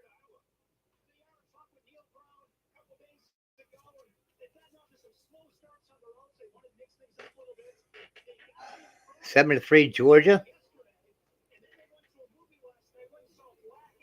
Was that targeting? I mean, was that helmet to helmet on that Tennessee to Georgia guy at the end zone? Was that targeting? Is that what you're reviewing? I just now watched the replay of that. It looked like it.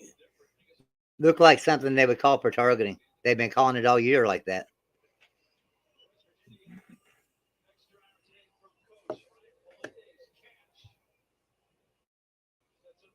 So they're reviewing the touchdown. They're not reviewing the targeting because he led with his helmet and helmet-to-helmet contact. Is that not targeting?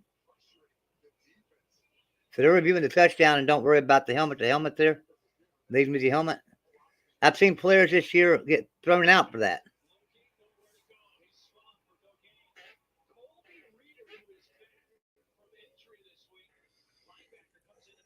All right.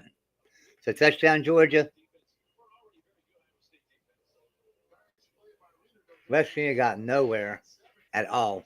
They didn't move the ball at all. Iowa State's defense is really, really good.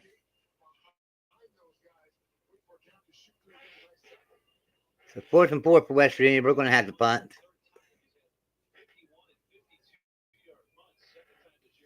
So here we go for punt. We're going to have a 13-9 game like that game last week between who was that played 13-9 and or 13-10 or something like that in the Big 12. Looked like a Big 10 score.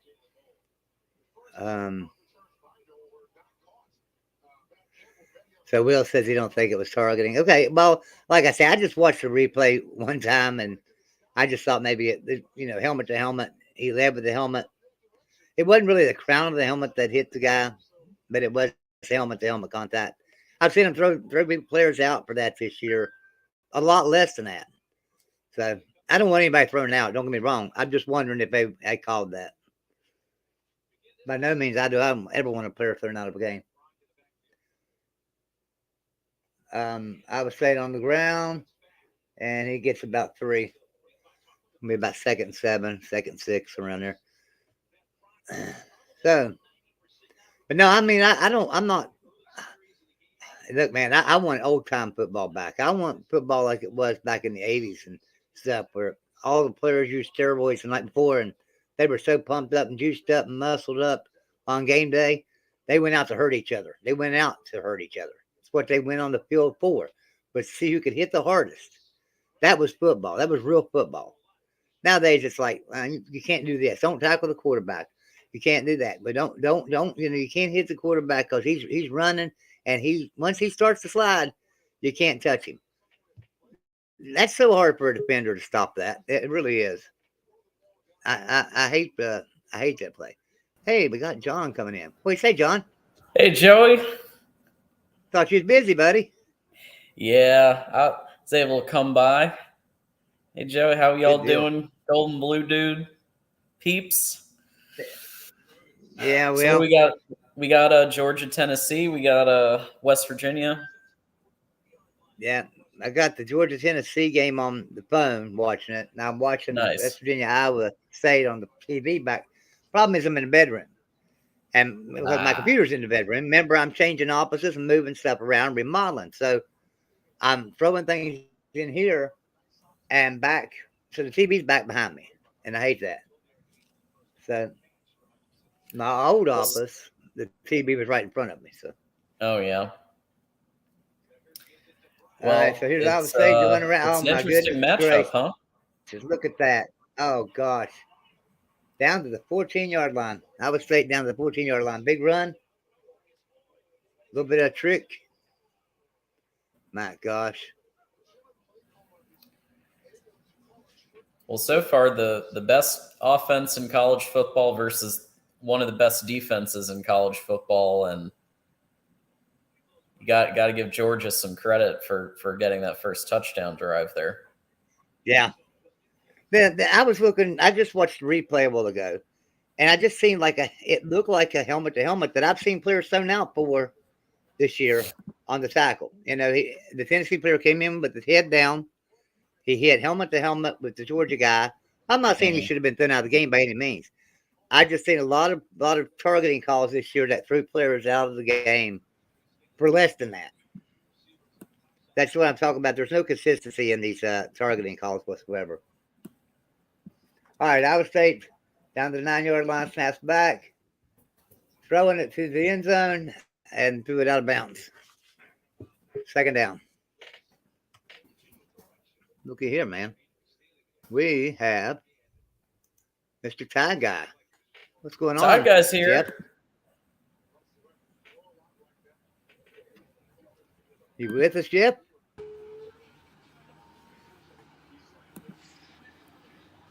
Jeff, you might be muted on your end.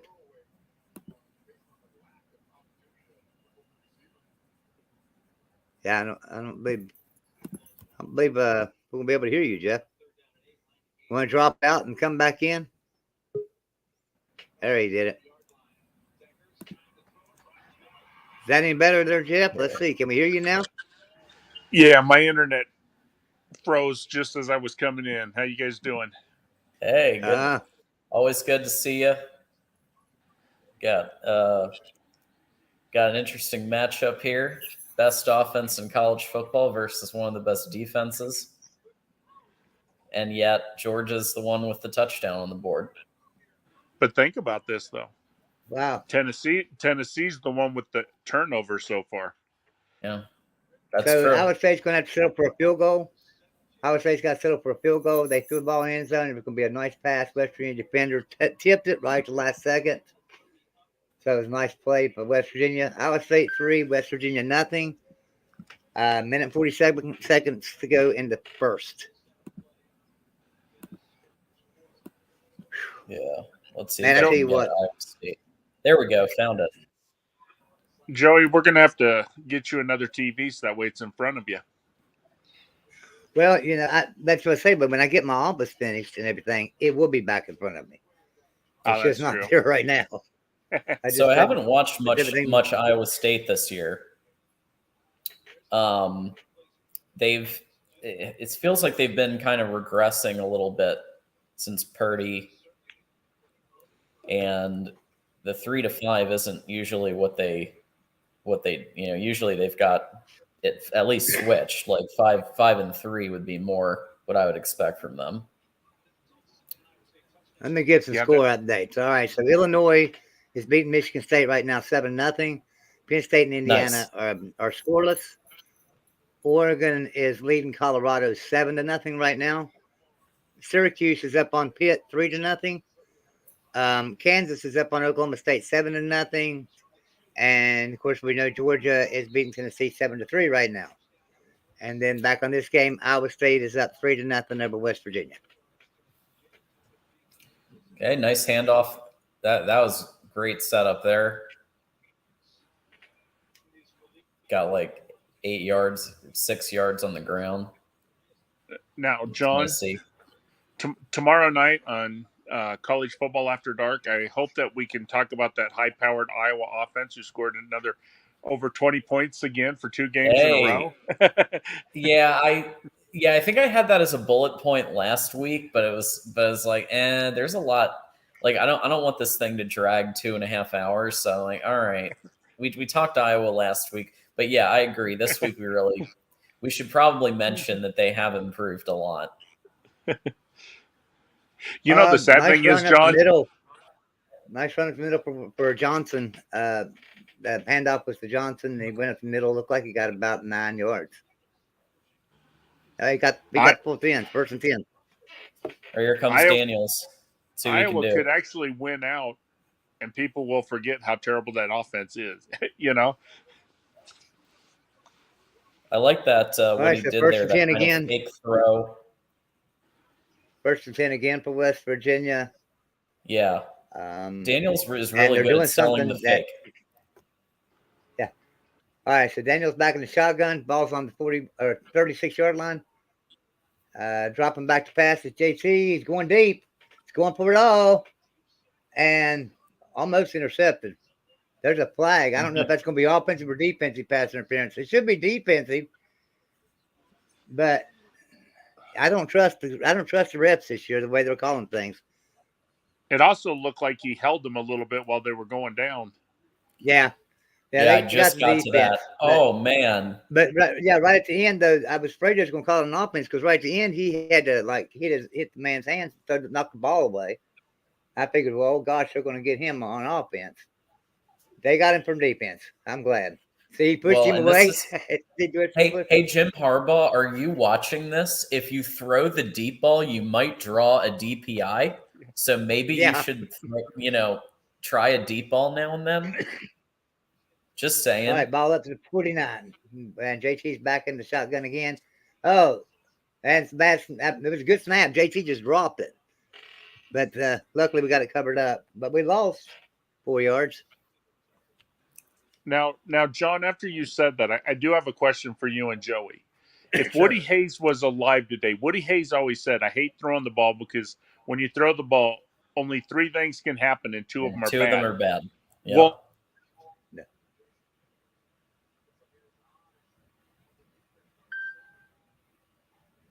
did you freeze? I think you got cut. I think you're in the Mexican Matrix again. Yeah. All right, there's JT with the pass. Yeah, and broken up. So it's going to be 3rd and 16. 3rd and Iowa 16 State, for West Virginia. You got to give Iowa State. They've always had a good defense. Campbell knows how to do that. Yeah, and Iowa State's like West Virginia. Their backs against the wall also. I mean, this is a must-win for them just as much as West Virginia, so. Yeah, it is. It is. Both teams need to win here to be able to get bowl eligible, really. Because they both need to win 3 of the next 4, or 2 of the next 4. What's going on? Why they whistle at that?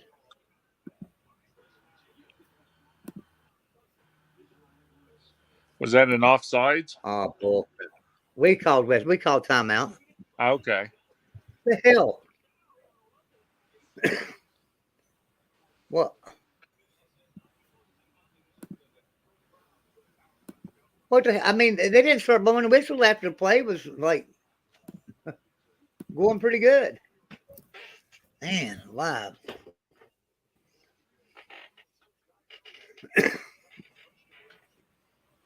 Man, that's just really bad. That is really sad. Kenny, I feel bad for your team. I mean, I really do. I think you guys deserve better than this. Like, you have the pieces to do some great things, but yeah.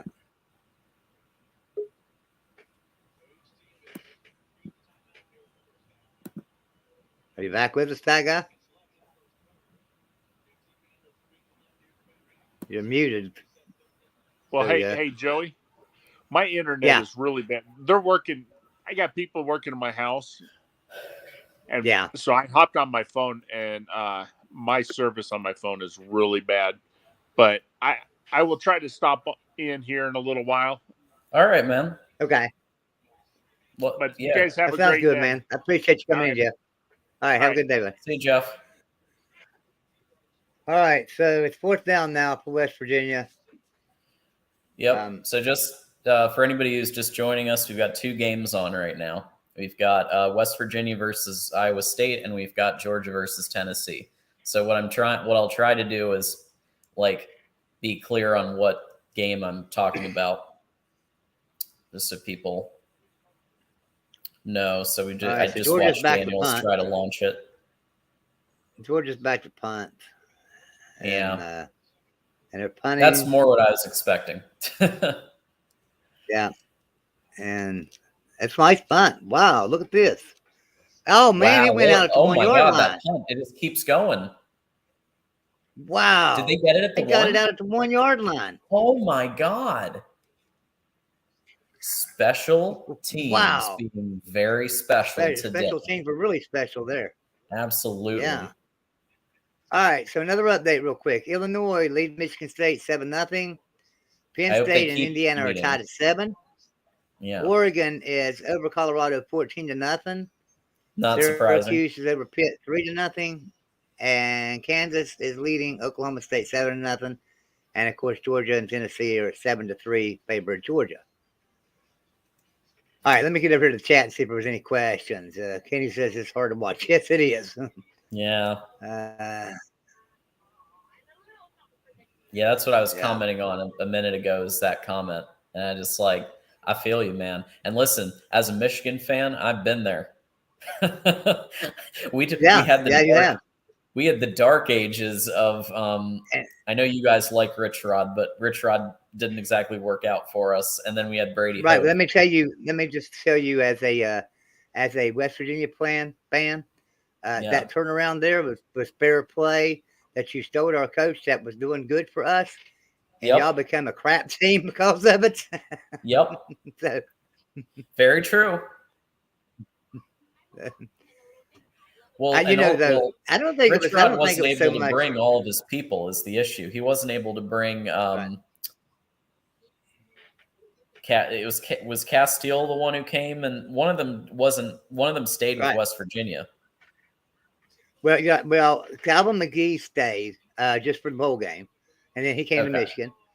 But you took Jeff Castile too. No, Jeff Castile stayed at West Virginia. That's right. Right. And then so he didn't have his full defensive staff. Right.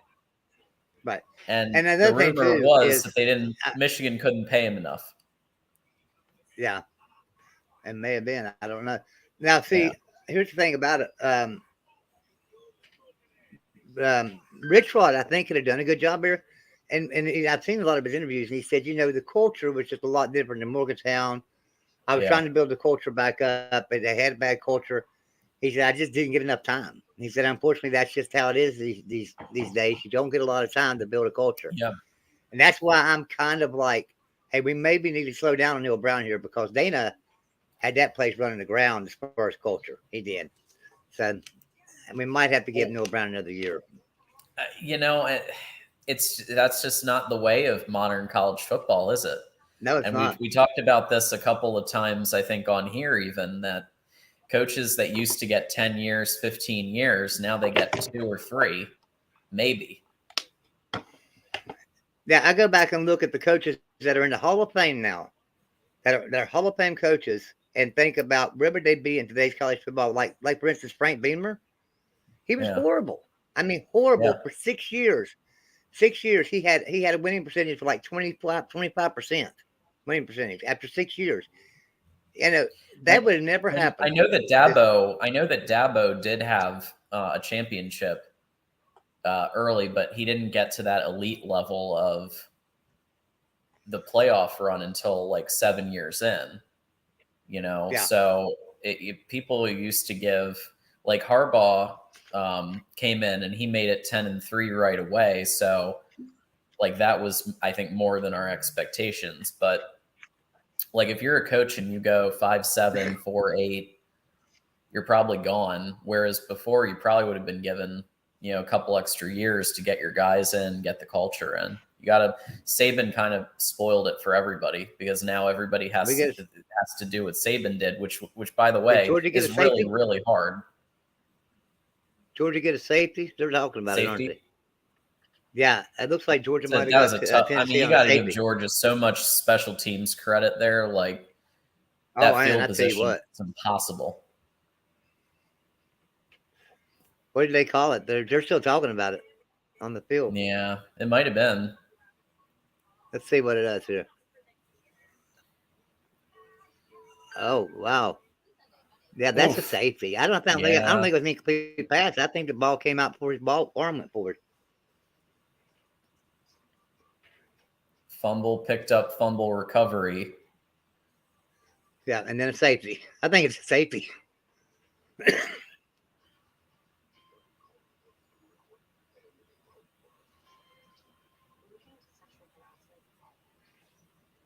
They called it incomplete pass.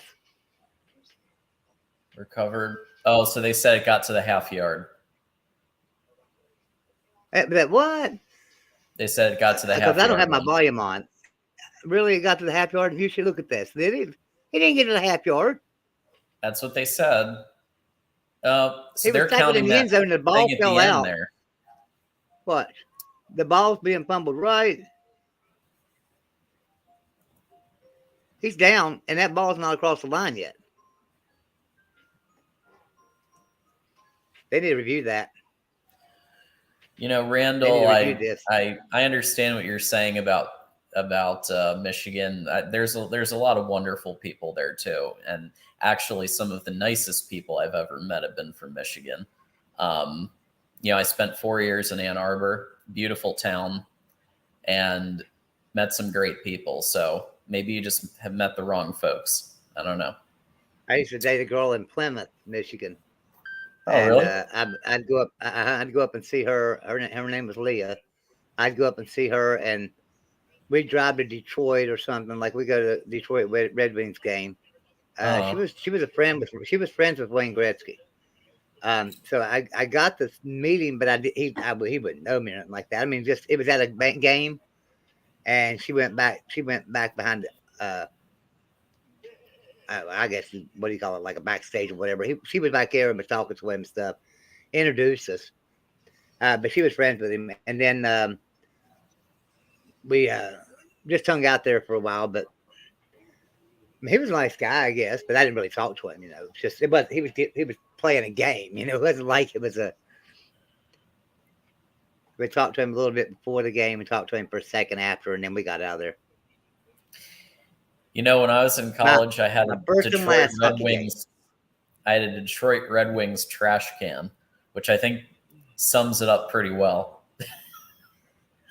They've had a rough go of it. I'm trying to think of what year that was. It's out. They're still deliberating on it. I don't know, man. What's going on the offset game? All right, so looks like a big scrum here. West Virginia, Iowa State fighting for it. Who actually fell on it, though? Oh, I guess they gave it to Iowa State. Okay. Wow. Look at that pushing it back. Third down, Iowa State. 3rd-and-3. West Virginia defense. Sorry, I was trying to keep up with this game, the Georgia game, too. I'm trying to figure what's going on the sideline. So I was the police there. 3rd-and-3. All right, so in shotgun, Iowa State back to pass, throws the ball, and it's complete for a first down. That's what I mean. Our defensive backs, man. That guy was wide open. I'm like within 5 yards of me.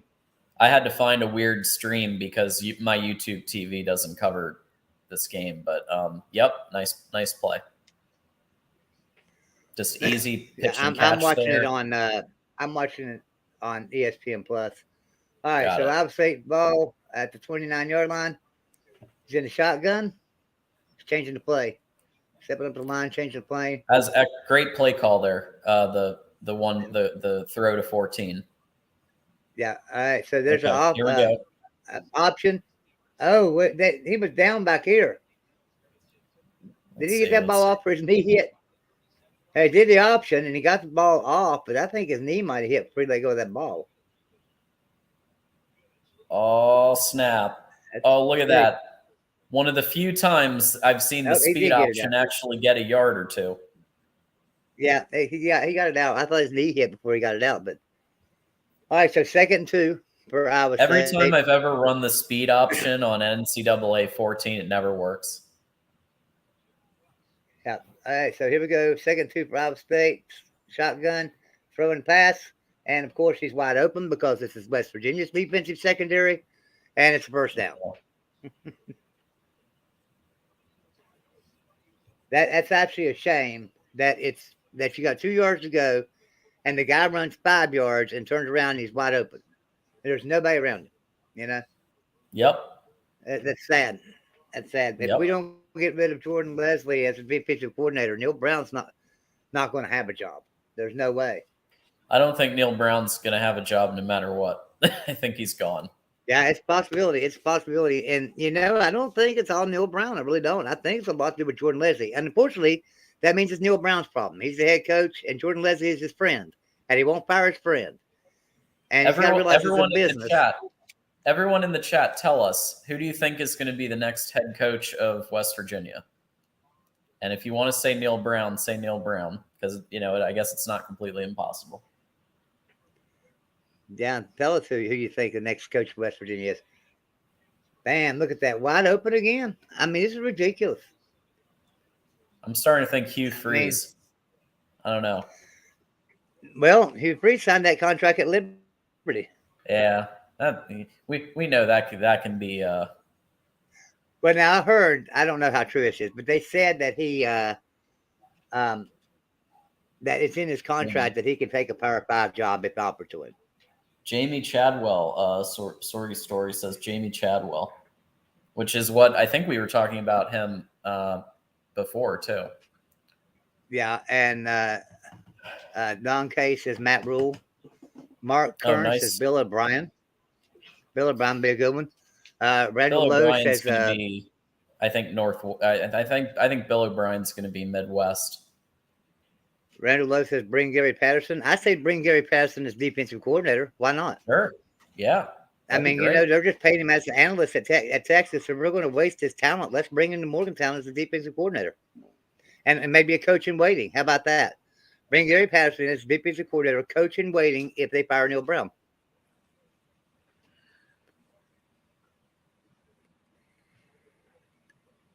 Oh, right, and Bennett is launching it.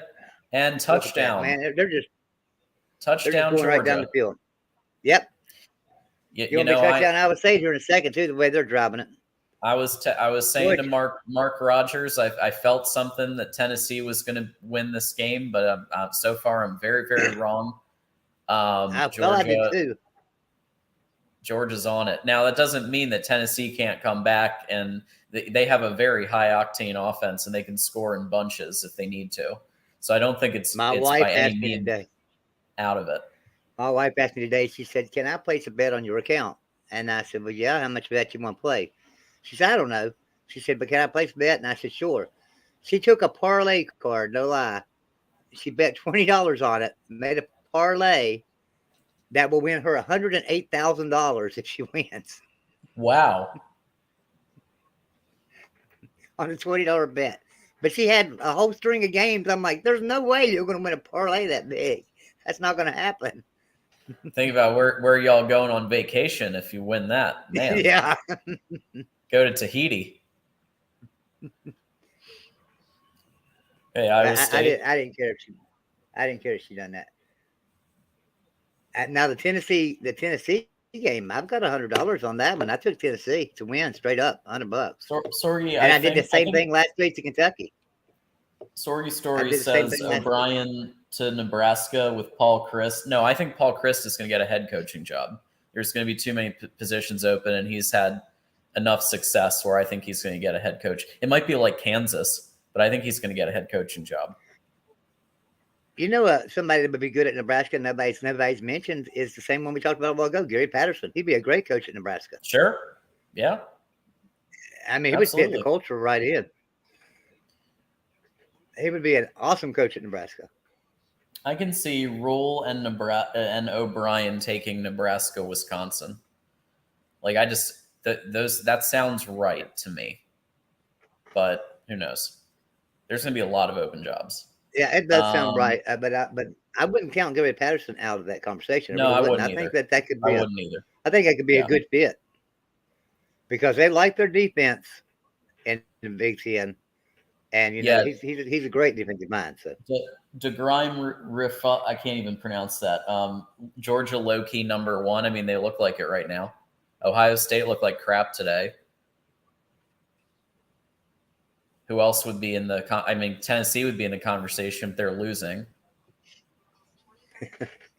I think you're absolutely right as far as what we've seen. Granted, it's early. Tennessee could easily come back, but from the little bit that we've seen so far, you're right. And some West Virginia fans, and unfortunately, and I'm not talking about them. If you're in the chat and you're one of them that said this, it's okay. It's just, I think you set your sights a little high. They're hollering, well, why don't we go after Josh Heupel? Well, because there would be no reason for him to take a job at West Virginia. No way. Why would you leave Tennessee in such a fertile recruiting ground? Yeah. In the SEC with that SEC media money, he's going to be he's got a legacy build at Tennessee. He could have statues. Yes, he is. And here comes Tennessee around the edge, and they got a first down. Okay. That's a nice run. On the perimeter, as Jim Harbaugh always says, why do we have success? After 60 runs up the middle, then we try to run them on the perimeter, and it worked. It does work.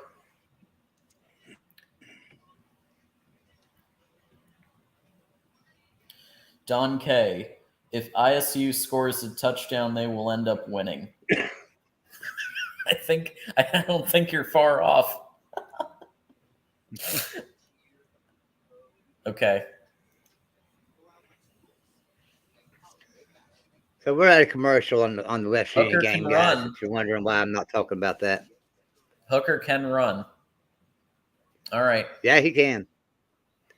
Nice push there. Little third push. Down and what, 4? Third down Make it and like 3rd and 4, though, isn't it? something like that. 3rd and 4, 3rd and 5.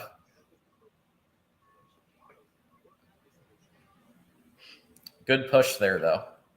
They need a score here. Tennessee needs a score here. Absolutely, they do. There's Hooker back fast, and I don't think he got it, did he? No,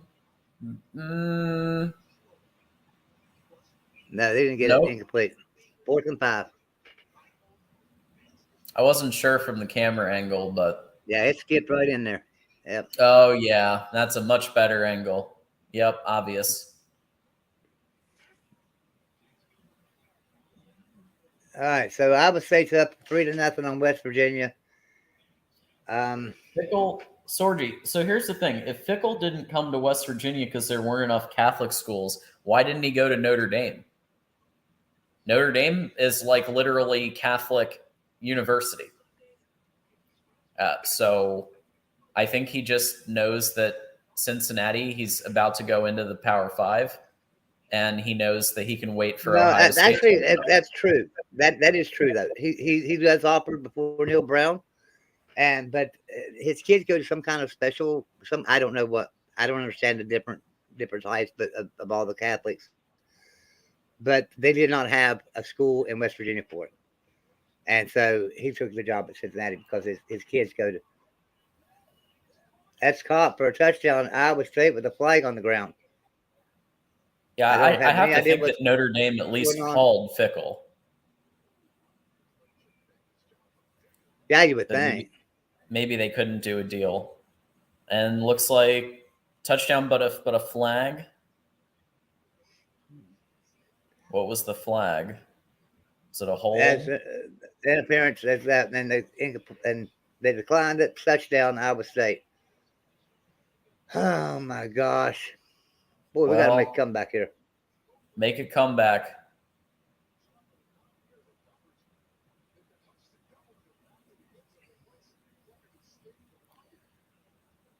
So does let's see. I understand it. So does Castile take over if Neil Brown gets fired?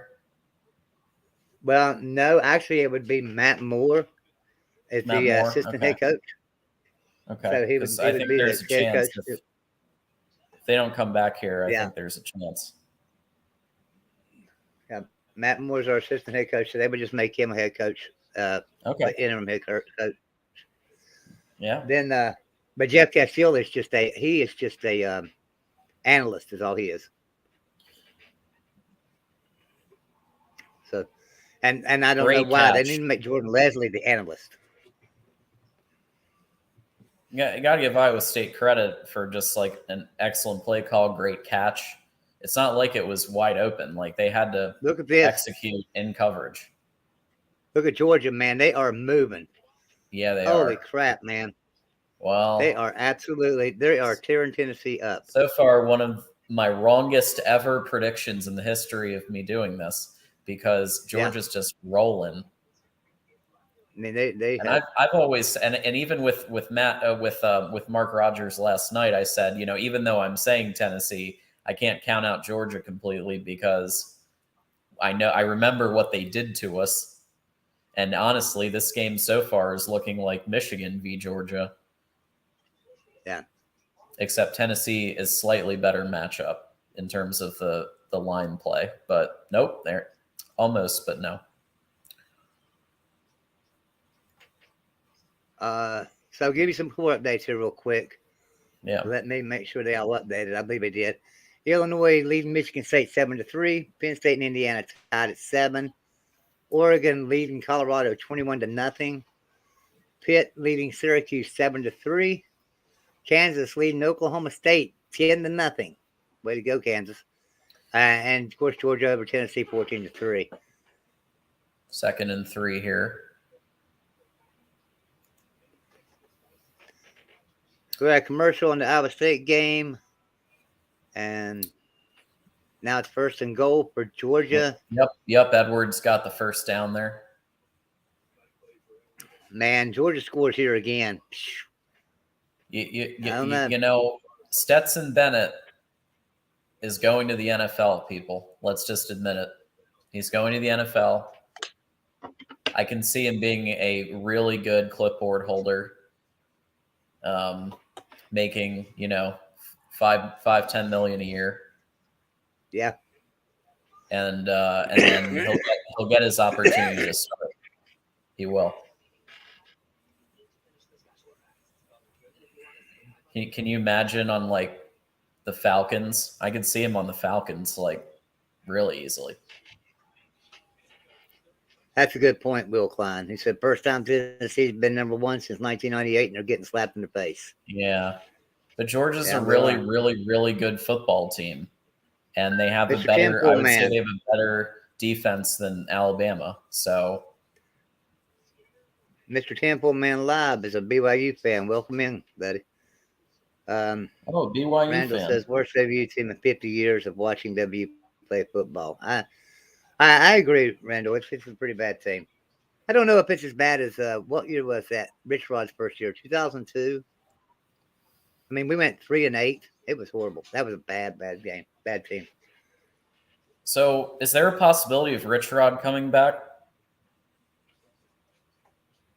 I don't know. I hear a lot about that, and that there's a big donor. I know who this big donor is, and they're saying that he's telling West Virginia, if you'll fire Neil Brown, I'll do the buyout. I'll pay his buyout. Wow. Just get rid of him. So, how true is that? I don't know. I've not heard that from anybody at the university, and I mean, I talk to people there all the time. Nobody said that, but I'm hearing it from people that supposedly have contacts there. I don't know. What's Neil Brown's buyout? I'm not saying it's $20 million, but like this year's salary would come off of that, so it would take it to $16 million. That's and honestly then you can always not settle bad. it for half of that.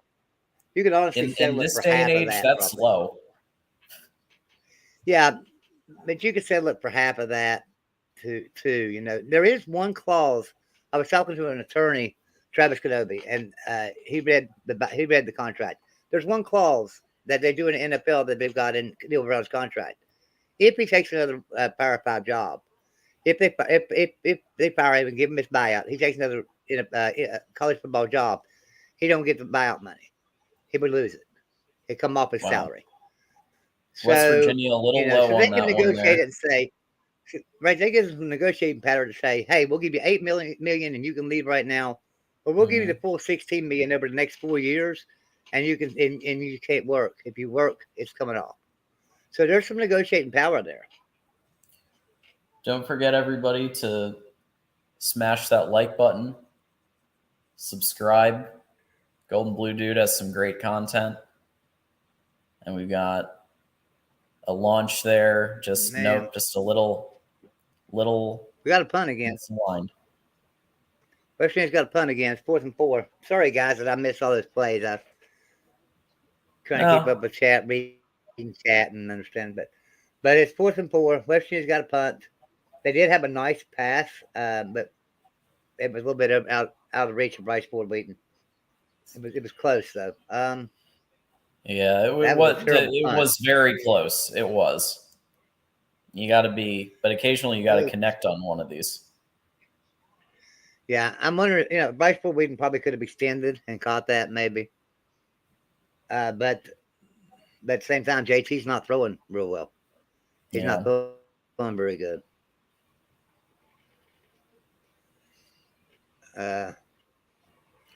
Georgia's 2nd and goal. Yeah, Don, I agree with you. Big 12 basketball is going to be amazing, but I can't say that about West Virginia. I mean, we lost everybody.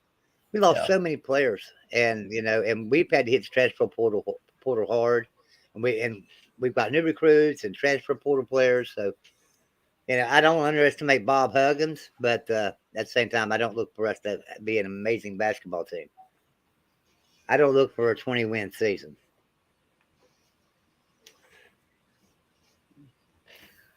So did you see what Todd Monken did there? So Todd Monken started out in a jumbo set and then motioned out into a full-on pass situation there, and it confused the defense and got that touchdown. That was really good. I always said he would, once he got away from Freddie Kitchens, he'd do well.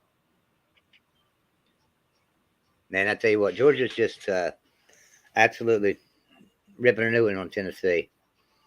That's just something I didn't expect at all. Now, that being said, Tennessee's a fast-paced offense, and they're going to score.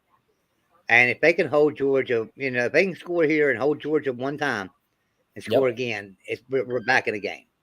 Yep. So they just got to do that. So because Tennessee wouldn't be out of this game if it was 35-3 right now, in my opinion. Tennessee's just that good of an offense. See if there's any. All right, update. Michigan State looks like they just scored. It's going to be 10-7. Michigan State over Illinois. CJ, congrats on your victory. Georgia Tech is clearly on the upswing since firing their coach, which you always like to see that. Yeah. Hey, Colorado has scored on Oregon. It's 21-6 now. Oh, good for them. They get gold star. Yeah, Syracuse is kicking another field goal. Pitt's leading them 7-6. So Kansas still up 10-0 on Oklahoma State. Hey. Yeah, just remember, West Virginia fans, it could be worse. You could be Colorado. Yeah, or Miami. Oh, God. Colorado, Miami, and Northwestern are probably the three worst teams. But then West Virginia's going to be right there, right above them, just probably. I don't know. I mean, we've got a good offense, but for some reason they're not clicking right now. Yeah. And it's Iowa State defense. Iowa State's got a number one defense in Big 12 and a top 10 defense in the nation. So you just got to hold them. You just can't let them score. Oh, I love that that flea flicker, like a little razzle dazzle there against. They just showed the highlight. I'm telling you, Oregon is they really bounced back from their first game. They've been looking good. And I'm not just saying that because of exploring with Ben and Eric and everybody. They're actually looking really good. So Austin just sacked Iowa State quarterback.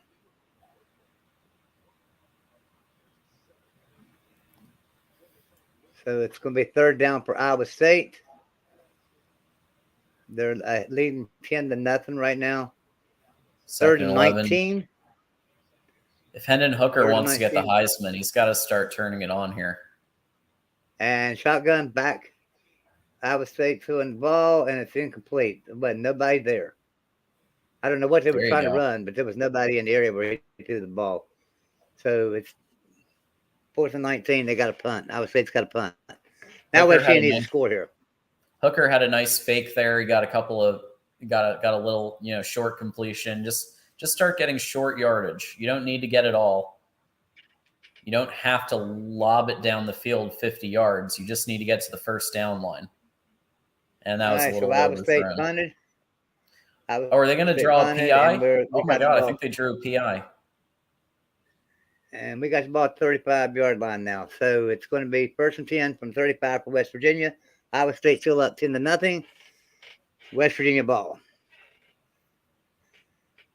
And pass interference on Georgia. Or holding on Georgia.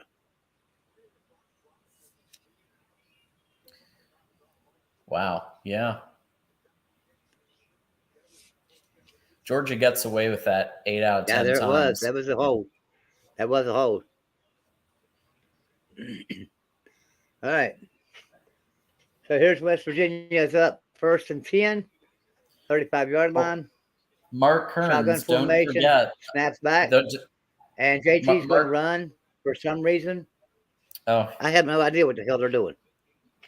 Our thank you, Mark Kearns, for being here. He said with CJ Stroud's lackluster performance, all Hooker needs to be is don't forget about a guy named Blake Corum, who currently is at above the other Heisman running backs, Derrick Henry and Ingram. He has more total yards than those two. He has more touchdowns than those two. All right, 2nd and 8, West Virginia shotgun, drop back to pass. JT's in trouble, and he has to throw it away. Don't count out Blake Throw it Corum. away. Should be 3rd and 8. Man, I tell you what.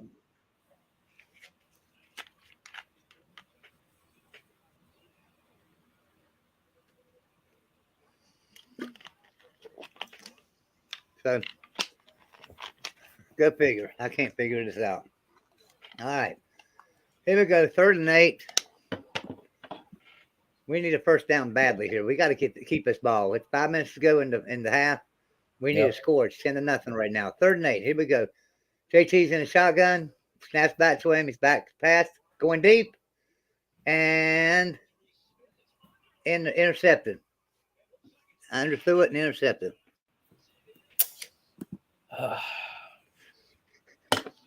Well, I guess about the same as a punt, but still.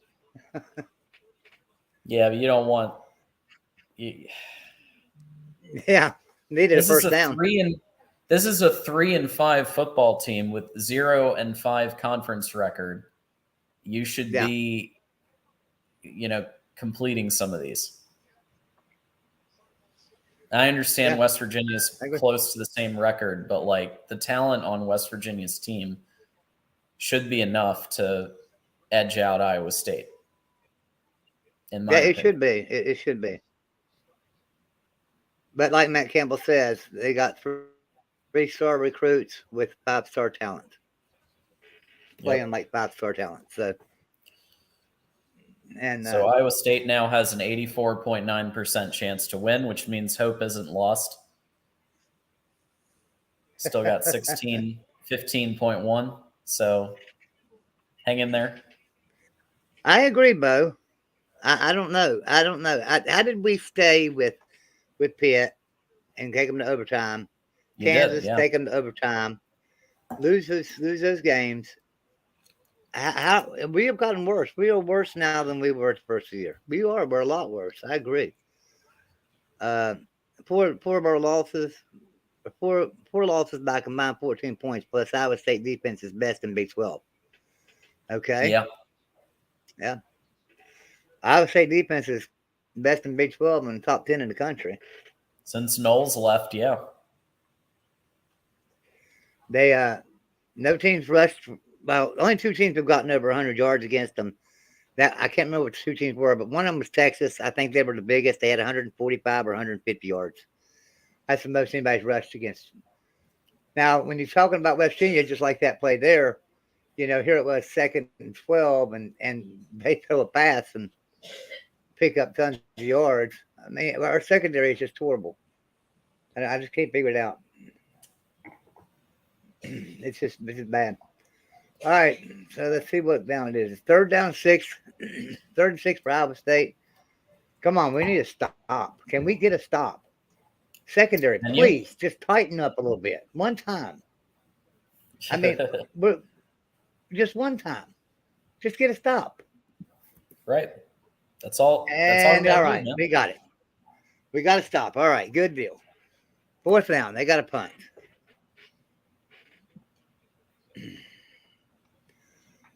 All right, so we've got 3 minutes to get this ball, drive it down the field, and score. Go into halftime down 10-7. I'll be happy. Hell, go in down 10-3. Just get some damn points on the board. Yep.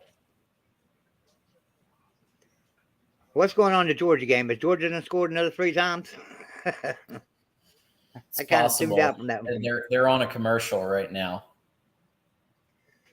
All right, here's the punt. Okay, 21-3. and we got it at the 33-yard line. Okay, so we got to drive 66 yards in 3 minutes 23 seconds. We should be able to do that. Not impossible.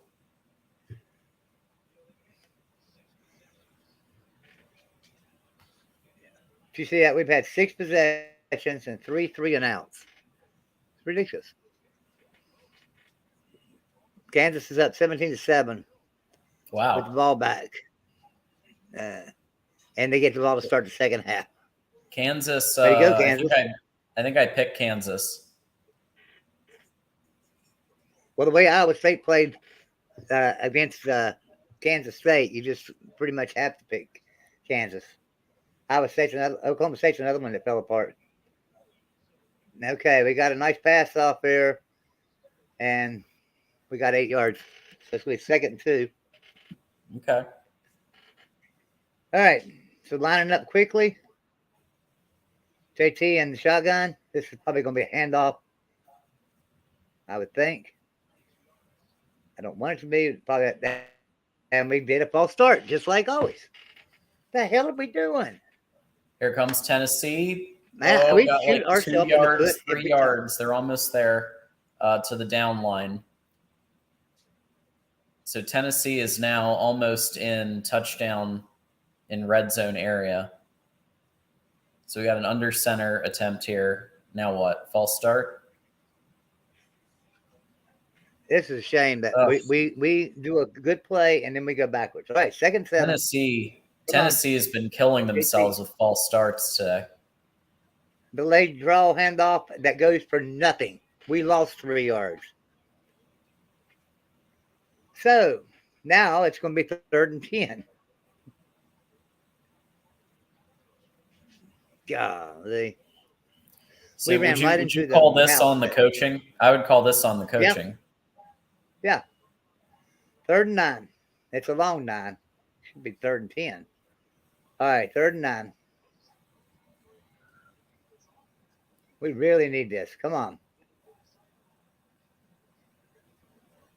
All right, JT back in the shotgun. Back to pass. Throws it. Got a 1st down. Yes, nice catch. Nice pass and catch. All right, finally, we converted. Whew, wow. Congrats. Okay, here we go.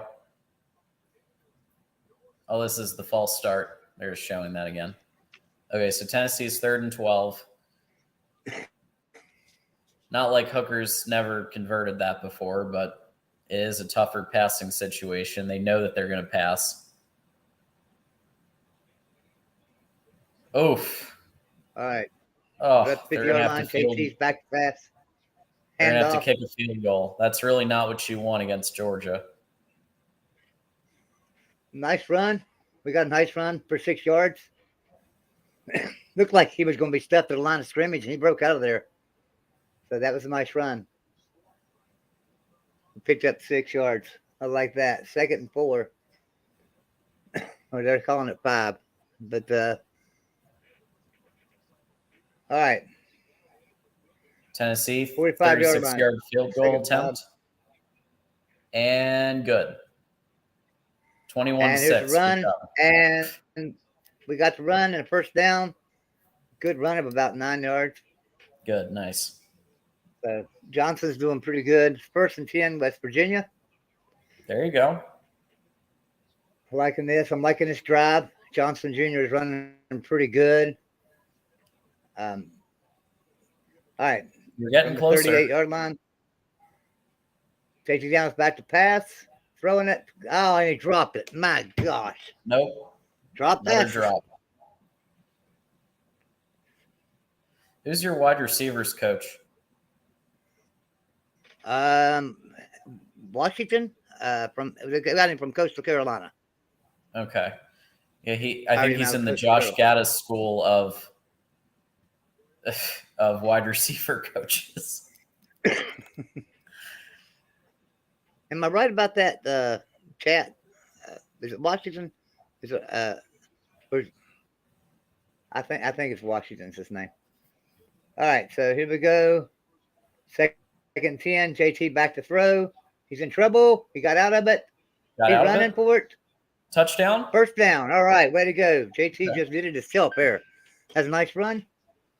Good job. 1st and 10. All right, we're in the red zone, guys. We got to do something here. The chat's ahead of us a little. They're nice saying run by JT. touchdown. Oh, we're not fighting the red zone. I thought we were. We're at 25. JT throwing the ball to the end zone. Touchdown. There you go. Yes. There you go. Yes. All right, Bryce Ford Wheaton. Way to go, West Virginia. And since Iowa State sucks at offense, this is basically like scoring 14.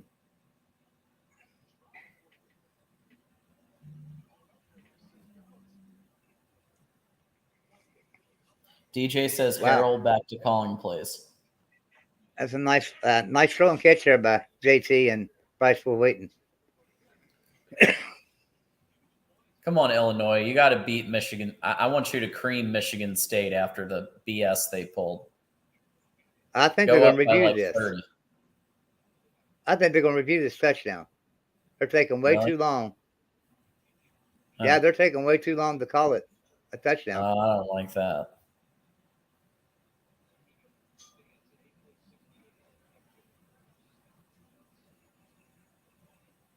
That's a touchdown. How hard is that to see? He had 2 feet in bounds and his butt hadn't hit the ground yet. Okay, they called it finally. They called it a touchdown. All right, here we go. Extra point try. We need this too. We need every point in this game. Let's go. And kick is up and good. All right, so 10-7 now. Makes me feel better. 34 seconds to go in the half. Honestly, I don't think it can be emphasized enough that Iowa State doesn't score a lot. If you can get up by if you can score one more touchdown, you might win the game.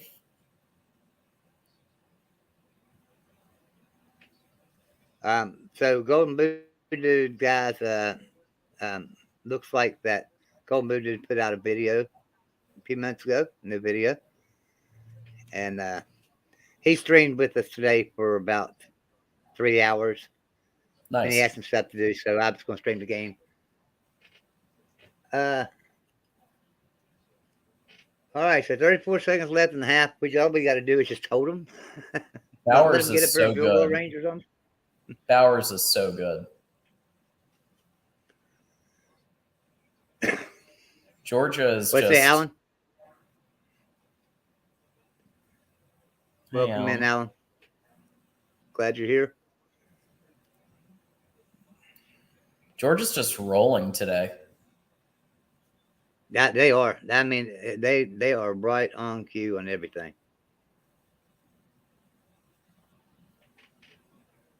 They their defense looks good. Their offense looks good. Yep. I mean, they're just right up the middle there for the first down.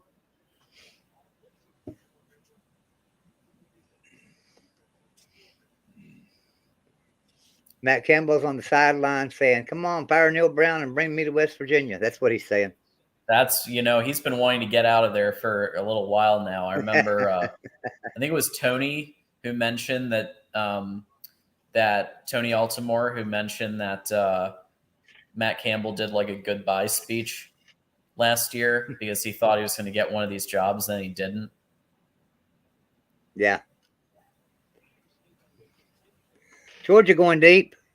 Oh, it was really beautiful. It was just bad execution, but the play call was excellent. I love that play call.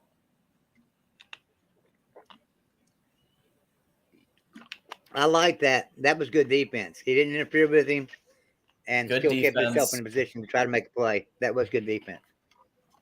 For those of you just joining us, welcome. We have 2 games going on. We've got on the one TV, we've got Georgia versus Tennessee, and then we got West Virginia v. Iowa State. So we're kind of bouncing back and forth from with those games. I'll give everybody a quick score update here real quick. Michigan State 9, Illinois 7. Penn State 14, Indiana 7. Oregon 21, Colorado 7. Syracuse 6, Pittsburgh 10. Oklahoma State 7, Kansas 17. And then, of course, Georgia 21, Tennessee 6, and West Virginia 10. Or I'm sorry, Iowa State 10, West Virginia 7 at the half. Wasn't Oklahoma State favored to win?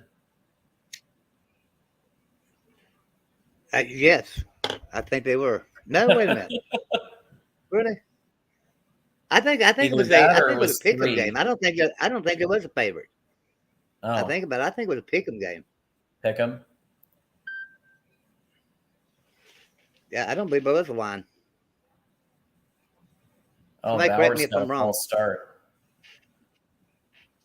Yeah, you don't need that when you're rolling like this. False starts can kill you. Yeah.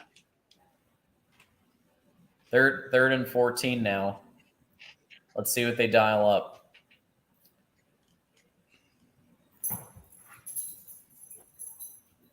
Well, they stopped him, so they're going to have to punt. So, good job. Good job on defense there. Now, Tennessee can get the ball back and go and score here. Hey, we got a different game. If Tennessee can score. Yeah, good job on defense. Tennessee is a sentence that I don't usually say, but if Tennessee can score here, do they go for 2 to make it 21-14, or do they just kick the extra point? Do you want to risk doing that now? Because you're going to have to do it at some point, but if you don't get it now, you're in a worse hole. I don't know. But if you don't do it now and you kick a field goal later, you've made it up. Yeah, they're and knowing Heupel, they'll probably do it. Yeah, I think so. I think they'll go for it. I think they'll go for 2 if they score. Of course, they got to score first. They've not proven to be able to get down there and score yet, other than a couple of field goals. Who else we got in here? All right, Sorgy Stories in here. Hey, Sorgy Stories has a great channel. You got to check out Sorgy Stories. They do a good job over there. I've seen Mountaineer Lair with Kenny's in here. Mountaineer Lair with Kenny's got a channel, but he's on kind of a pause right now, and that's kind of my fault. I've got a camera for him and stuff, and he's kind of waiting on that so he can get his video started again. And yeah, blame Joey. I haven't got it in the mail yet to him. Yeah. Okay, so Mark's telling me that UCF is leading Memphis right now, 21-17. That's pretty good. Jason Rollison. Hey, Jason, how you doing, buddy? He says, "What's up, ladies and gentlemen?" And of course, hashtag Joey Foster. Laugh out loud. Yeah. TJ says Georgia's rolling. Okay, Mark says Kansas is a 3-point favorite at kickoff. Oh, okay. Thank you. Yeah. I Um, think I picked Kansas to cover that. Because Oklahoma State says, I hear a dog in the background. If you just hear a dog in the background, there's something wrong because I see him. It's definitely Gizmo. Hi, Gizmo. He decided he wanted to come over and say hi to everybody.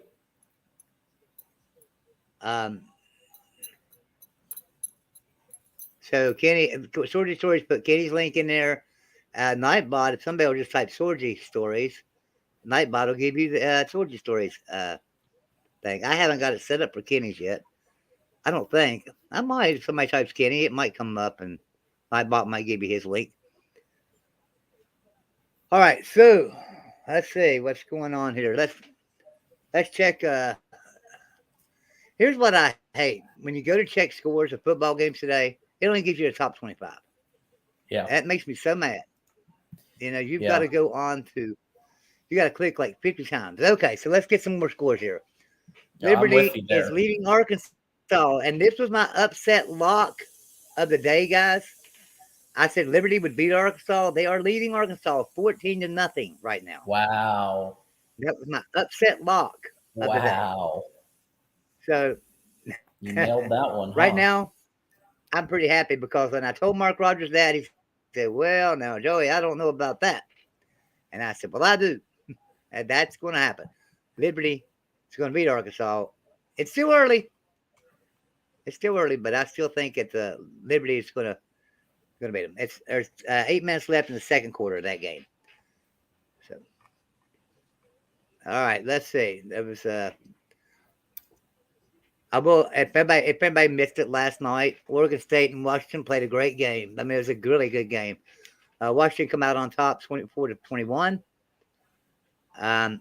Earlier today, Ohio State beat Northwestern 21-7. Tulane beat Tulsa 27-13. North Carolina took care of business against Virginia, but just barely 31-28. North Carolina did not cover. What happened? Looks like they might not have gotten it. They're in bunch formation. Oh no, I don't think they did. I don't believe they got it. All right, so TCU took care of Texas Tech 34-24. So TCU remains unbeaten, untied, and everything, 9-0. Kentucky, they had a struggle bus today against Missouri, but they finally pulled it out 21-17. And then you know the rest of the scores because I just updated all those others. So that's where we stand in college football right now. All right. Georgia interception. Uh-oh.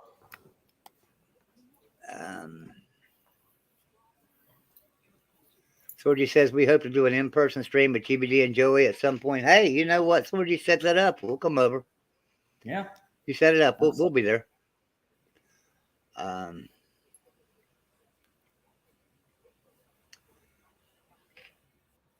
I behind? They're saying Georgia interception. I haven't seen an interception yet. Yeah, it looks like they got one right there. Oh, yeah, okay. I see that. That's not I thought they were showing a replay of one of their touchdowns. I see. Okay. That was the interception. Okay.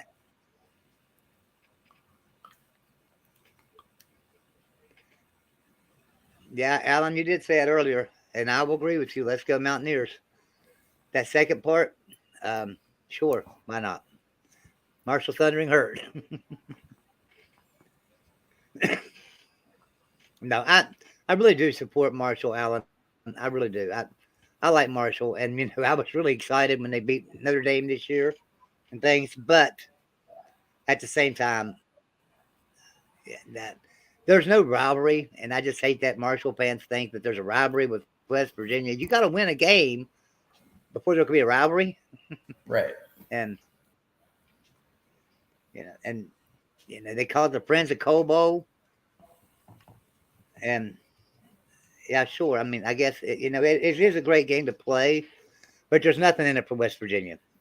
They lose it. It's the end of their season. That's really bad. They win it. Oh, so what? They were supposed to beat Marshall. It doesn't help them one way or the other. So,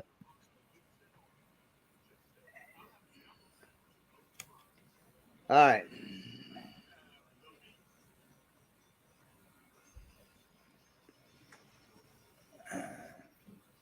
David Neal can't fumble and continue to expect the teammates to save his rear end. Randall, I am too. I'm pulling for TCU to go undefeated. I'd love to see it. That'd be fine with me. I mean, just the Big 12 be represented in the playoffs. Problem is I don't care who Tennessee faces or TCU faces in the playoff first round. They're going to get their butt handed to them. They're playing too many close games against teams they shouldn't be close with. Such as today against Texas Tech, such as last week against West Virginia. Those are games that you got to blow those people away. I mean, and they're just not playing like a playoff team. Right. Now, I don't agree with their ranking. I don't agree with having a one-loss Alabama ahead of TCU right now. No. For the simple reason that Alabama, struggled at Texas, which was a Big 12 team. They nearly lost that game. And if they hadn't lost, if Texas hadn't lost a quarterback in that game, I believe Texas would have beat them.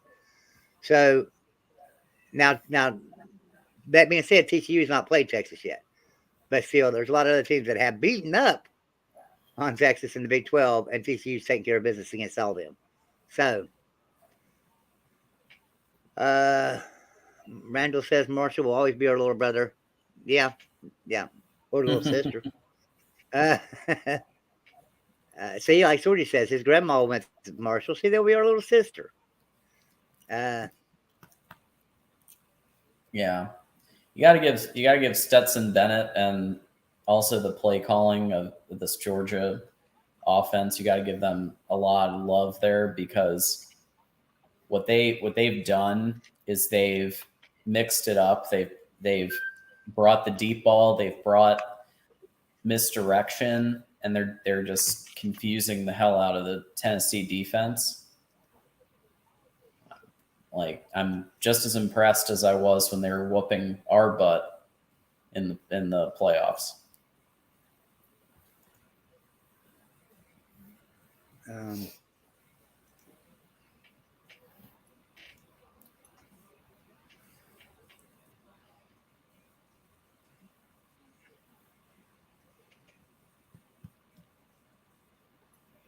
All right. I'm trying to see some other scores here and update my scores here. Oh, touchdown Jayhawks, Mark says. Very nice. Right. 24/7 Jayhawks. Love that. All right, so here we go. All right, updated on scores now. I'll go ahead and read all the scores, top 25. Last night, Washington beat Oregon State 24-21. Ohio State beat Northwestern 21-7. Tulane took care of Tulsa 27-13. North Carolina outlasted Virginia 31-28. TCU beat Texas Tech 34-24.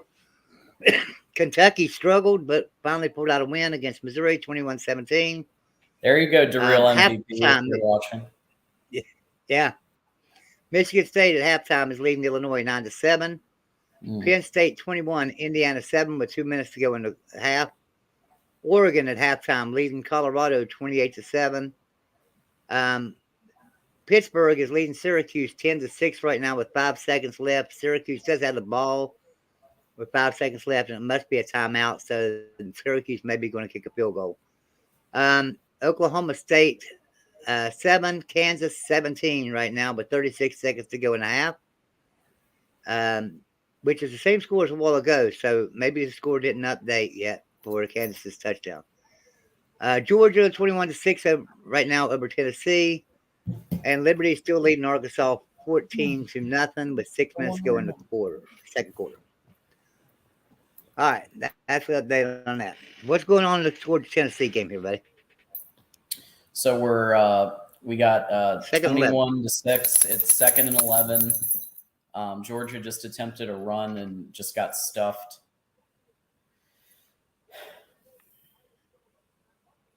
And I think it's because it was something that was pretty uncharacteristically stale.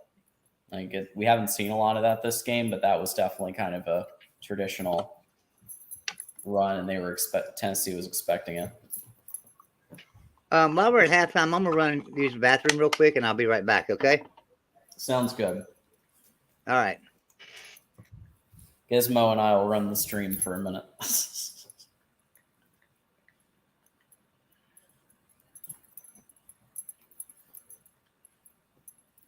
What do we got here? So, what do you think? Randall says, what do you think about Ohio State only 21 points against a 1-7 Northwestern? Well, I think that they had their best running back was out. Henderson was out. So that messed with them. Also, we know that CJ Stroud has to have conditions pretty much perfect to be good. They did find enough to win in the fourth quarter, but they look beatable. And I think Michigan was watching that game very closely, and they're going to be putting all that film in when they have their day of, because I think they still do, where they have 1 day a week as Ohio State practice.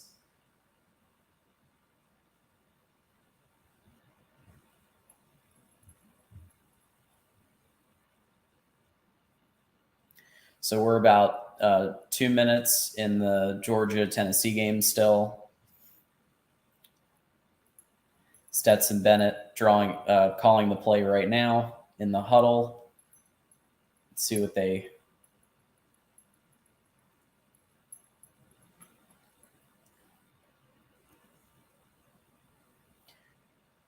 Okay. This was an obvious passing attempt, but the defense just couldn't stop it.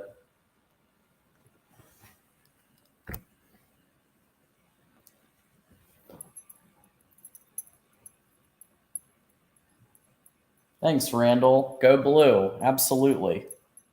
Go blue.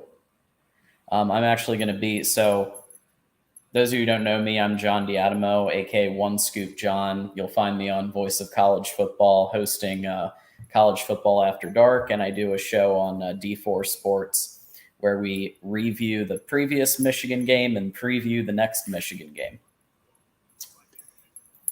And I appreciate John coming on here with me today too, because it's a little bit more fun when you've got somebody to interact with and stuff, and absolutely and things, and you're watching two games because he can keep a closer eye on like the Tennessee-Georgia game, and I can keep a closer eye on the West Virginia game. Yeah, my stream for the other one just wasn't. It was chugging there and wasn't really doing good. So I eventually just switched to ESPN, the drawing that just tells you where things are. Yeah.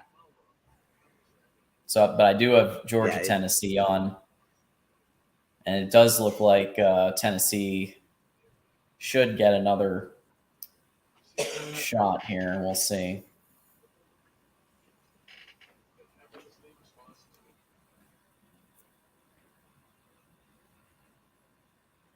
About Blake Corum, Rutgers is going to make sure to limit Corum. So that's Mark Kearns, who's given some really good nuggets today. Actually, I'll give Mark some credit there. I think you're exactly right. That's what they did last year, and that's what they're. I hope they do it. I hope you're right, Mark, because here's the thing: we need passing reps against live fire. Like, we've got to get JJ's passing reps in and the deep ball reps in, because in 3 weeks or is it 3 weeks or 4 weeks? We're about to face our most terrifying opponent, the Buckeyes. They've looked a little weaker today, but we're going to need to pull out all the stops because it's in Columbus. It's at the shoe. Now today there was some horrible weather there, so. And that's true. And that benefited Northwestern, right? Because Ohio State had their best running back, Henderson, out, number one. So that was strike one right there. Strike two was the weather, forcing them to do what Ryan Day really isn't strong at, which is the run game. They've tried to work on it this year, but Ryan Day's whole reputation is he's a pass-heavy, up-tempo offense guy. And that is his strength. And Smith and Jigba's out still too. So that's their best receiver that's out. So my guess is by the Michigan game, Smith and Jigba will be back, Henderson will be back, everybody will be back, and they're going to be a terrifying offense to watch, and we're going to have to pull out everything we can. And so running it up the gut 100 times against Rutgers, I really don't want to see that. So I hope they do stack the box. I really do. So some games that are at halftime: Michigan State leading Illinois 9-7 at halftime. Penn State leading Indiana 24-7 at halftime. Oregon 28-7 over Colorado at the half. Pitt is leading Syracuse at the half 10-6. Okay. Kansas is beating the crap out of Oklahoma State at the half 24-7. Georgia, of course, has got a little bit of time left before they go to half, right? Isn't there 7 seconds or something like that left? 12 seconds. Mm-hmm. Yeah. And then Liberty is got 2 minutes to go before the half. They're beating Arkansas 14-0. I think you take one more attempt. Goal for Georgia. You take one more attempt. Yeah. And if you can't get it, then you kick the field goal and go up by 18 points. They're down to the one. Did they have another timeout? Yeah. Does Georgia have another timeout? Yeah. So they could run the ball one time and then try to get in. Crank Rocker asks, is Tony Mathis injured?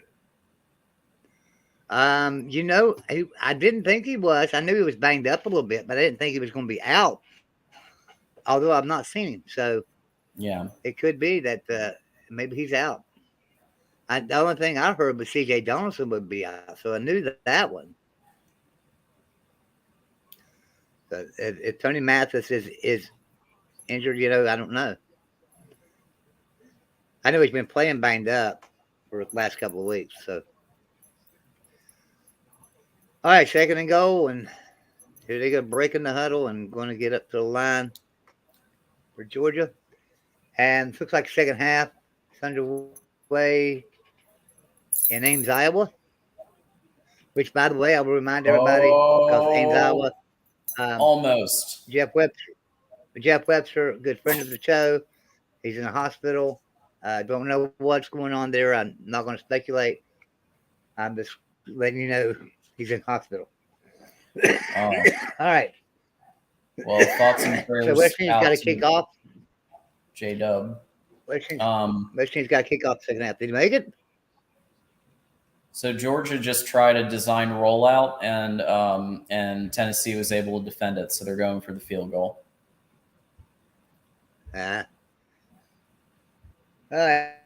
So it's touchback on the kickoff. So they'll be starting at 25-yard line. And they got it. Nice chip shot there. So now Georgia's up 24-6. Tennessee has got to make some halftime adjustments and figure out how do they get – they need to score I would say in bunches, but at the very least they've got to get touchdowns. All right, here we go. Iowa State's in a shotgun formation. They're on the 25-yard line, 1st and 10. And the snap's back. And he's throwing it across the middle. Was that caught? Oh, my God, how'd he catch that? Wow, it was a nice catch. I mean, defense was right there. I had to hand it to our defense. I thought the defense was going to knock that down for sure. It was right there. How he fit that ball in there, I don't know. That's a nice pass.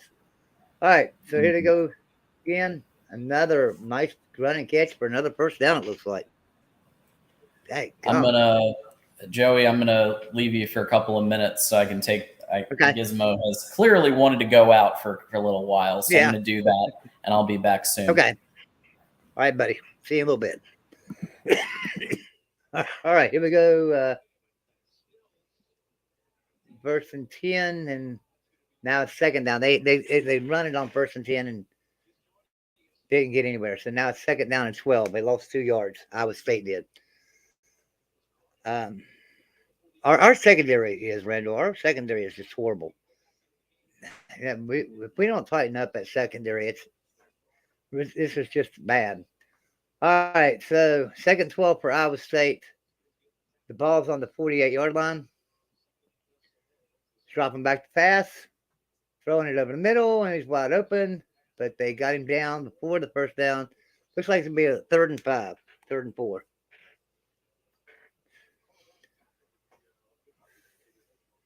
Well, we need a stop here. It'd be nice to get a stop coming out from halftime. Get a stop and go down and score. It's 3rd and 4.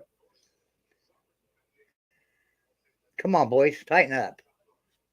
This is ridiculous. This is where they'll run just a little basic option play or screen play and pick up 10 yards. You know that. All right, here we go. Dropping back. Well, he's not running the screen. And it's fired across the middle, and it's first down. Because we had no defense. No secondary. At all. So, I mean, if I was a team playing West Virginia, I'd never run the ball. I would just throw it. I mean, I'd just throw it right across the middle on crossing patterns all day long. Because we cannot stop it. Now, I just don't understand teams that try to establish a run against West Virginia. There's no need in it. When you pass like this, you don't need to establish a run.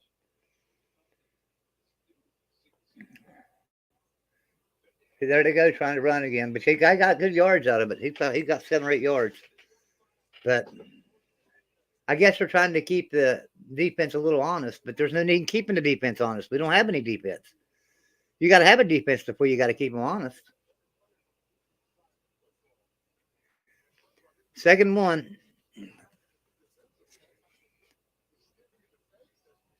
Hey, yeah. If you get a chance, guys, why don't you join Patreon and join us over there? I do a show over there every week. We do special videos. We have the drawings, giveaways.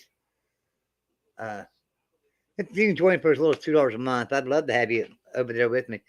And there, I'm able to put the link in every show. I can put the link in so you can join me on the stream.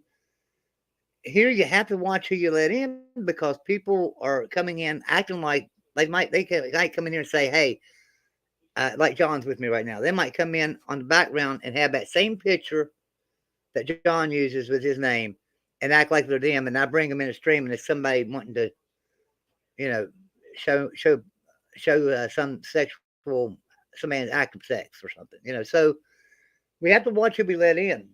But over on Patreon, we can let everybody in. You guys can join us. It's a lot different over there. So if you'd like to come into the stream on a regular basis, join us on Patreon. Do it for $2 a month. That's all it is. That's why we made it $2 a month. Most Patreon on other channels are minimum of $5. We made a $2 level because we want all you guys to be able to join us. And we know it might be hard to come up with $5 a month, especially right now. Times are tough. But sometimes, you can come up with a couple bucks. So we hope that you will join us on Patreon. All right, 4th and 1 for Iowa State. And it looks like they're staying on the field. Is this going to be another one of them where they're going to call timeout? Now, it looks like they're walking off the field now. So, did they call timeout already? They're under review. Okay. They're going to review it. I missed the play talking. So, I'm sorry, guys. I missed the play talking. All right. Let me check the chat here. See what's going on over here.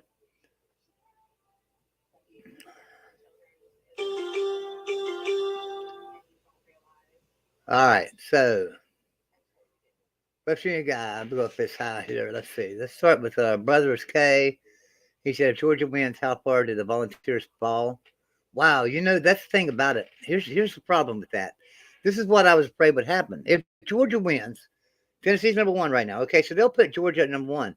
How far does Tennessee drop? And that way, it doesn't hurt. It doesn't hurt the SEC because TCU's sitting there at 7, Alabama's sitting there at 6. Volunteers are not going to drop below TCU. They're not going to do that. They'll just drop Tennessee down to 4th or 5th and move a couple of players in the top 4 around. So then what happens? TCU stays at 7. I don't. That's why I say there could be 3 teams from the SEC in this year because of that right there, and TCU could be left out.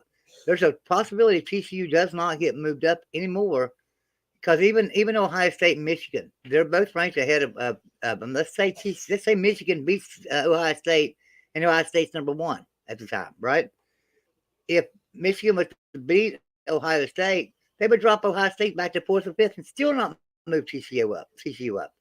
There's a chance TCU could get left out, and that's bad about this system. That's what I hate about this system. All right, so they're showing a little bit of Northwestern Ohio State game. Mountaineer Level Kenny says, in order to fire Neil Brown, we have to fire Shane Lyons. Possibly. I don't think that is necessarily true. I know Shane Lyons is defending him, but on the back end, he's not. On the back end, he's looking. He's doing his coaching searches. I would say if Neil Brown wants to save his job, what he needs to do right now at the end of this game is fire Jordan Leslie, make Jeff Castile the defensive coordinator, and maybe they make that move, or fire Jordan Leslie and go and try to hire Gary Patterson as our defensive coordinator. He's just being an analyst in Texas right now. Put him back on the field. Put him back on the field. That's what I say.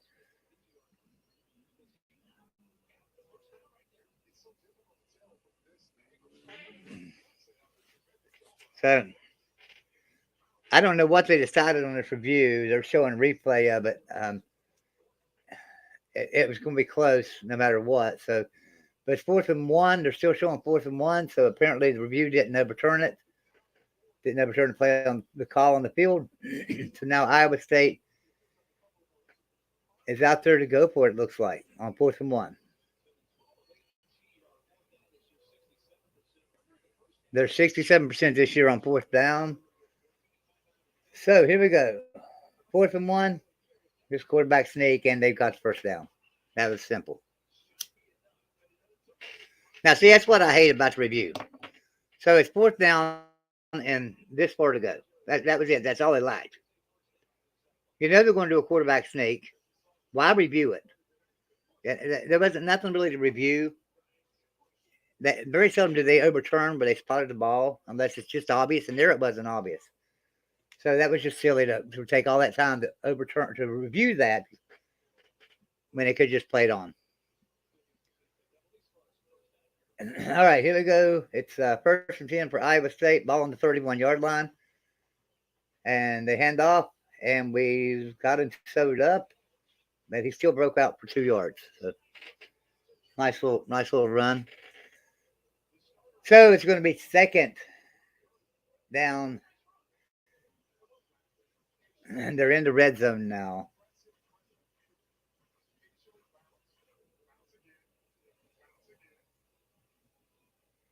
All right, 2nd down. Here we go. 2nd down and 6. Ball's on the 17-yard line. Dropping back to pass. Iowa State throwing the ball in the end zone. Touchdown, Iowa State. No, he dropped it. He dropped it. Wow, I thought he had it. Wow, he dropped that. Thank gosh. I'm glad he dropped that. Boy, I thought he had it there for a second. Yeah, he couldn't maintain control of it to the ground. I like that. I like that. All right, 3rd and 6. 3rd and 6 from the 17-yard line. Iowa State in shotgun. Snaps back, dropping back. He's in trouble, and they got him. They sacked him. Yes. Sacked him back to the 24-yard line. Way to go. All right, so West Virginia came to life. Stopped them. I like that. All right, going for a field goal, it looks like. And Jason says, field goal attempt. Kenny says, missed the field goal. And Jason says, missed it. Did he miss it? I haven't got to watch it yet. All right, here we go. 4th and 13, trying for the field goal. He does have a bad angle, especially for a right-footed kicker. That's a tough angle. Yeah, he missed it. He did. He missed it right left. Good deal. I like that.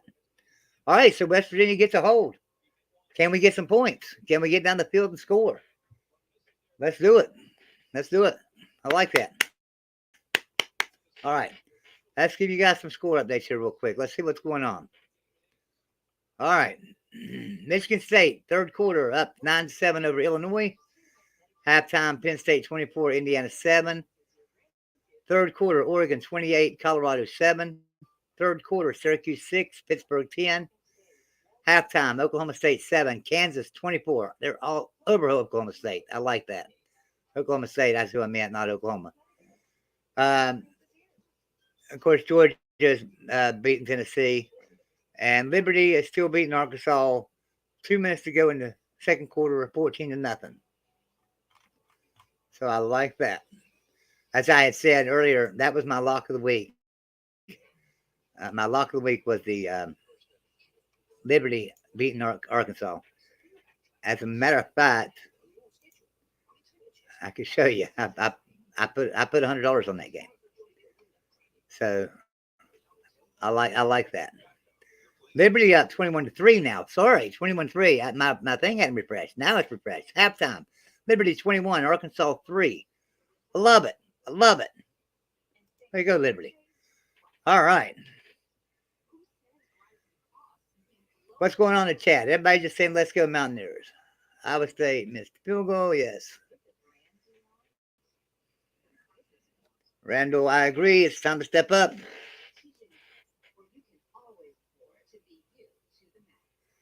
I would not lie to you, Joey, if I tell you it's Easter, collar your eggs. Okay, Jason. If I don't see y'all again for Easter, hide the eggs. How's that? Don K, 2 drop touchdowns and only 3 points to show for it. All right.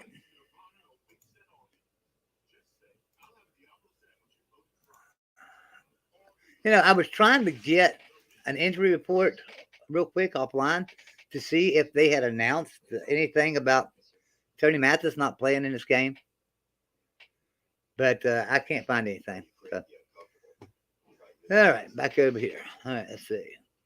Bo says, that was a good call in the Liberty game, Joy. Yeah, I mean, here's how I looked at that. Arkansas has been struggling here lately. They've not looked like the same Arkansas team. Liberty, on the other hand, has been on fire. And then on top of that, Hugh Priest just got a big signing extension, a big bonus, a lot of money to stay at Liberty. So the players are happy, the coach is happy, the assistant coaches are happy. Everybody's happy at Liberty. Arkansas might have, may not, they're not having turmoil, don't get me wrong, but they, I'm sure they got some players that are a little bit down. They've not had quite the season they thought they was going to have. So it was just a setup for Liberty to go in there and win on the road at Arkansas. And so far, now it's still early. It's just halftime, but so far they're doing it 21-3. So I like that. All right, so here we go. West Virginia back. CT had to scramble around, throws it away. That was first down. We had to throw it away. Now, is it me? I don't know which it is. I don't know if it's JT Daniels having trouble or if our receivers are not getting any separation or maybe a little bit of both. But we just cannot seem to throw the ball down the field. It makes no sense to me. All right, here we go. All right, ball on the 24-yard line. Snaps back, handoff. And he's stuttering around, but he ended up getting about 4 yards. So it's going to be about 2nd and 6. Kenny says he called the Liberty win as well. Yeah. Don K says it's win to Swirling, by the way. All right, let's go. 3rd and 5. Yeah, we've only been converted 1 third down play. That's what's sad. All right, 3rd and 5. We need to convert here. JT back in the shotgun. Empty back set. Ball's back. Dropping back. Throws it. And incomplete. He threw a bullet in there. And, of course, our receivers can't drop. They can't catch passes. So, I agree, Randall. Receivers are not making an effort. And Kenny says a little bit of both. I think so. I mean, JT's not throwing the ball real well. Back to that was right on the money. And he drops it. I don't know what's going on with our receiver corps. I mean, and this isn't new, guys. This was going on back in Dana Holgerson. Remember when Dana Holgerson was here last couple of years? We were dropping passes. I remember Dana Holgerson making them at home games, or not home games, at practice, sit there and catch tennis balls out of a tennis machine. Remember that? He set up a tennis machine and made it shoot balls 100 miles an hour at them. And they had to catch them to try to keep some hand-eye coordination. And might have to do that again. These players cannot catch these balls. All right. So 1st and 10 for Iowa State. 8 minutes to go in the 3rd quarter. It looks like the Georgia-Tennessee game's getting ready to come back on. It's 24-6 at halftime there. All right, so we need another stop. We need a turnover is what we need, guys. We need a turnover. So we need to force a mistake here. All right, 1st and 10. Throwing pass, and he got it. 1st down. Man. Lord have mercy, I tell you.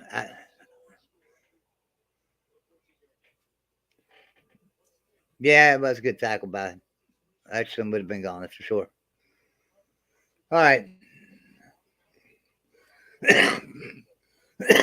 1st and 10 for Iowa State. Ball's on the 39-yard line. And snap back to pass. throwing the pass, and he's wide open, of course. I mean, all you got to do is just go down the field 8 or 9 yards and turn around. Because West Virginia's playing 12 yards off the ball. So, I mean, all you got to do is run down the field 8 or 9 yards. He'll backpedal to where he's 12 yards from the quarterback, and the quarterback throw the ball to him. It's ridiculous. I've never seen such bad defense in my life. Our secondary just needs to, I don't know, maybe we need to just go ahead and put some of the freshmen in and forget about it. First down, Iowa State running up the middle, and he ends up getting the first down. So, Iowa State driving right down the field.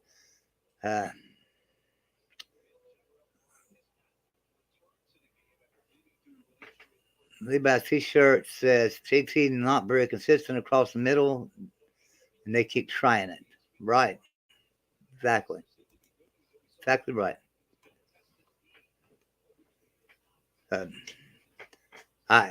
It's hard to watch. It's hard to be a Mountaineer fan right now. It really is.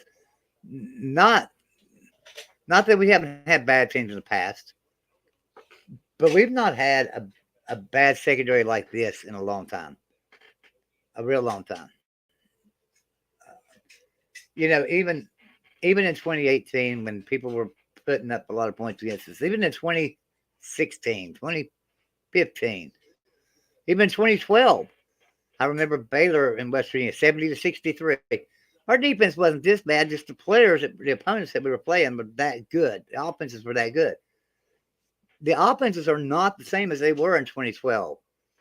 And our defense, unfortunately, is worse. Could you imagine this defense going up against, say, Baylor in 2012? Could y'all imagine what the final score would be? I mean, because Baylor averaged like 57 points a game that year. We beat them 70-63. They beat Oklahoma 70-60 or something. I mean, they were phenomenal. Their offense was unreal. Could you imagine if we had this defense then going against Baylor that year? Oh my goodness. Well, I think Neil Brown kind of has to win this game to keep his job, doesn't he? You're up against a 3-5 team. Hey, we sacked him. We sacked him again. There we go. 3rd and 10, and we sacked him. Good deal. Looks like Georgia Tennessee's back now. Yeah. All right, that's good. I'm happy to see that the defense came alive there. Now, they got a punt. Our offense needs to get down the field. And Tennessee almost breaks one off. Nice yardage, but that almost went for a TD if they hadn't stopped it right then and there. All right. Punts away. He's going to let it bounce. Oh, it's coming back. And it takes West Virginia bounce, and they down it at the 24-yard line. So West Virginia's going to take over the 24-yard line. 1st and 10. Yeah. Meantime, in this game, Tennessee and Georgia leading 24-6. Yeah, Tennessee needs to come to life on offense here and get back in this game. Hey, we got a super chat. Woo! No. Hey, John Waffle, what's going on, buddy? John Waffle. Let's see what John's got to say. Good news, Pitt is whooping Syracuse. Yeah, I know. I've seen that. And you was worried about that game, if I remember yesterday. And I told you, I said, no, it wasn't you. That was 13-9. That was Pitt 13-9 that was saying that. Yeah. He was worried about the game. And I said, no, you guys will beat Syracuse. So. Did you? Nah, or at least cover. Game. At least cover. Yeah. I had Pitt winning. Syracuse was favored. I think Syracuse was favored, wasn't they?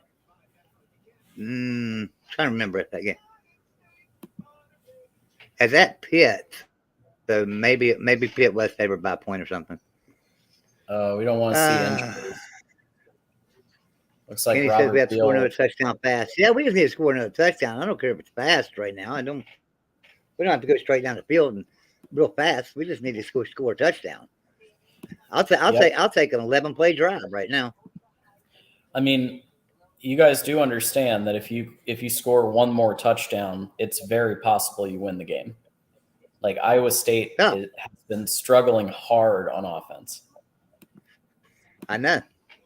Yeah, that's why I would say take your time, get down the field, 11 play drive or something, and get it in then. Burn some time off the clock. Yeah, I would be all for that. Yeah, this game must be on Paul G. This game must be on like ESPN 8, the Ocho, because I had to find another means of getting the game because YouTube TV did not have it at all.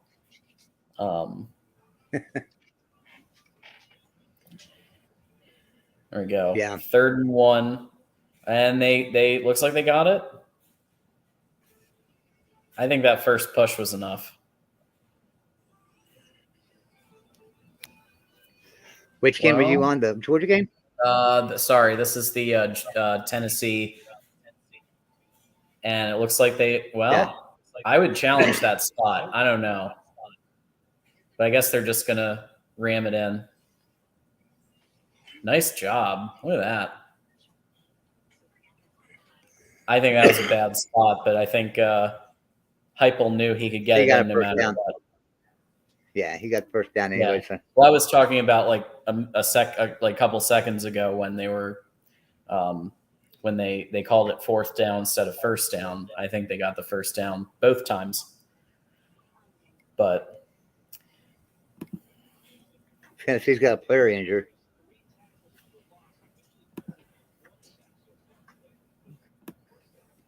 So Dante Steele for West Virginia has 3 tackles for losses, including the sack. So our defensive line is strong. It's stout, and they're really good. But our secondary, man, if our secondary could just play one step better, just one step. That's all they got to have. One step better. Right. We have a different season. Right. All right, running the ball. Johnson. Looks like a holding. Holding West Virginia. Flags everywhere. I also think your wide receiver, there's a bit of a wide receiver issue. And if you get somebody who knows what they're doing and coaching the wide receivers, I think it's another area that you could have a lot of success. Yeah, I think your quarterback's really good. I think it's just. But we got talented. We got talented wide receivers. I mean, we really do. Yeah. They're and stuff. But you're not It able just to seems catch like the ball. You're not able to get separation. 90% of your issues are coaching. You have the people. You have the players. Yeah. All right, here's JT back to throw. Got to the tight end. And he picks up about 5. So it's going to make it 2nd down. Refs need to learn what is holding. Yeah, Randall, I think just across the board, the officiating is something we've got to look at. It is. There's got to be a way to. I still say play him a living wage.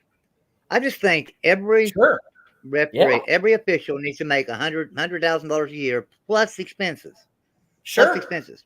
Right now they're making $25,000 or $30,000 a year, and they got to pay their own expenses. That's ridiculous. It's sad. That is ridiculous. All right, so we got another super chat. Jacob Yoho, thank you for the $2 Thanks, super chat. Jacob. Says, if we lose this game, I'm hiding in the closet. Yeah. Well. Yeah. Go ahead and open the door. We'll be ready. Just go ahead and open the closet door right now. Nah. All right, so here we go. It's 3rd and 3.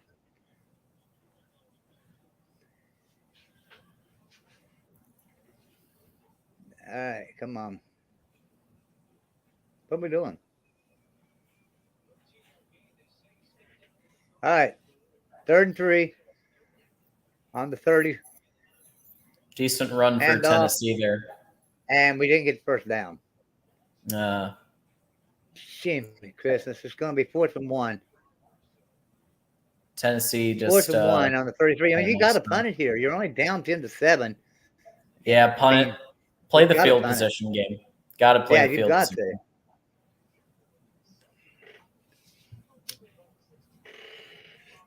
you got to. But I'm trying to figure out, and this has got me lost. If why in the world we run it against the best defense in the Big 12 on 3rd and 3? 3rd and 3, you're going against best defense in Big 12, a top 10 defense in the nation. I don't think I'd run it there on 3rd and 3. If I was going to run it, I don't believe it'd be up the middle like that one was. Nice punt again. Wow, down to the 5.5 yard line. I like it. 5.5 yard line.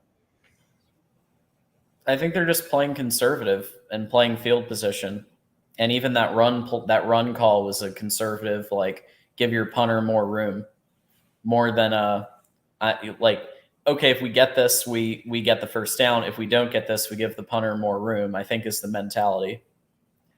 Yeah. Which Georgie, a USC guy, Tim and Tony. Yeah, I invite them in all the time, but they do a USC show on Mark Rogers' channel, and they do another show as well. And they do a lot of Tim's shows. working right now. Tim used to come on a lot with us, but he's a high school teacher, so he doesn't get a lot of time. But Tony was on with us twice last week. You'll see them tomorrow night, most likely on Mark Rogers' Voice of College Football. We do a show called College Football After Dark. So it's at 10:45 p.m. Eastern, 9:45 Central. And I help moderate it along with Exploring with Ben. And we usually bring on a really good panel. Tony's usually there. Tim's usually there. So check it out every Sunday night. They also do Pac-12 show. They do a SEC. They do a USC show. So they're pretty packed.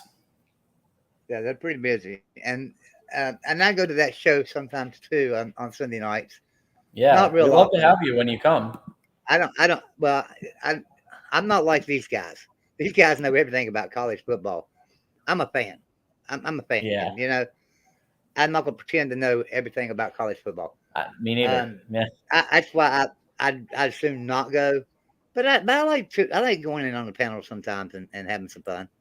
Yeah, I want to be very clear. That panel's not supposed to be like, okay, everybody's an absolute, PhD in college football. The whole idea of the panel is it's Patreon supporters, and we're having a good time, and we're giving our takes on what we've seen. And there's usually some, I've given some bad takes and some good takes, and everybody does that. It's just part of the fun of it. But yeah, we don't want everybody to be a PhD in college football. All right, 3rd and 7 for Iowa State. The last 2 times Iowa State's had a 3rd and long like this, we sacked them. Let's see if we can get to them again. 3rd and 7. Come on, defense. Let's go. Get in there. Let's go, boys. Yeah, thanks, Story. Yeah, Mark does a great job over there. What are you doing? Come on. Oh, that's a play clock run out. All right, going to the 4th quarter, 10-7. Iowa State up 10-7 and going into 4th quarter. Golden Blue Dude was hit with us for a couple of hours earlier, and he's been sick all week. He was on for about 2 hours today, 2.5 hours, and so he took a rest of the day off. He's making videos and stuff. Matter of fact, he posted a video not too long ago. And he probably drop back in here later. I don't know. He's probably getting his clown outfit on. All right. I see. I'm trying to go back up and read through the chat. I apologize. It's really hard to keep up with the chat because I've got scores going in the background. I'm going to turn around and watch a game, and I'm watching the Georgia-Tennessee game as well. So if I miss something that you guys are asking me or something, I apologize. That's why we tell you it's best to super chat. Throw it up on the screen, and I can't miss it then. I mean, I'm not telling you that for money. I really ain't. It's just the best way if you've got something to say to get it in there because I can't see it wrong. Yeah, send us a super chat. Help support the channel. I know a lot of people say, well, Joey, you're just wanting money, but I promise you, no, it has nothing to do with that. It's just, I'm sitting here with my computer right now. I've got 5 screens open on my computers. I've got the Georgia-Tennessee game on my phone. I've got the West Virginia and Iowa State game on my TV. And it's really hard to keep up. Thanks, Jacob. There's Super Chat. All right. Jacob Yoho, thanks for $2. He said, in Huggins we trust. Huggins, next football coach. Yeah. Bob Huggins, boy, he wouldn't be a good football coach, wouldn't he? But, he would have been a great in old school, But this new style football, I don't know if Huggins can coach football right now. Tennessee stopped again. Wow. They can't get anything going.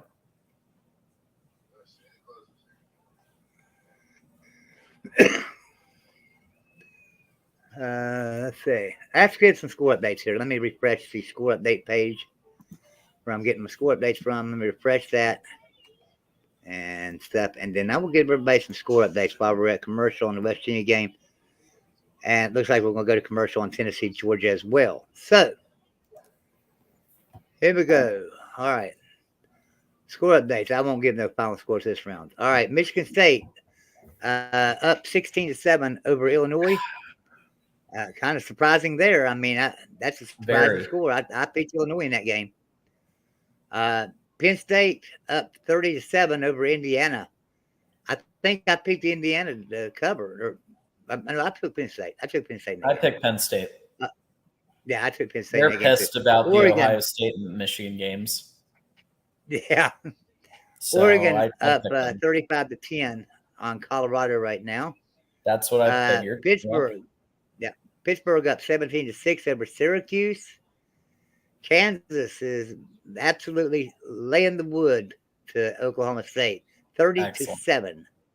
Excellent. Georgia all over Tennessee, of course. Doesn't this mean Kansas is going bowling? It will be, won't it? Kansas is 5-3, so yeah, they would be 6-3. Wow. They would be bowlable. All right, Kansas so Liberty first bowl right game now. Since when? 07? Yeah. Maybe. And Liberty beating Arkansas 21-3 with 10 minutes to go in the first quarter. Oklahoma State is overrated. I mean, well, keep in mind with Oklahoma State, they lost a lot of people, and they lost their defensive coordinator, Knowles, who went over to Ohio State. And he's, believe it or not, and I can't believe I'm saying this, but Knowles is the reason they won that game today. Like, their defense has actually won them games this year. I think they just threw a flag on us for roughing the kicker. Really? I think so. Which will be the second time this game. Am I right? Or did it get caught off earlier? It's just running into the kicker. Let's see. This one, personal foul, roughing the kicker. Good gosh. Oh, wait. There we John go. Waffle, thank you. Oh, wait. Kansas's last bowl, 08 against Minnesota. Was that like January 08, though? Because then 07 was – that's what I meant, 07 into 08. But if they did the next 07 would have been.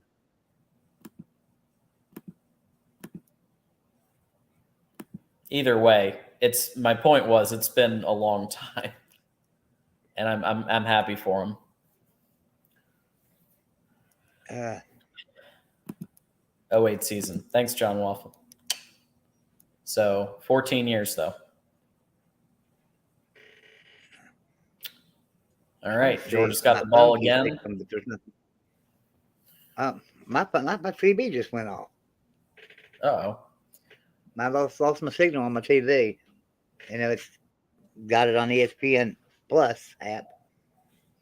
Even a conservative run up the gut went for 3-4 yards there. Georgia's just looking excellent right now. And what's crazy is they have struggled at times this year. It's not like they've coasted to this point. They've struggled.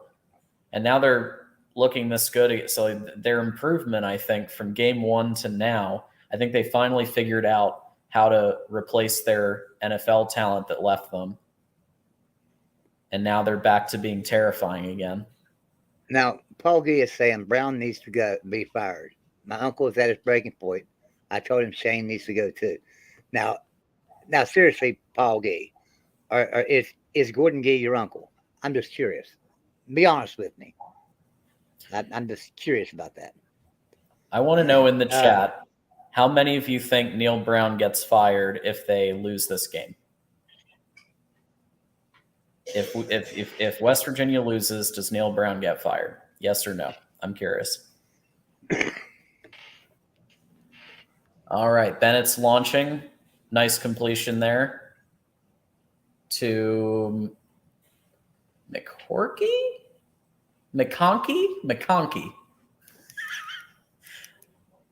That is one This game hell will of a be over by name. the time my TV gets internet back and gets me back on the game. The games will be over. Yeah, everybody's saying Jamie Chadwell. I think I agree. Everybody's saying no, he won't get fired, which I think is surprising. I think if you lose to a 3-5 team, that's pretty much it. It came on just in time to see me see Iowa State get a touchdown. Gosh. John says, I think West Virginia is waiting till a particular coach is available. Is that Jimbo? Is that who we're waiting on? No. Jimbo. No. There's Jimbo no way. Fisher. There's no way. I don't see that happening. Listen, Jimbo is a great supporter of West Virginia. He's a great steward of West Virginia. He loves West Virginia University. He supports it. He comes up here often. I mean, he's practically my neighbor. He comes up here. He goes to dinner to restaurants. He signs autographs. He talks to everybody. He goes to high school football games. He's always talking to players, and he's not trying to recruit them to Texas A&M. He's, talking to them just as a coach and just having fun with them. He's a great guy. But let's face it, guys. If you can't win with the talent at Texas A&M, which, by the way, is a top 5 class in the nation every year, you're not going to win at West Virginia with top 30 classes. Yeah. You're absolutely right. And I'll give Jimbo that he's figured out NIL and figured out recruiting better than almost any coach. I'll give him that. But game day, he's terrible. He used to be great. He's terrible. He needs to give up the OC play calling and focus on being a CEO, recruiter, manager of the team. Because I think that's where he's best. He won't, and therefore he'll be fired. Did Gee ever answer my question? Paul Gee. Paul Gee, did you ever answer my question? Stories. The West Virginia marching band could beat the West Virginia football team. Yeah, you might be right. You might be right.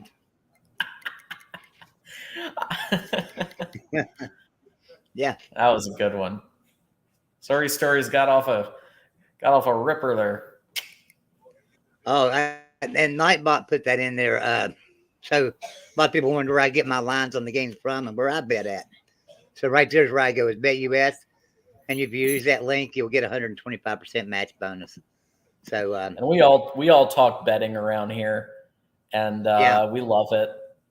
And I don't usually put in a lot. I put in a couple of bucks here and there, and just it's more for the fun of it than it is for winning bazillions of dollars. For me, anyway. I wish I could say the same thing. I mean, I lost my butt last week. Bad. Yeah. And the reason, it's like now, worst case scenario, you lose $2. Who cares? Honest to goodness truth, though. Last week, I was going to play a parlay card on a game, a thing that I felt confident with, a 4-teamer. And I thought, I'm going to go ahead and throw $100 on this. I feel confident. And I typed in, I thought what I typed in was 100. I had typed in 700. And I clicked it, and it wanted me to confirm it. And I was getting ready to click cancel the bet, and my dog hit my hand, and it hit confirm. No lie. And I ended up betting $700 and lost that parlay. Now, if I'd have won that parlay, it would pay me $18,000. So, damn. But I lost it. So, I mean, the thing about it was, I can't remember what game it was. I lost it on. It was just one game, and it was just a couple of points. I lost it. So, it was a close one. But still, and parlays are tough. Georgia is 2nd and 2.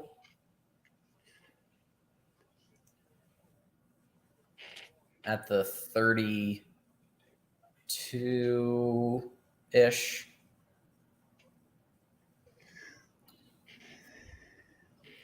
Wow, they're not going to Yeah, tackle him. nothing there. Okay, Wow.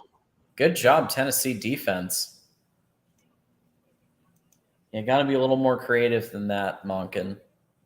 You were doing so good until now. His one weakness is he gets conservative sometimes if he has a lead, which Harbaugh has the same weakness. Or I guess it's the way he is. I don't know if it's a weakness, but he loves running it up the gut. Loves it. We're probably going to see that 100 times against Rutgers.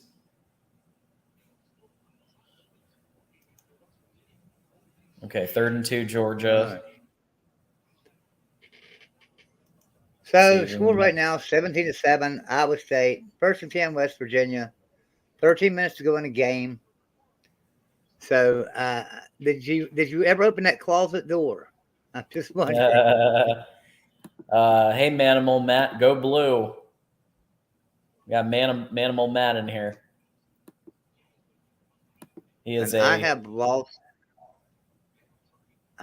my mouth. My mouth. Anybody who knows anybody who's going to the Michigan-Illinois game, I'm going to be there. I'm flying out Friday night from Florida. I'm going to Michigan, meeting up with a couple of people, actually, maybe one from Voice of College Football, so should be a good time. Let's see how I'm doing on my bet card this week, just out of curiosity.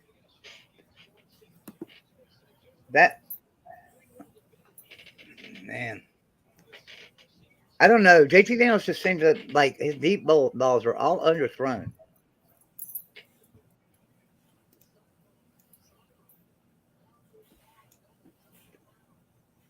All of his deep balls seem to be underthrown. Let's see what I still got going here.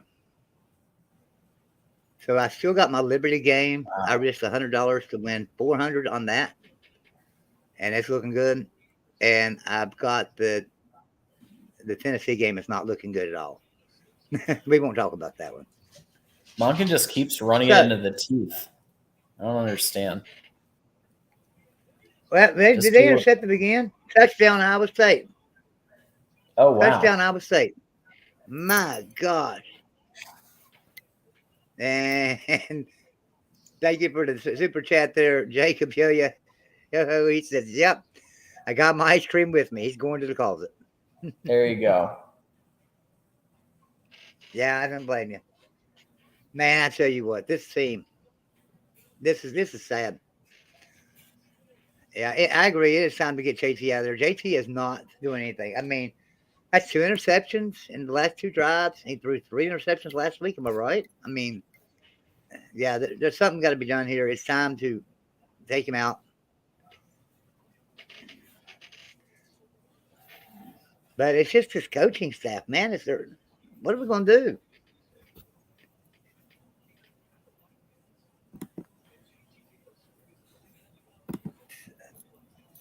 Oh, wait a minute. I don't think it was intercepted. That's fumble. But Hey, Jonathan, go blue. Yes, we've got Joe. We've got some Michigan fans in here. We love that. I don't think that's a fumble. I don't think that's a fumble. Does anybody else in the chat think it's a fumble? Because I don't. That's been a fumble. His arm was going forward, and he got hit at the same time, and the ball just kind of squiggled out of his hand. But his arm was plumb past his head going forward before that ball come out. That's an incomplete pass, easy incomplete pass. So take that touchdown off the board, guys. Wow. Still got hope. There's still hope.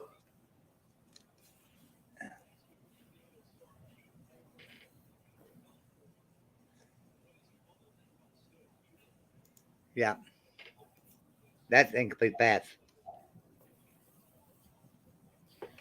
Krista says Neil Brown needs fired. I don't care if we have a 5-star coming in. So, yeah. We'll see. Well, I think if you lose to a 3-5 team, I think that's pretty much the writing's on the wall there. Yeah, it really is. But they might pull at LSU and just let him stay the rest of the season, you know? Quite honestly, I hate to see Neil Brown be fired. I really like Neil Brown a lot, but he can't coach on Saturdays. He Yeah, might be a great you recruiter. said that. He is. You said he's the best coach ever, Sunday through Friday. Yeah. You know, if you can't coach though, if you can't coach on Saturday, it's all for nothing. Okay, I may recruit you again, and I don't care how good the culture is. I don't care how much the players love you, how much you do in the community. I don't care if you go out and pick up trash every day on your way to work. You walk to work to pick up trash on the side of the street for your community because you love it so much. If you can't coach on Saturday, bye. And that's just how it is. Will Klein, thank you for the $2 super chat. He says, Thanks, Will. Neil Brown can't be worse than Chad Morris. Mm. I wouldn't. I don't know. I don't know, man. With what Neil Brown is doing with the talent that's on that team, I don't know, man. It's pretty awful. I think those players deserve better. The fans deserve better. You guys, everybody who's a West Virginia fan deserves better than what's on the field right now. I mean, I will say this. Neil Brown's done a great job of recruiting in college. Sure. Here's why. Because Dana Holgerson was in the 50s. Every year he's in 55th in the nation, 60th in the nation. Since Neil Brown's got there, we've been in the 30s. And this in 2023 class is ranked 30th, I think, right now. 30th in the nation recruited. That's great. I'm happy about that. You know, and it shows that he's a better recruiter than Dana Holgerson is, for sure. But that just can't be everything. But at the same time, what if he is building a program? What if he is something? What if he is building a dynasty and it's going to be a great coach? Do we want to lose him somewhere? And yeah, you know, maybe he makes a few changes on defensive coordinators and wide receiver coaches, and we come out of this. Jason Robinson put in Goose. I agree. You might as well put in Goose. I mean, there's nothing to lose at this point.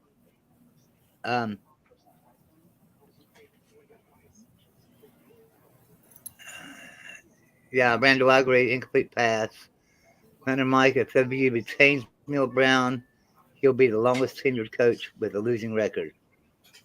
Yeah, but not in history. Oh, Georgia just got recovered the ball.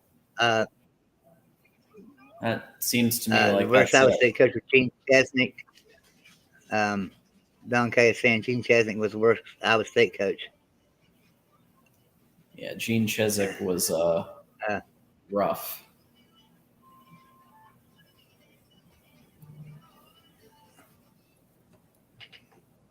Misplaced Hillbilly says our offense never gets on the plane during away games. I agree with that. Because you got to remember that we are playing the best defense in the Big 12 and a top 10 defense in the nation. But still, we should be able to move the ball a little bit. Yeah. I've got so aggravated I don't even know what's going on it. Now I agree with this right here. Just me says that Brown needs to hand over all the play calls to Graham and just let him run with it. I agree with that 100%. And you can tell a lot of these play callings are Neil Brown because they're just so conservative. All right, Iowa State's got the ball at 17-7. They took the touchdown off the board, and they got the pass off, and he's down at the 40. Thank you, John Waffle, for your super chat. Got a super chat. Very nice. I have zero respect for your, threw a temper tantrum after he lost in the backyard brawl, gave Pitt zero credit. Yeah. Well, you have to appease the West Virginia fan base, and you never give Pitt credit for anything. Pitt won that game because West Virginia lost that game. Yeah. Pitt didn't beat West Virginia. West Virginia beat West Virginia, period. And you know that too, John Waffle. I do. You didn't win that game. Oh, yeah. John Waffle. And John Waffle too. He knows that. He knows that too. And Now, does it mean that Pitt could beat West Virginia today? I don't know. I don't think they could. Pitt's not playing the best right now that they've been playing. All right, let's get some updates here. Let me find my scoreboard. Let's get some updates on some games. All right, Michigan State 22-7 over Illinois. Penn State 31-7 over Indiana. These are games still going on. Oregon 42-10 over Colorado right now. Pittsburgh 17-6 over Syracuse, and we all knew Syracuse was overrated, and it was just a matter of time. And now they've lost 2 in a row, and they're going to lose today too, making them 3 in a row.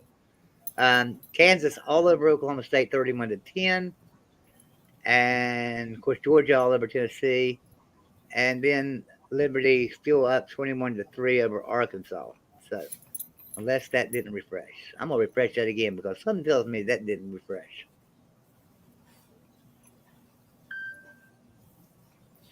All right, Tennessee's back here with the ball. They really got to cook something up here. Yeah, they did. So Liberty's up 21-5. So Arkansas got a safety in there somewhere. Liberty's up 21-5, and there goes Iowa State down the field. Finally got him out to the 25-yard line. Wow. Oh, that's so sad. Kansas up 31-10 over Oklahoma. I think I said that a while ago. So, yeah. Yeah, Iowa State's just running up and down the field on us now, buddy. Well, your defense is gassed. I mean, I know.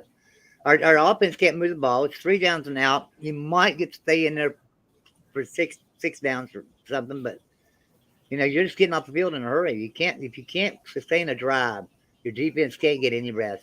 I mean, your defense is as bad as ours is anyway, and then they can't get any rest. We're in double trouble.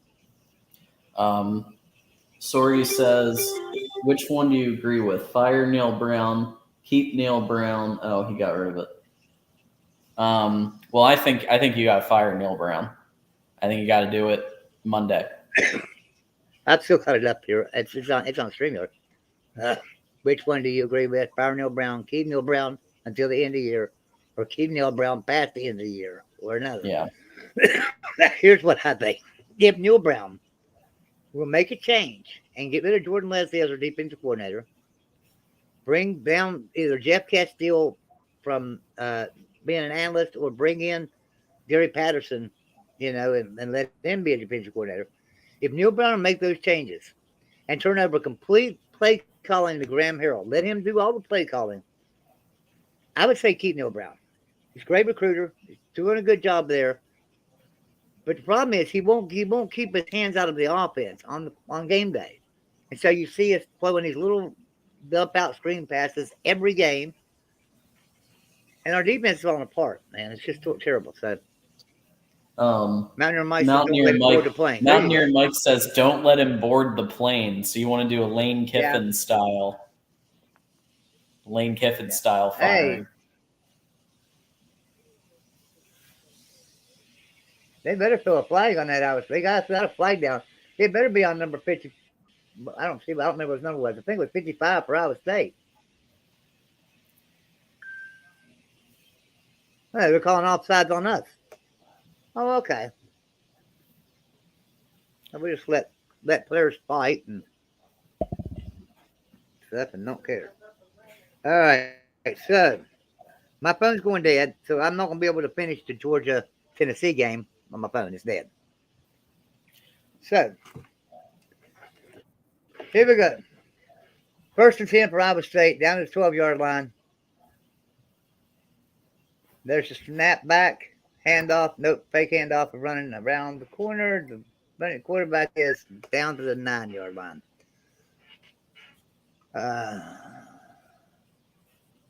John says WVU already has another coach, but hasn't released the details yet. Possible. Wow. John, do you have inside a source? Love to hear if that's like an article or something, because I'd love to read it. We do have a booster, and I know who this booster is, but they are going to agree to pay out for to get rid of Neil Brown because they want him gone. Yeah. But they wanted us to bring in Hugh Freeze. Now, Hugh Freeze signed the contract with Liberty. Okay. So will we get him? Now, and will that booster still pay the payoff since he wanted them to hire Hugh Freeze before Hugh Freeze got that extension? So that's where I'm worried about that. Now, with all these coaching vacancies, you've got Nebraska, you've got Wisconsin, you're going to have West Virginia possibly, and Auburn. These are Auburn. You think about Auburn and Nebraska and Wisconsin. Those are three really big time schools, right? You know, they're SEC, they're Big Ten schools, and they're top notch programs. Yeah. Here's why: if I was a head coach, why I wouldn't take a job at Wisconsin. They fired one of the better coaches in the nation in Chris for no reason whatsoever. I mean, the guy was fine. Look at their seasons every year: 8, 9, 10 wins every single year, year in, year out. I know they want to go undefeated. I know they want to win the national championship. But Chris was a good coach. I didn't agree with that firing. Nebraska, I agree with. I'm torn. On the one hand, I agree with that. Part of me agrees that I think coaches need to be given. I think Paul Chryst last 30 years. If you look at old school college football, he would last 30 years as the coach. But we're in a Nick Saban kind of wrecked college football. And now if you don't win, and like Urban Meyer, same thing. If you don't win in the first 2 or 3 years, touchdown. And he had, to be fair, he had a lot of time to get to the playoff and he just hadn't. And I think they want to get to the playoff. I think they want to reach that national prominence. The risk there, though, is Nebraska tried that too. And Nebraska hired Scott Frost because he had just had that undefeated season. Mm-hmm. And so, and West Virginia did the same thing. Think about it, Right. They hired Neil Brown after he had 3 10-win seasons at Troy. He had just upset LSU. He had upset Nebraska, at Troy, thinking, hey, we got a great coach. Sometimes coaching change is not the best thing in the world. Yeah. Story is saying kind of what I was thinking, where if you looked closely at Wisconsin, they were getting a little worse every year.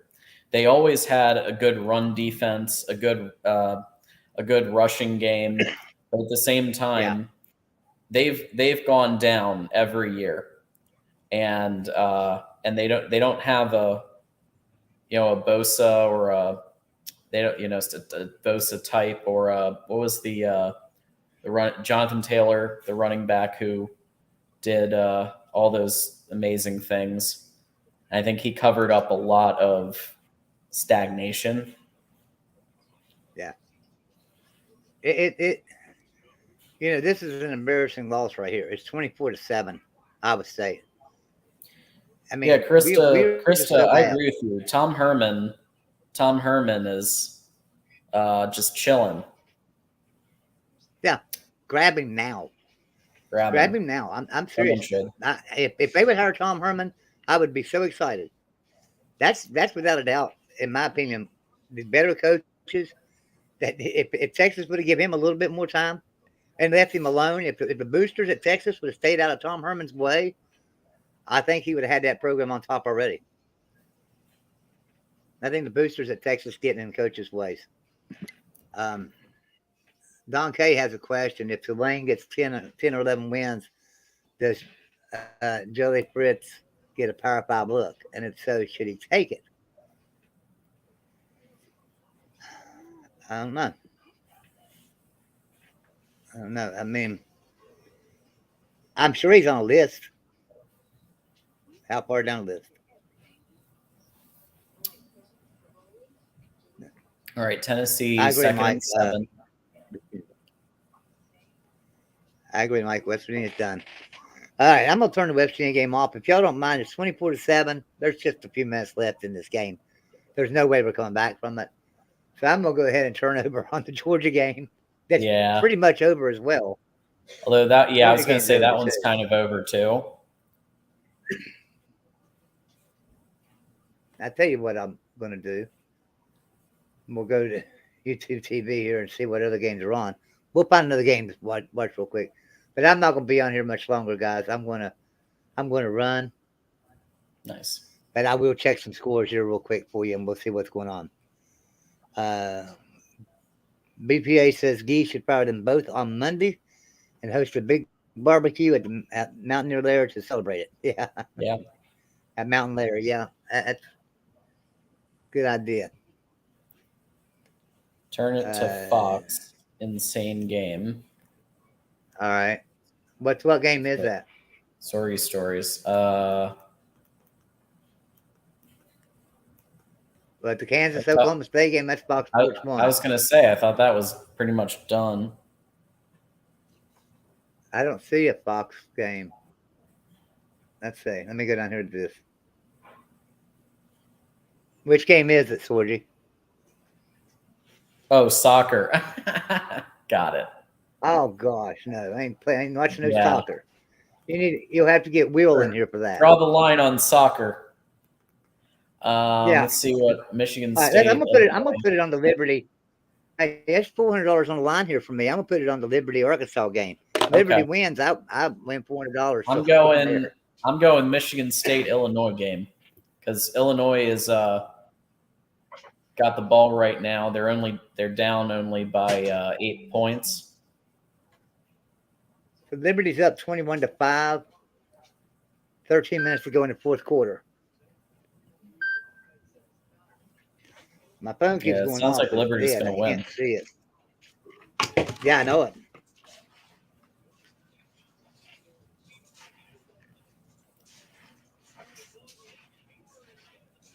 So Illinois has the rushing yard advantage, but my guess is they'll show Michigan State with the passing yard advantage. Or maybe not. Okay. I really want Illinois to win this game. I think after what happened with Michigan State, they do not deserve to win.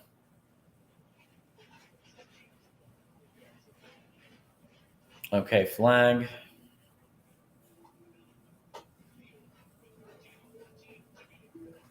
All right, so. But it also shows you that Illinois has benefited from playing in an extremely weak division. The fact that they're. I'm going to plug my phone up. We're back. All right.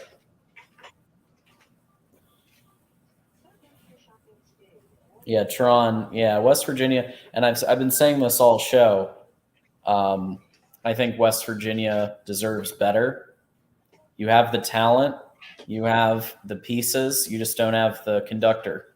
You need the conductor, and then I think you'll be a bowl eligible team within a year. Tron, you're right. We are really bad. The view is really, really bad. Yeah, that was the one I was. Yeah. Mark Kearns, who wins tonight? I also agree with Roy and Phyllis Teeter. I also agree with him. God, please stop the pain.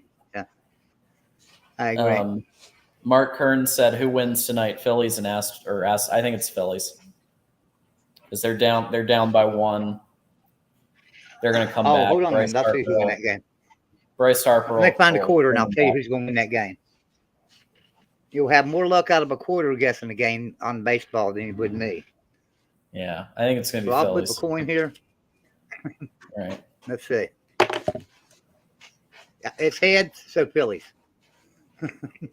There we go. How about that? We'll just go with Phillies. No, I don't watch baseball at all. If I want to take a nap. If I want to take a nap, I watch baseball or NASCAR.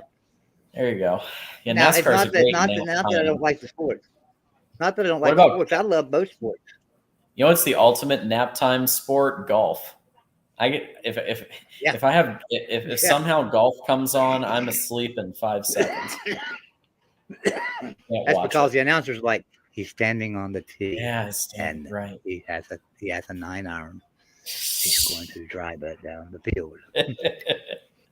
Nice stroke into the fairway. Yeah, it's just like you're like exactly. You nailed it. You nailed it. Come on, Illinois. You got this. 4th and 2. Liberty's going for it from the 50-yard line. Ballsy. No, they're not either. They're bluffing. Oh, you think they're just trying to get the other team off? Yeah, they're just trying to draw them off sides. There's still 10 seconds on the play clock, so maybe not. He's going to go for it. It's 4th. Woo! No, he's calling timeout. No, he took the delay a game. He didn't call timeout. Didn't hurt nothing there. You're on the 50. You take a delay a game, go back 5 yards. Yeah, I mean, just, yeah.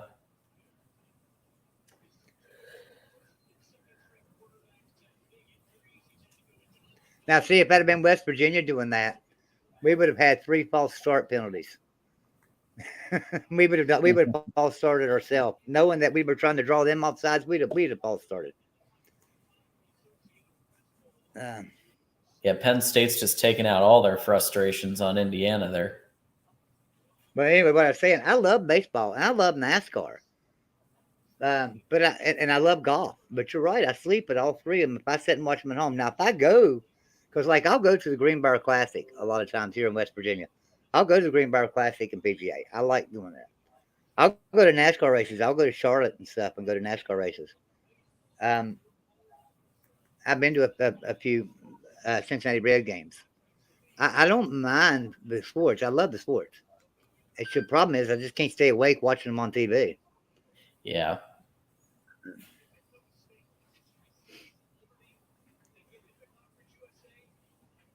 Jeremy says, fire Neil Brown and leave him in Iowa. Yeah, that's how most people feel. Insane collision between Union and LA. Intercepted by Liberty. Liberty just intercepted the ball. Oh, snap. Man. So who do we have? The Arkansas fans right now are thinking, do we need to change a coach? Who do we have, Alabama or LSU tonight? I've got Alabama. I think it's going to be a good game, though. I wouldn't be surprised if it. But now, that was just my pick. I didn't bet on the game. I didn't bet anything on the game. I would never bet on that Alabama. game. Oh, no. No way. There's no way. Because anything can happen in Death Valley. Yeah. And now Liberty throws an interception. Liberty turned around through an interception. That's what gives me the – Bama never plays good away. They haven't all year. If you remember, they almost lost to Texas with a backup quarterback. So Mark says LSU's winning. Jeremy says LSU pretty upset. Nightbot says LSU is Loser State University. Get over yourself. Bo says Alabama by 10. Wow, that's a brave bet there. Very brave. But did you bet? I would do that. I mean, if you feel like that, you should bet. Yeah, you should. That link that Nightbot put in up the chat there. Get that. It's right there. It's just 3 things above you. Grab that link and go over and throw you $5 on that game. If you deposit, they'll match you 125%. So if you go and deposit $25, man, they'll give you $75. So you have $75 bet with. Lock it in. Did you see Raw Tasker's video game move last Saturday? No, I didn't, Mark. I didn't see it. He's Illinois 3rd and 1, and no, didn't get it. Alabama, Clemson get upset tonight. So Krista says Alabama and Clemson both get upset tonight. I agree with Clemson getting upset. I got money on Notre Dame. I did bet Notre Dame. I took Notre Dame in that game. They kicking the field goal. Looks like they're kicking the field goal, maybe. Yeah, I took a. How do you feel about that game? Which one? Notre Dame, Clemson. Oh, that's tough. I think Clemson's got them, but it wouldn't shock me if Notre Dame won. Well, I'm taking Notre Dame. As a matter of fact, I'll do this. So I'll show you. I'll put my money in my mouth. This. Okay. Let me hide the current comment. I don't care to share this with you. I will show y'all. I'll put my money where my mouth is. Invite. No, this one. I want that one. Share screen. Share screen.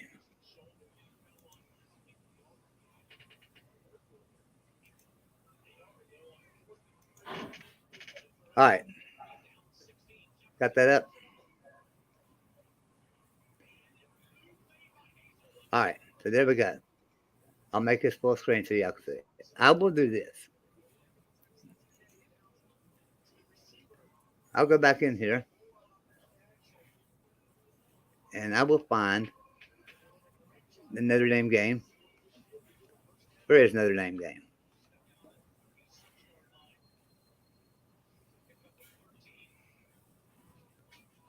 Because I haven't placed a bet on. There we go. Notre Dame.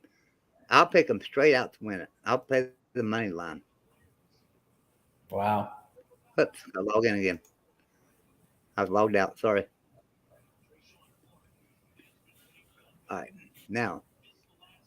Bet US, folks. Check them out.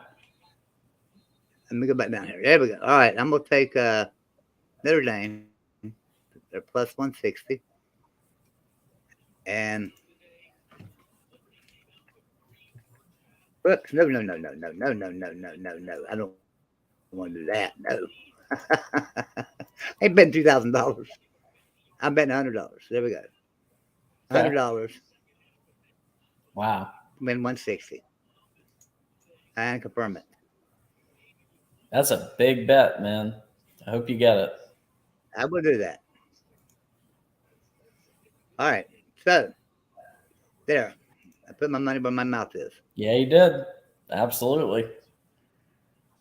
I will not do that.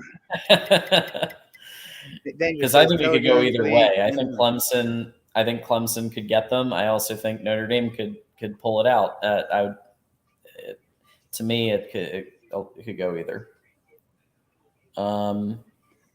Danger says, told you and we won't win another game, and it's not all Neil Brown's fault. It's because of years of being bottom feeder in recruiting since joining the Big 12. Well, we get the 2- and 3-star rejects that no one else wants. Where do you see that? I don't know where you find that at. 2- and 3-star rejects nobody else wanted. I don't understand where Nick's coming from with that stuff. Well, because Neil Brown improved. All right, we got a 5-star quarterback, 3 4-star quarterbacks. 2 4-star quarterbacks. And then we've got 2 4-star running backs and a 3-star running back. And we've got 3 4-star wide receivers. Just recruited 2 more coming in next year. Where's this 2- and 3-star recruits that you're talking about, Nick Danger, and that were terrible? We've got the players, man. We've got the talent. We just don't have the coaching. Maybe he's talking about like historically, like before Neil Brown got there. Well, they didn't have stars back in Don Neyland's days. But I still say this. Neil Brown did improve the recruiting a lot. Oh, yeah. Now before him and Dana Holgson, it was horrible. Dana Holgson's a terrible recruiter. Has anybody seen Houston's recruiting rankings right now? They're in the 70s. I mean, he's a horrible recruiter. He's terrible. And that's shocking because Houston has done pretty well. Yeah. And we were in the 50s every year under Dana Holgson. We were in the 50s every year. So I agree. If you're talking about from 2012 up, before that, no. We didn't have terrible recruiting classes. We had a number 9 recruiting class in the nation in 2009. We were number 9 recruiting class in the nation. We had Jason Qualtney, 5-star. We had Noah Devine, 5-star. I mean, what are you talking about that we were historically getting 2- and 3-star recruits? That's crazy. All right, so, and that was a bust too. Jason Qualtney was a bust. He was a huge 5-star recruit coming out of high school. And he was a bust. So what I've seen so far with this Michigan State-Illinois game is the play calling on Illinois' side has not been very creative.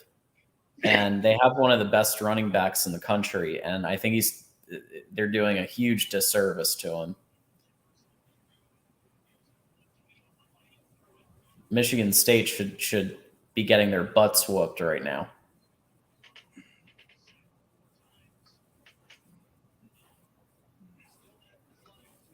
So let's see where we're at here. Arkansas, 2nd and 9, running up the middle. It's going to be 3rd and 7. He gets about 2. So it's going to be 3rd and 7 for Arkansas. Liberty's still leading 21-5. There's 10 minutes and 40 seconds to go in the game. 21-5, you said? Yeah, 21-5. Oh, Liberty. wow, nice. Safety? I'm smelling that money, man. I'm smelling that money. 10 minutes, man. Let's get 10 minutes in a football game means I'll have my money in less than an hour. Jason says, bring back Rich Rod. Well, Yeah, you guys Jason, had way better I luck hear a than lot we of did. people saying that, but I don't agree with it. Rich Rod's was great then because he ran an offense that nobody else run, that everybody's running now. Everybody picked it up and okay, we're running with it. So everybody's doing it now. So now defenses can stop it. So it won't do any good to bring Rich Rod back. I mean, what are you going to do? It's not like he set the road on fire at Michigan. He didn't set the road on fire at Arizona, so. The one counterpoint I'd mention is Chip Kelly, who was a very same thing. He ran a very innovative offense when he was at Oregon, and he did take a few years to build UCLA, but UCLA has looked really good this year. Yeah. And so if you're able, if Rich Rod can recruit a top quarterback, top running back, obviously they'll have still JT for one more year, right? Potentially. So yeah. JT's got one more year if he wants to play. Now, here's what I'm thinking. I'm okay if they bring Rich Rod back. I'm not a Rich Rod hater by any means. If I seen Rich Rod tomorrow, I'd just say hi, I'd shake his hand and make sure that nobody wanted to kill him. But I would shake his hand too, even though he gave us some grief. Yeah. I mean, I don't have nothing against Rich Rod. Here's how I look at college football is a business. Mm-hmm. He got more money at Michigan than he did at West Virginia. Bottom line, he went for the money. Hey, that's a business decision. That's a family decision. You have to look at it that way. It wasn't a personal decision. And freeze your ass off too. Right. Yeah. It wasn't a personal decision. And plus, easier recruiting at Michigan than at West Virginia. Bottom line, it is. You're playing for a blue blood. You're coaching a blue blood team. Easier to recruit there. So you can't really blame him for doing it, what he did. But the way he did it, yeah, I didn't like that one bit. And Jay Grizzly says the Clemson here returns. Yes, he will. The Clemson Illinois is getting the ball back. All right. So Arkansas has got 3rd and 10. Dropping back to pass. And he's dancing all over the place. They're chasing him. He's still dancing around, and they got him. No, he's short. He's out the 30-yard line, about 29-yard line. Yeah, they're going to mark him at 29. So they're going to go for it probably. It's going to be 4th and 4 for Arkansas. Yeah, they're going to go for it at 29-yard line. All right. James Dean. JT ain't no Stetson Bennett. I would agree there. Michigan saw firsthand what Stetson Bennett could do. Yeah. It was not pretty. Oh, man. That's a nice throw and catch there for Arkansas. Man, they had sacked him in the pocket, and he threw a bullet. And he had to feed it between 3 defenders. And he did it, man. That was a great throw. That's a great throw. Those of you saying you want Rich Rod back, why wouldn't you instead want somebody who can I don't see him infusing the program with a ton of energy and excitement. Find somebody who has like offensive or defensive prowess, who's been proven, but at the same time, they've got a lot of years ahead of them to build the program up. I agree. I'm going to throw this super chat of John Wampus back up on the screen. I agree because it's like this. Who would you rather have? And ask the chat this because I see a lot of people saying Rich Rod too. Who would you rather have? Hugh Freeze, Tom Herman, Matt Rule, or Rich Rod. Oh, man. That's 4 coaches. Those 4 coaches were standing there at West Virginia right now saying, I'll take the job. Which one do you take? Hugh Freeze, Matt Rule, Rich Rod, or Tom Herman? Crap. Wow. Well, Freeze's off the field issues. I wouldn't, I would probably look at that. But he's excellent offensively. Tom Herman isn't great with boosters, but I think what would be the ideal situation is probably you get Rich Rod for the head coach, but you get Tom Herman for the OC. And that would be amazing. And then you bring back. And then Gary Patterson. Bring Gary Patterson or Jeff Castile. Or Patterson for DC. That would be then amazing. You get amazing the enthusiasm, the energy. You get the offensive wizardry of Herman. Yeah. And this time, Rich Rod Here's can be the problem the CEO. with that. Here's the problem with that. You got an all-star cast that's probably got a $15 million salary tag on it. You know what I'm saying? when you're talking about Gary Patterson or Jeff Castile on defense, Rich Rod for head coach, Tom Herman for the offensive coordinator. Tom Herman's probably going to want a couple million. Rich Rod's going to want probably $6 million. Yeah. You're looking at $10, $12 million. So you got to pay money to. I mean, here's the thing. You do. You got to open Liberty up can the pay wallet. $6. If Liberty can pay $6 for Hugh Freeze, West Virginia can pay $6. You got to open up the wallet. That's just the reality of college football right now. It really is. It really is. And the thing about it is if West Virginia would open up that wallet one time, that's what happened with Rich Rod. Rich Rod went to him wanting $50,000. That's all they wanted. $50,000 for his assistants, not even for him. And not for each assistant. That was all of them. He just wanted a $50,000 bonus so he could give it to him. Wow. And they told him no. Wow. $50,000 cost us, Rich Rod. That's ridiculous. Crazy. So if we would just open up our wallet, and you're right, get an all-stars cast in there, we could, guess what? We could get in some playoffs and we'd win that money back 3 times over, getting in playoffs and things. The reality is you're not going to have all 4 of those because Nebraska, Wisconsin are going to be going heavily for Matt Rule and for Bill O'Brien, and Rich Rod you could probably get easily.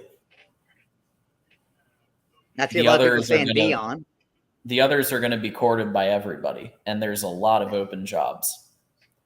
And I know people are going to want Deion Sanders, and that's fine. Deion's not coming to Morgantown though. He's probably going to wait for Florida State. It'd be my guess, or maybe go to Auburn until then. Everyone's saying Lance Leopold's going to get poached. I would feel so bad for Kansas if that happens. You finally make a bowl for the first time in 14 years, and then your coach goes to Wisconsin. I would love Lance Leopold in Morgantown. Now, I would. Yeah. That would be one coach that I would be excited to have. But at the same time, I don't know that he would leave Kansas. He's building something there. And, the thing about it is, if he stays, the man's going to have statues outside Bill Snyder Stadium. There's going to be Bill Snyder and Lance Leopold.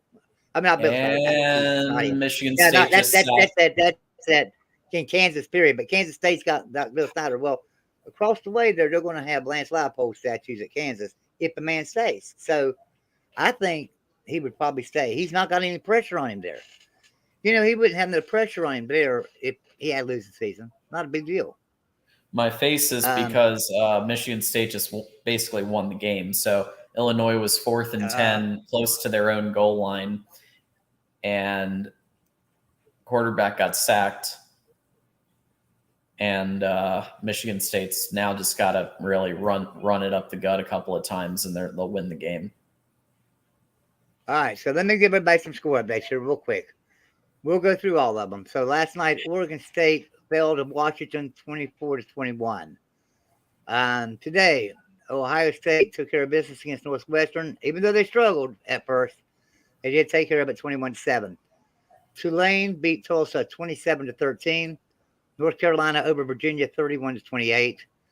TCU over Texas Tech 34-24 to stay unbeaten. Kentucky took care of business against Missouri, but it was a struggle. But they finally pulled it out 21-17. Right now, just like he announced, Michigan State 23, Illinois 15. 2 minutes to go.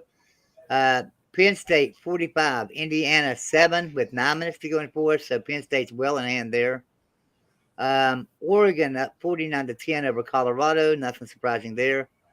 Pitt takes down Syracuse 19-9 today. Kansas all over Oklahoma State. 5 minutes to go in the fourth quarter. They're up 34-16. So Oklahoma has made a slight comeback. Georgia 27, Tennessee 13. Right now, 4 minutes to go.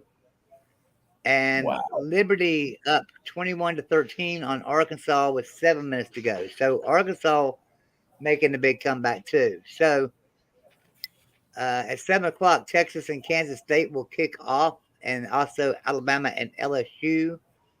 7:30 is Michigan and Rutgers kicks off, and Arizona and Utah. Clemson and Notre Dame kick off at 7:30 as well. And then another good game tonight. Wake Forest and NC State kicking off at 8, and UCLA and Arizona State kicking off at 10:30 will round out the night. I'm looking forward to some of these night games, especially the Alabama LSU, the Michigan Rutgers game. I think could be an interesting game, just because it's at Rutgers. And the Clemson Notre Dame game, I got Notre Dame pulling the upset on Clemson, so I'm going to have to watch that game. And Wake Forest and North Carolina State's going to be a good game. So there's some great games on tonight. It's been a great day for college football. And if you don't believe it, rewind the tape, because Joey Foster used BetUS to put his money on the line for Notre Dame winning the game and covering. I sure did. I put it on the screen. I put my money where my mouth is. I ain't gonna fool around. Hey, well, I think how much time you got left in that game? About a minute. All right. David Cummins, thank you for the $5 super chat. He says Neil Brown has to go now. This is ridiculous. I'll give you a thumbs up as well. Like I say, love Neil Brown, but I agree. If he can't do no better than that today, yeah, it's time to go. Wow. This is big news. Joey Foster saying it's time for Neil Brown, because you were kind of on the let's keep him train. Well, I was on the wait and see what happens end of year train, But, wait and see, And then but I've been saying last 2 weeks, I'll be okay if they fire Neil Brown. I won't be. I won't be sad about it, or I won't be happy. It just, I'll be okay with it. Yeah. Right now, though, I would think, but it's time Neil Brown's got to go. And I would hate that too, because, like I mentioned, we have some great talent on this team. They're liable to leave. They're liable to hit the transfer portal. That transfer portal is something everybody's got to think about right now. It's true. Remember that happened to Neil Brown when he got here. How bad that transfer. He had 29 players in the transfer portal in 2019 and 2020. Mm-hmm. 29 players. So, that's what you're going to look at again. If we change coaches, there's a possibility we lose 20 or 30 players again. And then you're starting over. And then they got to build for a few years. So watch what you wish for. That's all I'm going to say. So you might want to look at somebody who a lot of people will come with them. So figure out who's your version of Lincoln Riley. So Lincoln Riley and Brian Kelly both went from a blue blood to another blue blood. Mm-hmm. And if you notice, Lincoln Riley, a crap ton of people went with him. Staff, players, Caleb Williams. And then on the other hand, Brian Kelly had like one dude go with him. Yeah. You need to find your Lincoln Riley. Brian Kelly went from blue blood to not a blue blood. That was kind of an amazing move to me. But I guess technically, yeah. I'd call them a modern blue blood. A modern day blue blood, yeah. But yeah, I mean, that's something to think about, man. That transfer portal is so easy for players to get in now. And the thing about it is, there's nothing a coach can do. If a player comes to him and says, if a player goes to them and say, I'm going in the transfer portal, that's it. They can't sit them down and say, oh, don't do that. Here's why. You know, they can talk to them, but they can't actually try to keep them and hold them against their will. Okay, there's nothing they can do to stop them. They can talk. So, of course, they can talk to them. That's their player. Can talk, but it's not going to be like, well, I'm not going to. It used to be, I'm not going to let you go in the transfer portal, or if you do, I'm going to hit you, and you're going to sit out a year and all this stuff. They can't do that anymore. They have no control over this, and so you change coaches. A lot of players on that team. Now I'm telling you, guys, I'm really close to that program, and I'm up there a lot. Michigan every State player on that team thinks the world of Neil Brown. They think the world of Neil Brown. If Neil Brown gets fired, I'll tell you right now, we could lose a lot of players. It's not over yet. So Michigan State just whiffed on the field goal, which means Illinois is going to get the ball back. The minute, it'll be a little less, but Illinois can get 8 points. It's going to be hard. It'll depend on where the field position is, too. Well, there's still 6 minutes to go in the Liberty, Arkansas game, and that score's 21-13. So, I'm not out of the woods there yet either. Yeah. So here comes DeVito. And I think you got to put it in the hands of your best player, Chase Brown.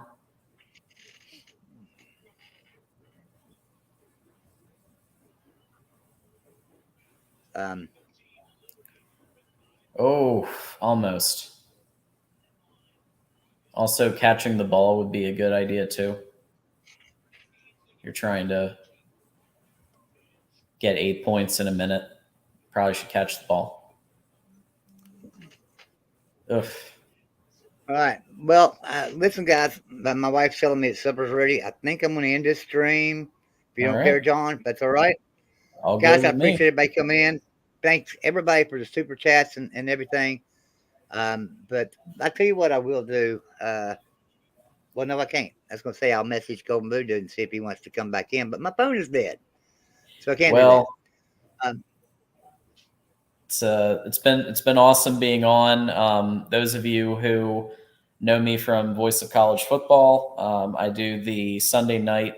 Every Sunday night, I moderate with Ben. I moderate the College Football After Dark show with a great panel. You can come on there and say hi. I also do the Michigan Review Preview with D4 Sports every week. So we just launched, I think yesterday or the day before, we launched the review of the Michigan State debacle and then the Rutgers game coming up in half hour. So check all that out. But always awesome to come on, Joey. Yeah, I appreciate you coming on, John. And hey, Everett, I see what you say, and a huge congratulations to Kansas for becoming bowl eligible. I love it. I mean, I love that Kansas has got a good team this year. Absolutely. I love to see the underdogs come out and win it. And me too. Now just win the rest of your games and get to a big bowl and go and beat somebody really big. So I appreciate everybody coming in, all your super chats and everything. Golden Voodoo is going to be going to be clowning. I'm sure the Mountaineers here before long. Sheree working on that video now, so keep an eye out for it, guys. We love you. Thank you for coming in. Everyone have a great night, and we'll see everybody later. Go Blue.